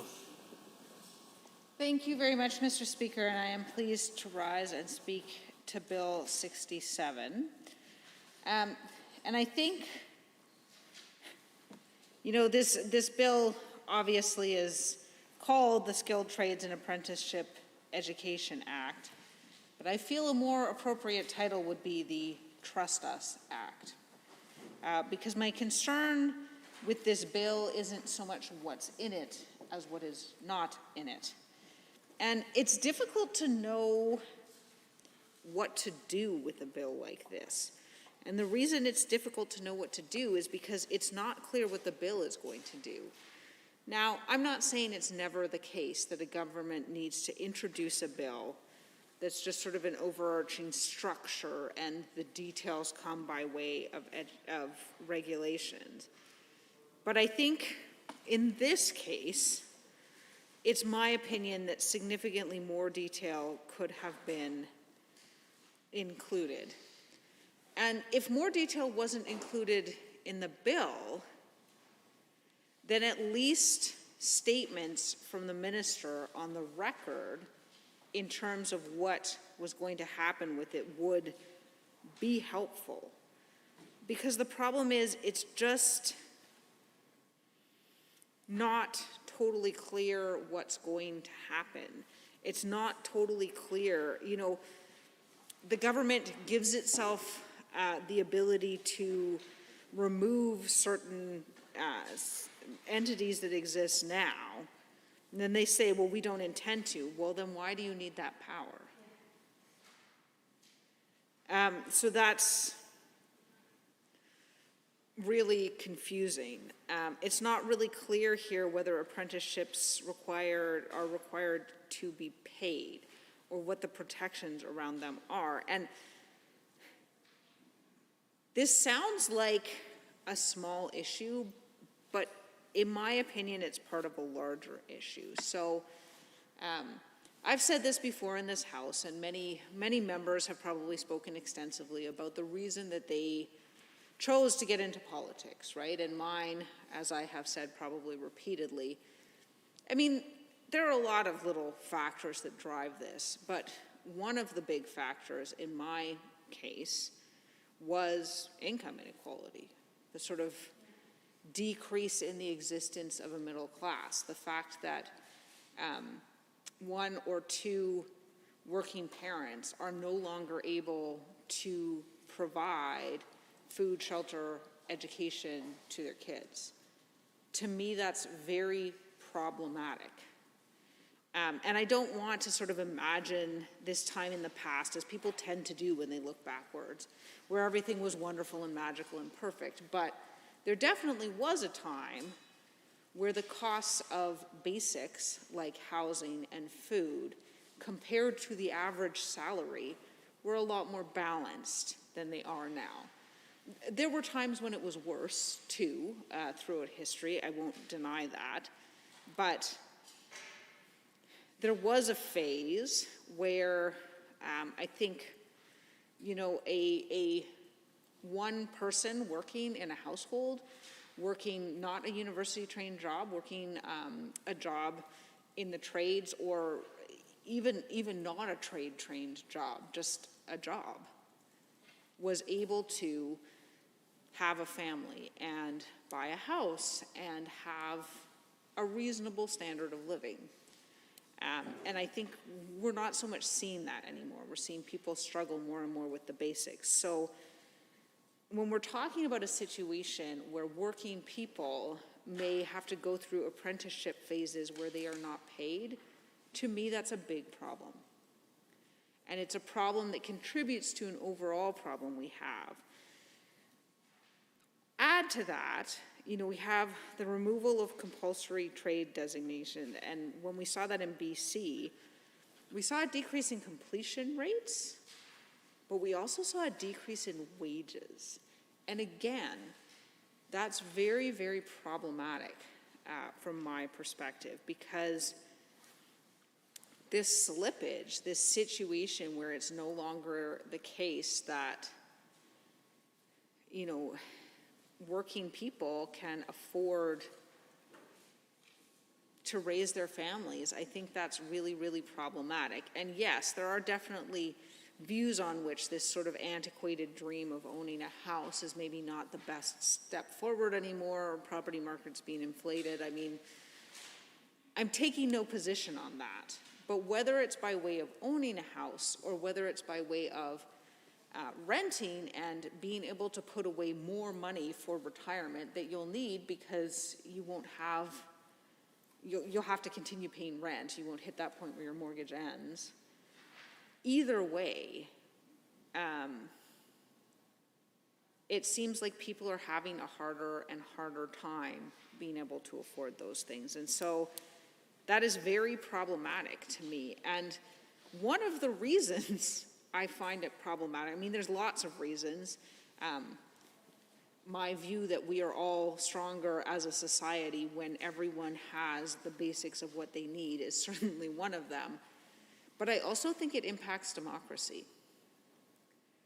I think this slippage where some at the top have more and more and more and more money, and everyone in the middle has less and less and less money, I actually think that impacts democracy, because that allows those moneyed interests to have more and more power, while everyone else is so focused on their basic survival, on getting just what they need to house and feed themselves, they aren't able to participate in the same way. And I think that's problematic, and I think we are seeing it very, very much now. Now, certainly if you look south of the border, I would say it's even worse. You look south of the border and you see, I mean, because of the way they pass legislation, I mean, there's a myriad of reasons, but moneyed interests are having so much influence that, I mean, people don't even know what's in their legislation or how they got to the point where they are.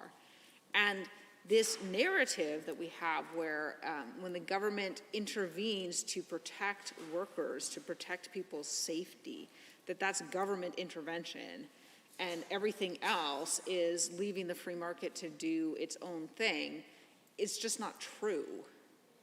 Because there is all this legislation that does the opposite, that privileges those who come to the market not with their labor, but with their capital.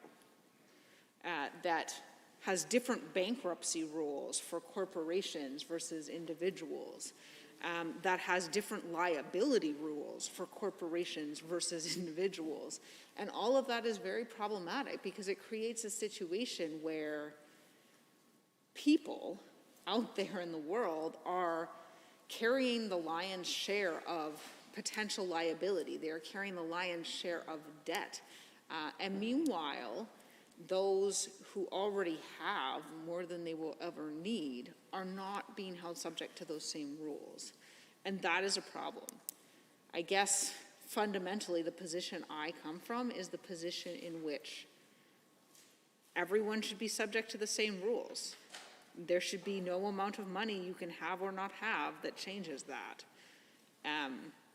And I worry that as we see this problem increasing, which I worry this act may exacerbate, as we see this problem increasing,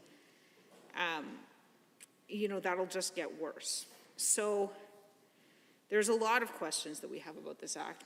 My colleagues have posed some of them, but I think it's also worth reflecting on the position of the members opposite when they were in opposition and we would come forward with a bunch of regulation-making powers.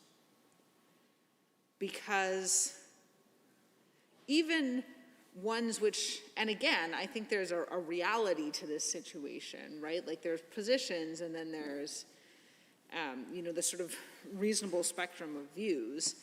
Even when we'd come forward with regulation-making powers that were not, in my view, out of line with the general distinction which is drawn between what ought to be in legislation and what ought to be in regulation, they would lose their minds. They would come into this house and say, this is government overreach, and you're so autocratic, and this is top-down, and it's destroying the universe, and all these things. And then they come forward with this bill that is basically a shell. It doesn't do anything. It enables the doing of things, but we have no idea what it's going to look like. And so that, as legislators, puts us in a very awkward position of having to decide what our position is on a bill when we don't have any idea what the bill will do because the information isn't in there. And so that is, to me, extremely problematic. And like I said, this bill could essentially be titled the Trust Us Bill. I think the problem, certainly we in the opposition don't have a lot of trust, and there can be different types of trust, right? The whole point of government and opposition is different perspectives, right? The point is different perspectives. And so we are expected to differ on some things. The government subscribes strongly to the trickle-down economics theory. We do not. We think that if you put more money in the hands of the middle class and those who have low incomes, that does better for the economy than putting it in the hands of international investors. We disagree fundamentally, both sides. We believe in upstream intervention. We believe that investing in young children saves money in the justice system, that investing in individuals' mental health, in taking care of people, in things like the child tax benefit, which is one of my favorite things that we did in government. I think of it because I see the member for Calgary Buffalo who brought that in as finance minister. And that lifted children out of poverty. It resulted in a 50% reduction in the child poverty rate. That is an accomplishment I am proud of to this day. And so that sort of policy is, well, it's upstream intervention, and that's what we believe in on this side of the House. The UCP doesn't believe in that. So that's fine. There are those two sort of fundamental differences, in my view, in our worldview. And so we're always going to disagree on those things. But there are other things on which we don't need to disagree. There are other things like transparency, accountability, things on which we ought to be able to agree. Things on which there shouldn't be a partisan divide about whether or not, when you say something in this House, whether you mean it, whether you intend to follow through. There shouldn't be a partisan divide on that. And the problem, the reason we see such a deep breakdown in trust, is that we aren't just dividing on those issues of policy. We are dividing on those issues of trust. And so when the government brings forward a bill that is essentially the Trust Us bill, I think that's very problematic. And it is, it continues to concern me. So those are some areas of concern that I have with this bill. I have an unlimited number of questions, and I believe that I believe that my colleagues have posed them. I will continue to pose them. It is likely that many folks around this place will continue to pose them, because this bill does have the potential to do some good things, right? It does. It's just, it's difficult for us, and I think for the public more generally, in light of recent events, to have confidence that it's going to be the case that this is going to go forward in a way that is useful. So I think, yeah, there have been a number of things said about that. I think there will be a number of things said about that. I suspect that we will have amendments to propose, as we often do have. Yeah, and I think other than that, I am hopeful that this will be done in a way that is beneficial to the people of this province. Standing Order 29-2A, if anyone has a brief question or comment for the Honourable Member for Calgary Mountain View. Seeing none, the Honourable Deputy Government House Leader has risen. I move that we adjourn debate. Adjourn debate. All those in favor of the motion, please say aye. Any opposed, please say no. In my opinion, the ayes have it. That motion is carried and so ordered. Under Government Bills and Orders for second reading, Bill 62, Red Tape Reduction Implementation Act 2021. Adjourn debate, Ms. Sweet. The Honourable Member for Edmonton Manning has 1 minute remaining should she choose to use it. Seeing not, the Honourable Member for Edmonton Rutherford. Thank you, Mr. Speaker. I appreciate the opportunity to address the House this evening. It has been my first opportunity, and I always look forward to it. This bill gives me a chance just to ask a lot of questions, and so I think the vast majority of my time this evening will be spent just simply putting some questions out for the government, and hopefully they'll get a chance to address some of them as the conversation goes on in the House over the next little while. The bill itself it leaves one a little curious as to the intention of the bill.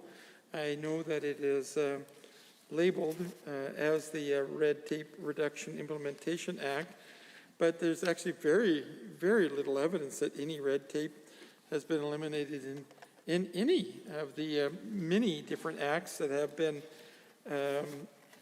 addressed in this particular bill. In fact, there are 9 different acts across 6 different ministries that are addressed, and and almost none of them actually provide a reduction of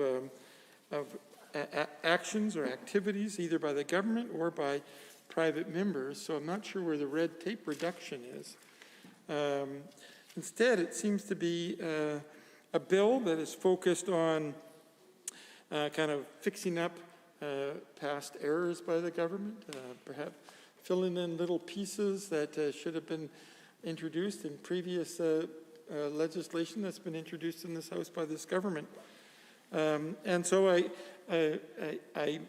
guess I'm going to just accept it as a bill to kind of clean up some of the little oopses that this government has committed over the last little while. Nothing too dramatic, I must say, but you know, I guess the government has gotten some feedback on some of their legislation that they've introduced over the last couple of years, and as a result has decided that they better fix some of the errors that they should have addressed. But it does leave us in this position of kind of curiously wondering why these various changes to 9 different acts have been tossed together in this oddly kind of almost an omnibus bill in a way. And not actually have had the ministries themselves whose acts are being fixed by this act actually present the information into the House so that the ministers can address and be responsible for the changes in these acts. So I just find it all a little bit curious, and I certainly hope that that the ministers will take a chance to actually address the questions that are going to be presented here by myself and other members of our caucus in the House, and not leave it up to the red tape minister who's actually not responsible for the acts that are being addressed here. So let's just take a little bit of time and see how far we can get in our 20 minutes here or so to look at some of the changes that are happening here. And amongst the different acts, I see that there is attempt to change the Builders Lien Prompt Payment Amendment Act and the Prompt Payment and Construction Lien Act, often referred to as the PPCLA. And again, I find in this particular case, it certainly is an attempt by the government to fix a bill that they introduced not that long ago, and doesn't really reduce red tape, but rather tries to resolve errors in the construction of the previous act.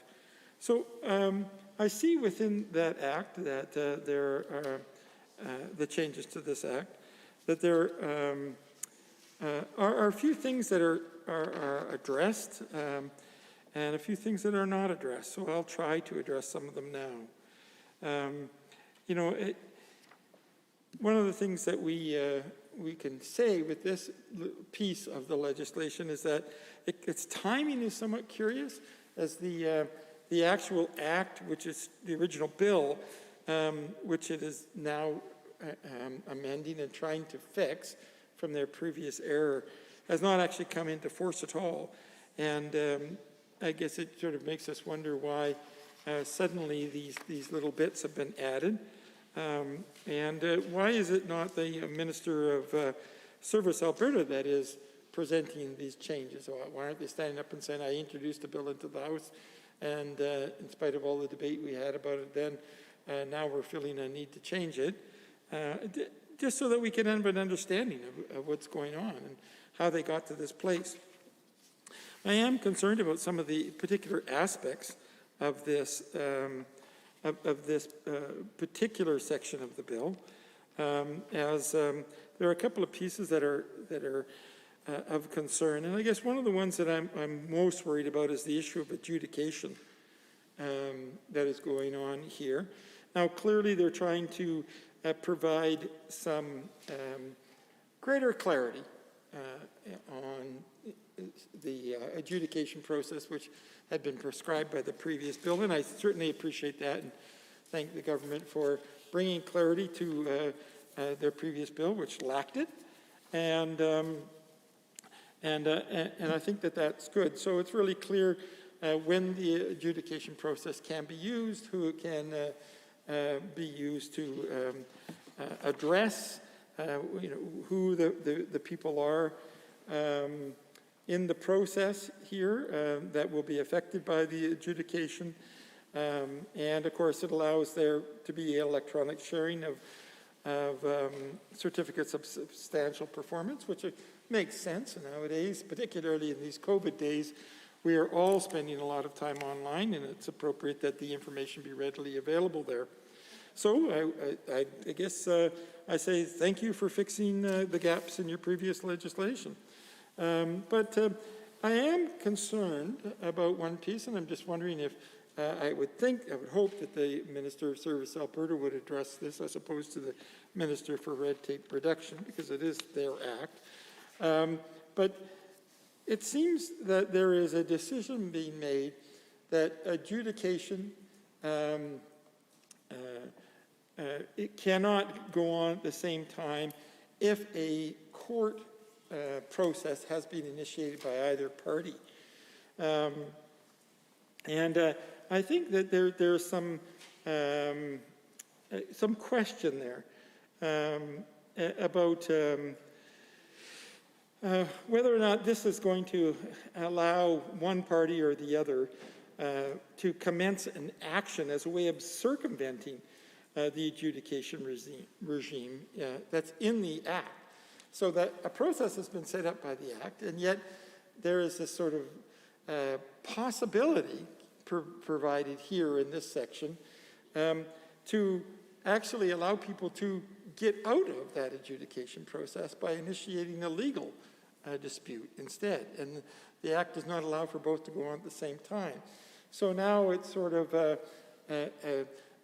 contest between the parties as to who can get into adjudication or who can get into the law courts first, because that will push it in one direction or the other.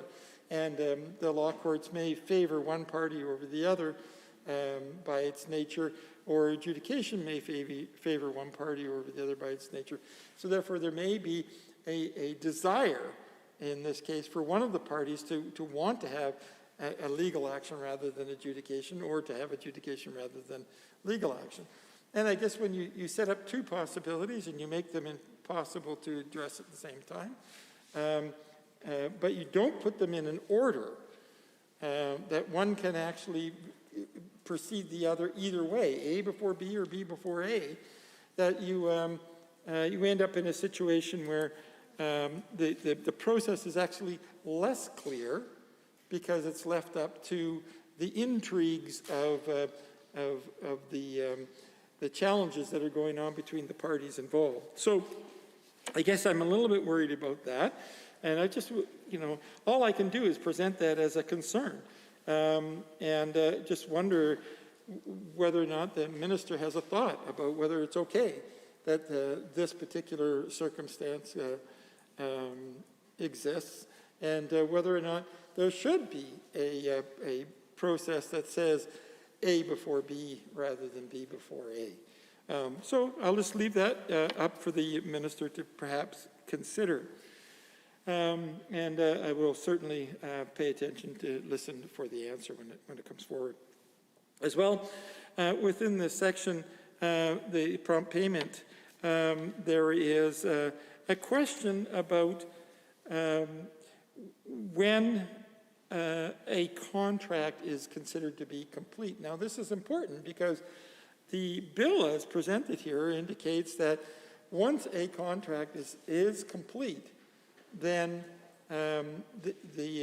processes cannot be initiated, that you have lost the opportunity to go back and seek out this sort of adjudication. But it does not identify anywhere in the Act how you know when a contract is complete. Does this mean that it's complete in the sense of it's ultimately completely signed off by both parties and that there's been some period of time? if there is a dispute as to whether or not the contract was satisfactorily completed. Does that mean that the contract itself is not complete because somebody is suggesting that they are unhappy with the way in which the contract was completed and therefore it's still open and therefore still eligible for adjudication in this process? Or if someone has completed some work and said, we are done, whether you like it or not, so therefore you can no longer engage in the processes that are available to you because we have defined the work as having been completed. And you know, it does beg a question about whether or not we have an issue of deficient work versus a warranty claim for work that was done and subsequently found to be deficient. I would just like some clarity from the minister on that. I want to know whether the contractor's warranty obligations are still intact. And are they intact in the same way that they were prior to the legislation coming into effect? Or does this change things? Again, we've set up a curious circumstance where you may be better off to quickly get the work done shoddily and get to the end of a contract period so that you can enter into a different process than it is to actually take the time and keep a contract open. You know, it's just a curious circumstance that I want the minister to address for me so that I can understand how will the courts decide when the contract is over so they know what the nature of the processes available to both parties in the action might be. Same as, you know, as my concern about the adjudication versus the court.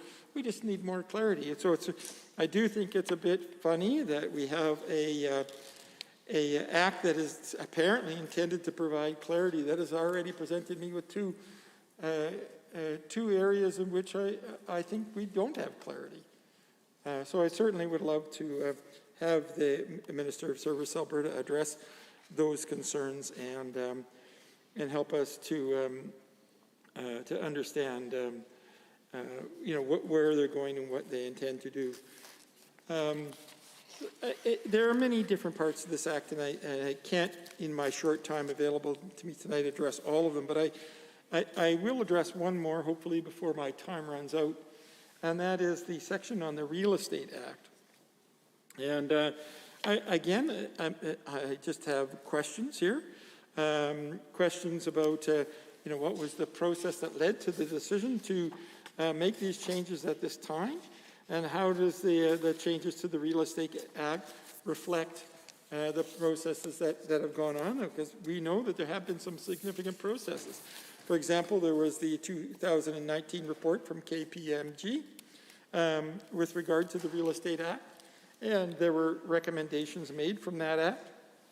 And this legislation doesn't necessarily seem to follow the recommendations from that act, which, of course, is the government's prerogative.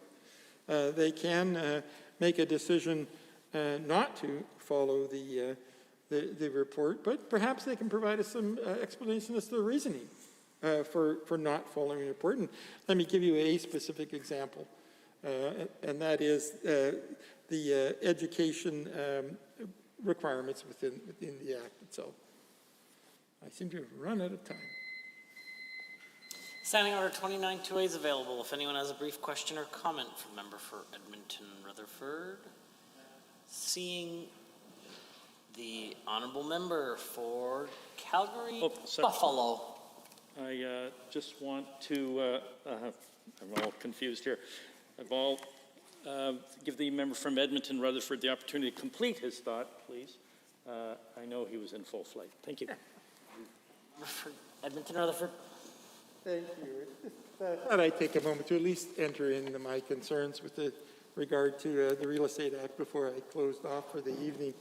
There are a number of questions, and I'm sure that other members of our caucus will have a chance to address them. But in this particular case, for example, the 2019 KPMG report recommended that councils not be responsible for the education of real estate members.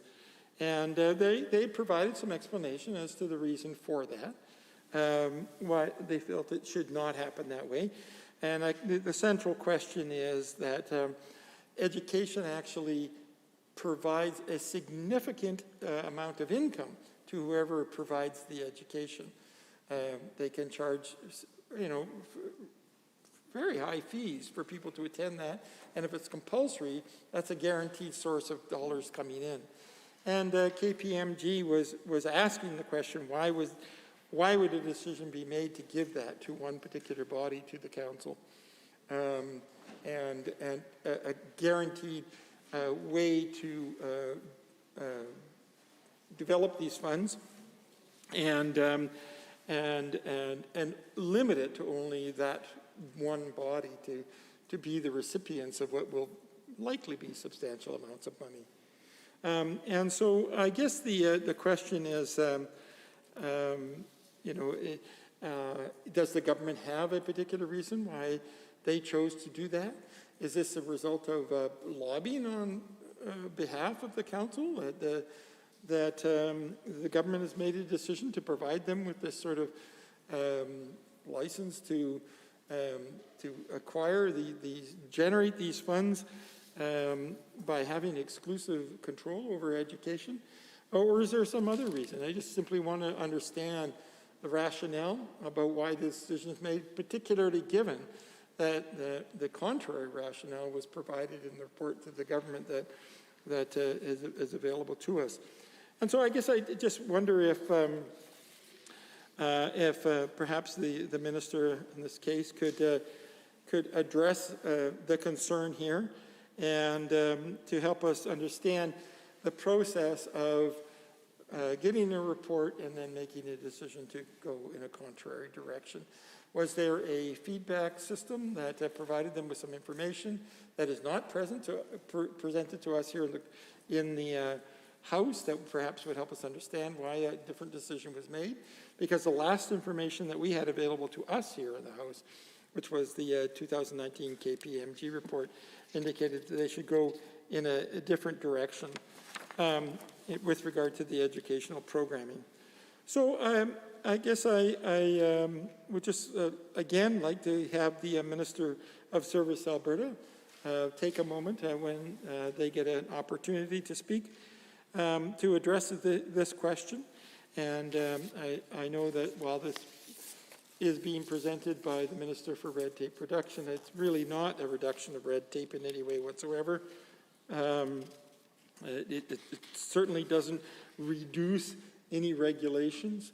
It, in fact, defines a very specific regulation that some people may say is red tape when you have a rule that says not everybody can participate in this particular game, only one person can.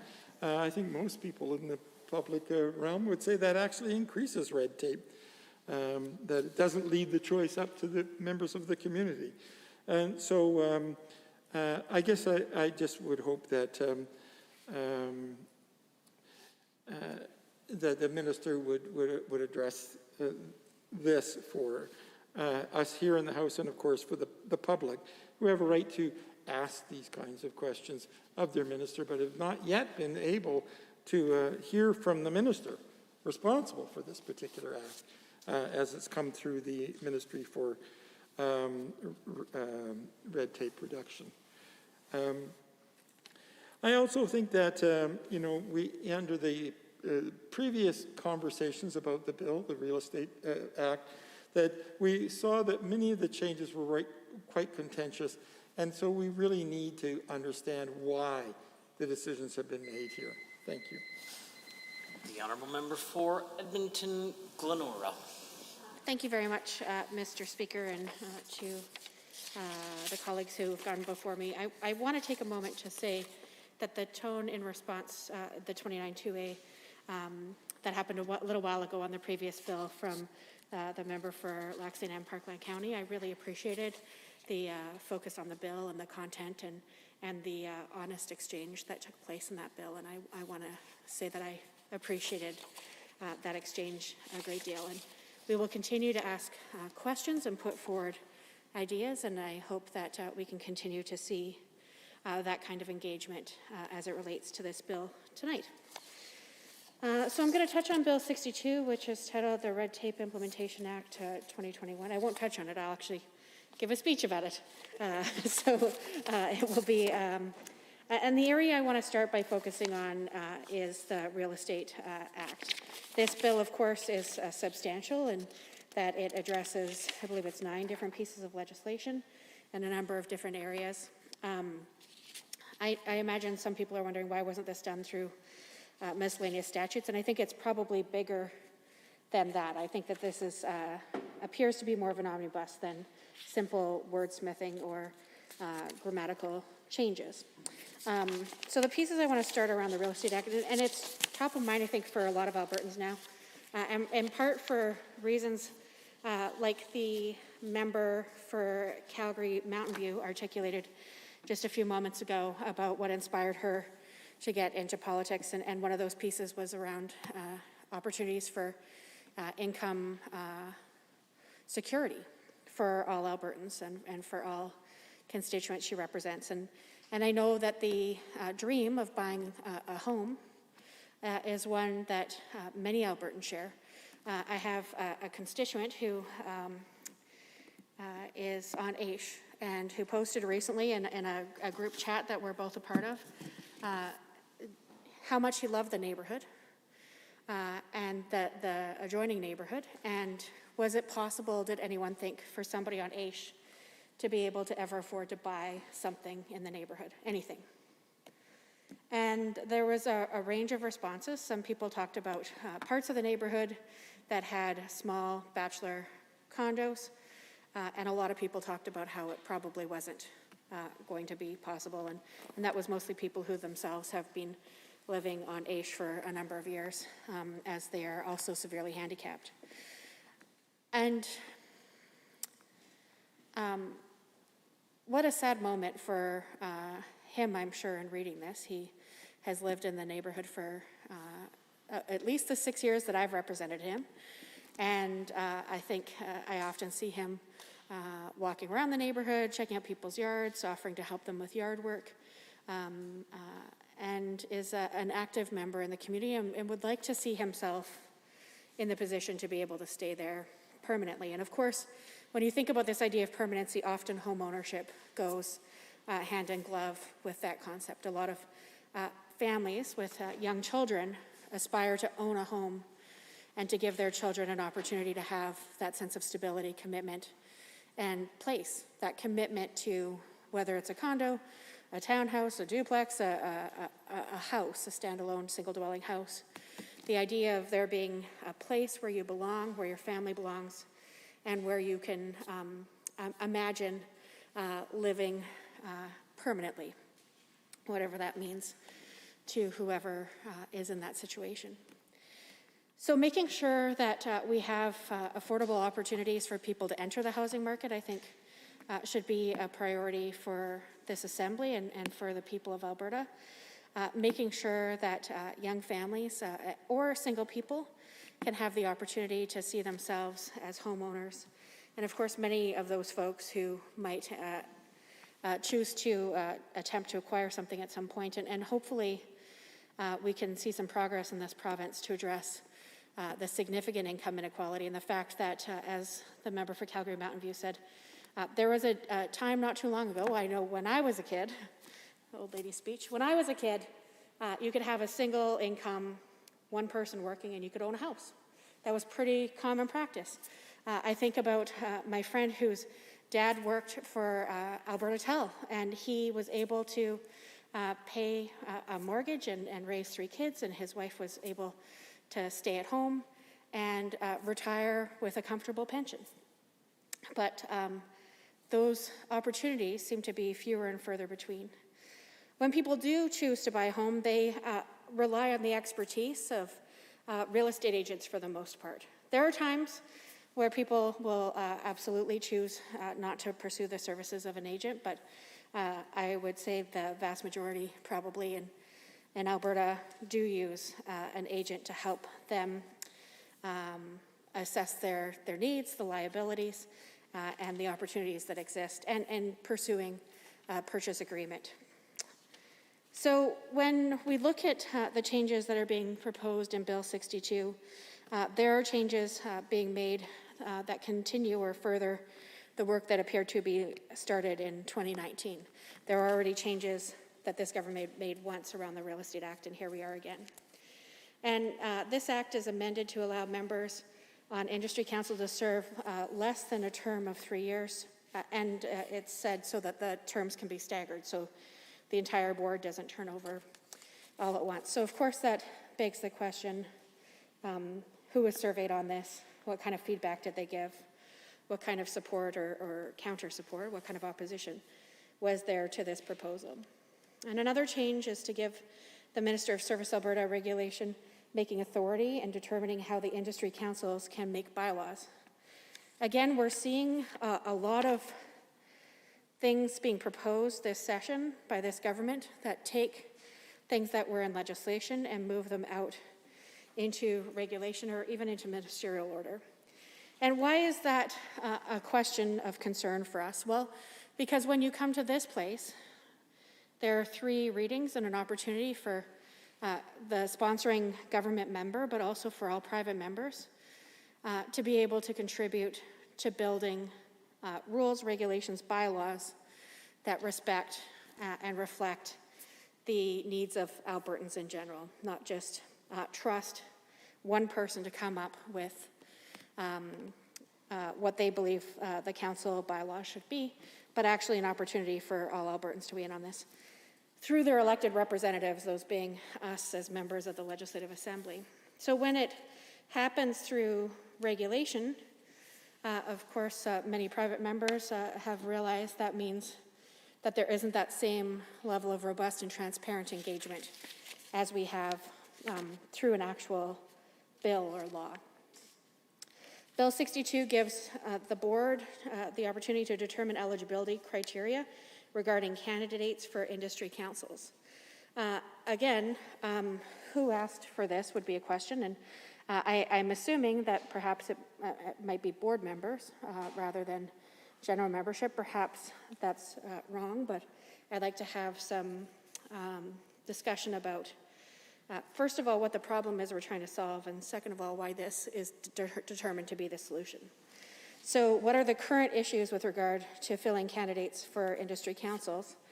And who was it that proposed this solution? And were there others that were considered, and what were the strengths and weaknesses with those? The bill also gives the board more control and responsibility regarding educational programming. This one's interesting because, as was noted, when KPMG was hired to do their larger review, they recommended that the council not be responsible for education. And of course, that's the exact opposite of what's being proposed here. So government commissions and spends money to issue this report, gets the feedback, and isn't following it. And I'm not saying they should follow it, but why did they ask the question if they didn't want to hear the answer? And what were the other answers that were given from folks? So again, what's the problem that's attempting to be resolved here? And how is this the best solution? And lastly, the education programming is a significant source, we know, of revenue for whoever administers it, whether it's a third party, whether it's the association, whether it's other post-secondary institutions, whether it's an industry council or a board. So how was it determined that this was the best fit and that this ability to raise significant revenue through professional development and ongoing educational opportunities for realtors, how was it determined that this was the best fit? So the initial changes to the Real Estate Council came from this government, as we said, in 2019, and they seemed to be quite substantial. And we know that the Minister for Service Alberta led those changes. So the last time this bill saw amendments, it was under Service Alberta. Why is it that the government has decided to move this as part of an omnibus under a different minister's leadership? And it'd be great to hear some responses from the Minister for Service Alberta, who owns this piece of legislation, the piece that's being amended, the Real Estate Act, as that minister is the one who's indeed responsible for the legislation that's being proposed for consideration as part of this bill. So this bill also gives powers to the Minister of Service Alberta to make these changes, as we sort of outlined through some of the regulations. So wouldn't it be appropriate for that minister to give these answers and explain to this House, to the public through the media about these changes and why they are being proposed? And what process was done to ensure that industry was on side for these changes? Who was involved? How were they involved? And why is it that this is being done now rather than in 2019 when such a big review just happened, or at a later time? Are there other changes being considered around the Real Estate Act? And ultimately, we would really like to know about the consultation that went on, who was involved, what stakeholders, and because these are, I would say, some significant changes to the governance structure for the council, and we'd like to know that there was fair and open consultation and be able to see some of the documented feedback that was given. It does seem that this bill gives the Minister of Service Alberta more power, and that there are concerns from a number of other councils about what that means for their relationship and their autonomy. So why does this bill give more authority in some areas to the council regarding education, but take it away from industry councils? And we mentioned the piece about KPMG. So again, I just want to say that the ability to aspire to home ownership is something that I imagine most Albertans share and desire for themselves and for their children and for other people that they care for in their families.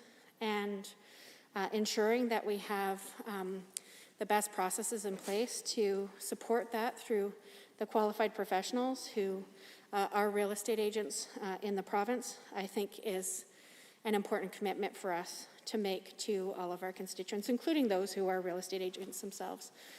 We appreciate and respect the expertise that they bring to such a major purchase. I remember a constituent a while ago who had married somebody who English wasn't his first language, and when he immigrated, she said, "We should probably make sure we get a doctor who can speak Spanish." And he said, "First we need to find a real estate agent who can speak Spanish." He said, "Because I want to buy a house and I want to make sure that I can trust and understand everything that that person's saying, and I don't want you to be having to translate for us." That was his number one. Number two was a banker. Number three was a doctor. And I think it spoke to part of what he aspired to as a new Canadian. His first goal was to make sure that he was setting forward a path for his wife and in turn later for their family, to have that sense of security, of ownership of a home, and of opportunities that come with that. So making sure that we have the most supportive and effective mechanisms in place to ensure that real estate agents and in turn their clients are well supported, well educated, and have the opportunities for professional development and expertise to be sharpened, I think is incredibly important. And I do think regularly about, sort of begin with the end in mind. And if the end in mind is that we are going to create systems that serve all Albertans more fairly, let's make sure that anytime we're making these changes, we're keeping that as the primary goal. So again, the main questions we have around this that I've highlighted as it relates to the real estate piece are around why the sponsor of this bill isn't the Minister for Service Alberta, and questions around the consultation and recommendations. Thank you, Mr. Speaker. 29-2A is available. Seeing no one. The Honourable Member for Edmonton Ellerslie. Thank you very much, Mr. Speaker.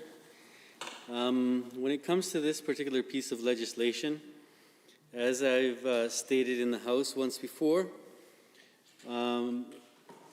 one of the pieces of legislation that was very important to me was, of course, the whole issue of prompt payment. And and specifically when it comes to this piece of legislation is how it's going to be impacting the builder's lien, also known as the Prompt Payment Amendment Act.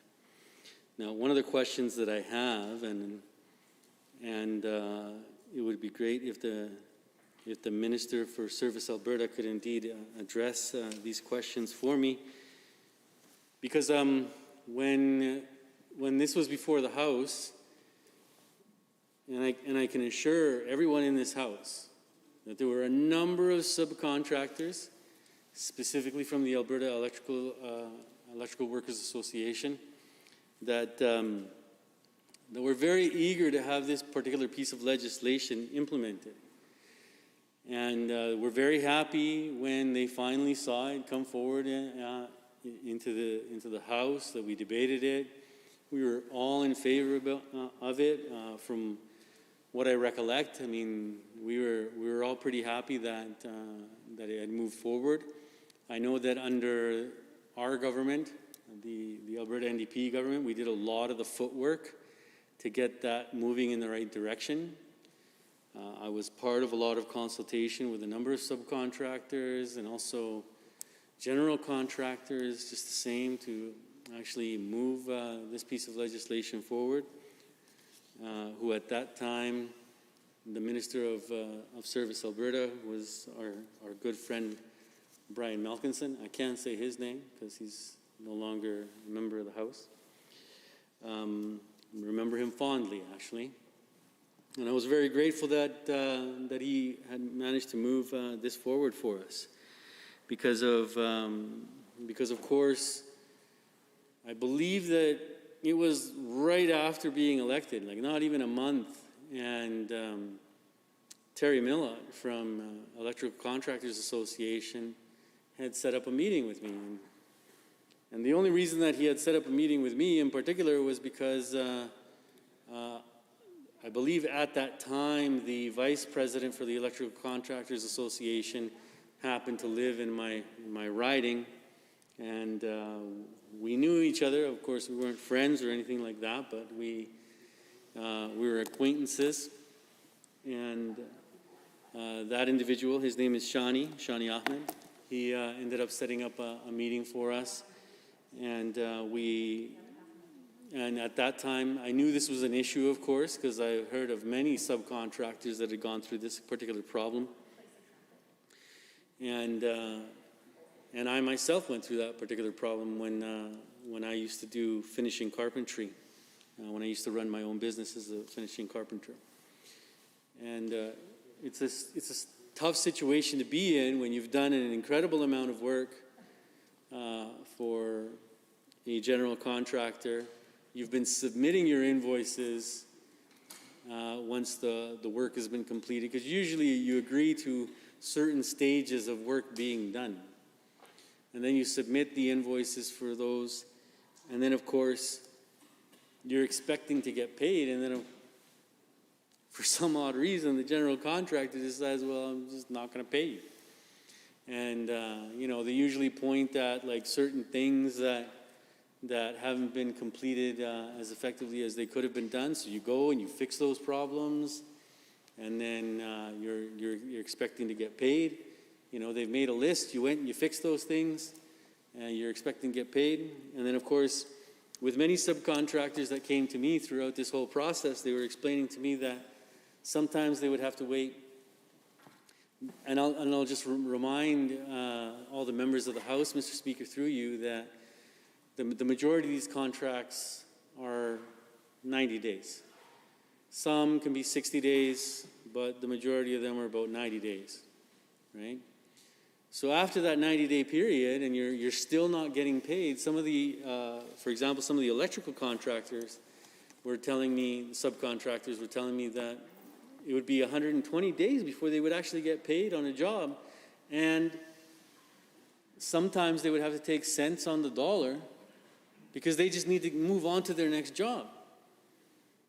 And in my particular perspective, there's no other way of stating what was happening there. They were getting cheated out of what was an agreed upon amount within the contract. And this was happening here in the province of Alberta, and I would hope that we've rectified the situation. But one of the questions that I particularly have for the Minister of Service Alberta is that we don't even know if this was granted royal assent. It was proclaimed, was it ever proclaimed, and has it been granted royal assent? And I'm talking, of course, about Bill 37, which was the Builders Lien Prompt Payment Amendment Act.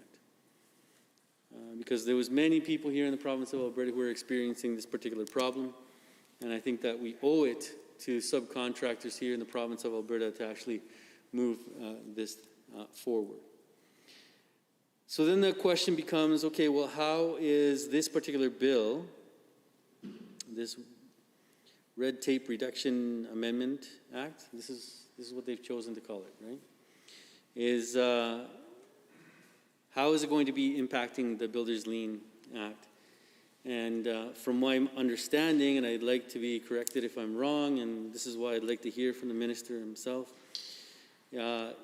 my understanding is that this would be amending, so allowing the prompt payment to be expanded to P3s for municipal and post-secondary projects. And the bill also makes changes to include consultants such as architects and designers as part of the prompt payment rules. And it also amends the act to change the adjudication process to be interim binding instead of final binding. And this allows issues to be brought to courts if it is not satisfied with the adjudicators. And the bill allows certificates of substantial performance to be electronically shared, which is, of course, a good thing. But, of course, the primary concern here being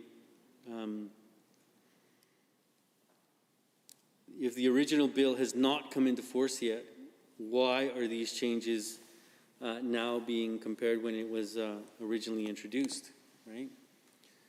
So is it a situation where they've put the cart before the horse?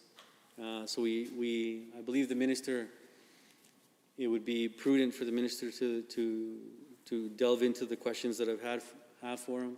Let us know a little bit about that before we carry on debating this particular piece of legislation. And with that, I will call it a night, Mr. Speaker. Standing Order 29-2A is available. Seeing none, are there others wishing to join the debate for second reading? So I am prepared to call the question if there are no others. The Honourable, the Minister of Red Tape Reduction, has moved Bill 62 for second reading, Red Tape Reduction Implementation Act 2021. All those in favor of the motion for second reading, please say aye. Aye. Any opposed, please say no. In my opinion, the ayes have it. That motion is carried and so ordered. Bill 62, Red Tape Reduction Implementation Act 2021 is now read a second time. The Honourable the Deputy Government House Leader. Thank you, Mr. Speaker. I move that the Assembly be adjourned until 9 a.m. Wednesday, June 2nd, 2021. Honourable members, having heard the motion as proposed by the Deputy Government House Leader to adjourn debate until tomorrow morning at 9 a.m. All those in favour, please say aye. Aye. Any opposed, please say no. In my opinion, the ayes have it. That motion is carried and so ordered, and the House stands adjourned until tomorrow morning at 9 a.m.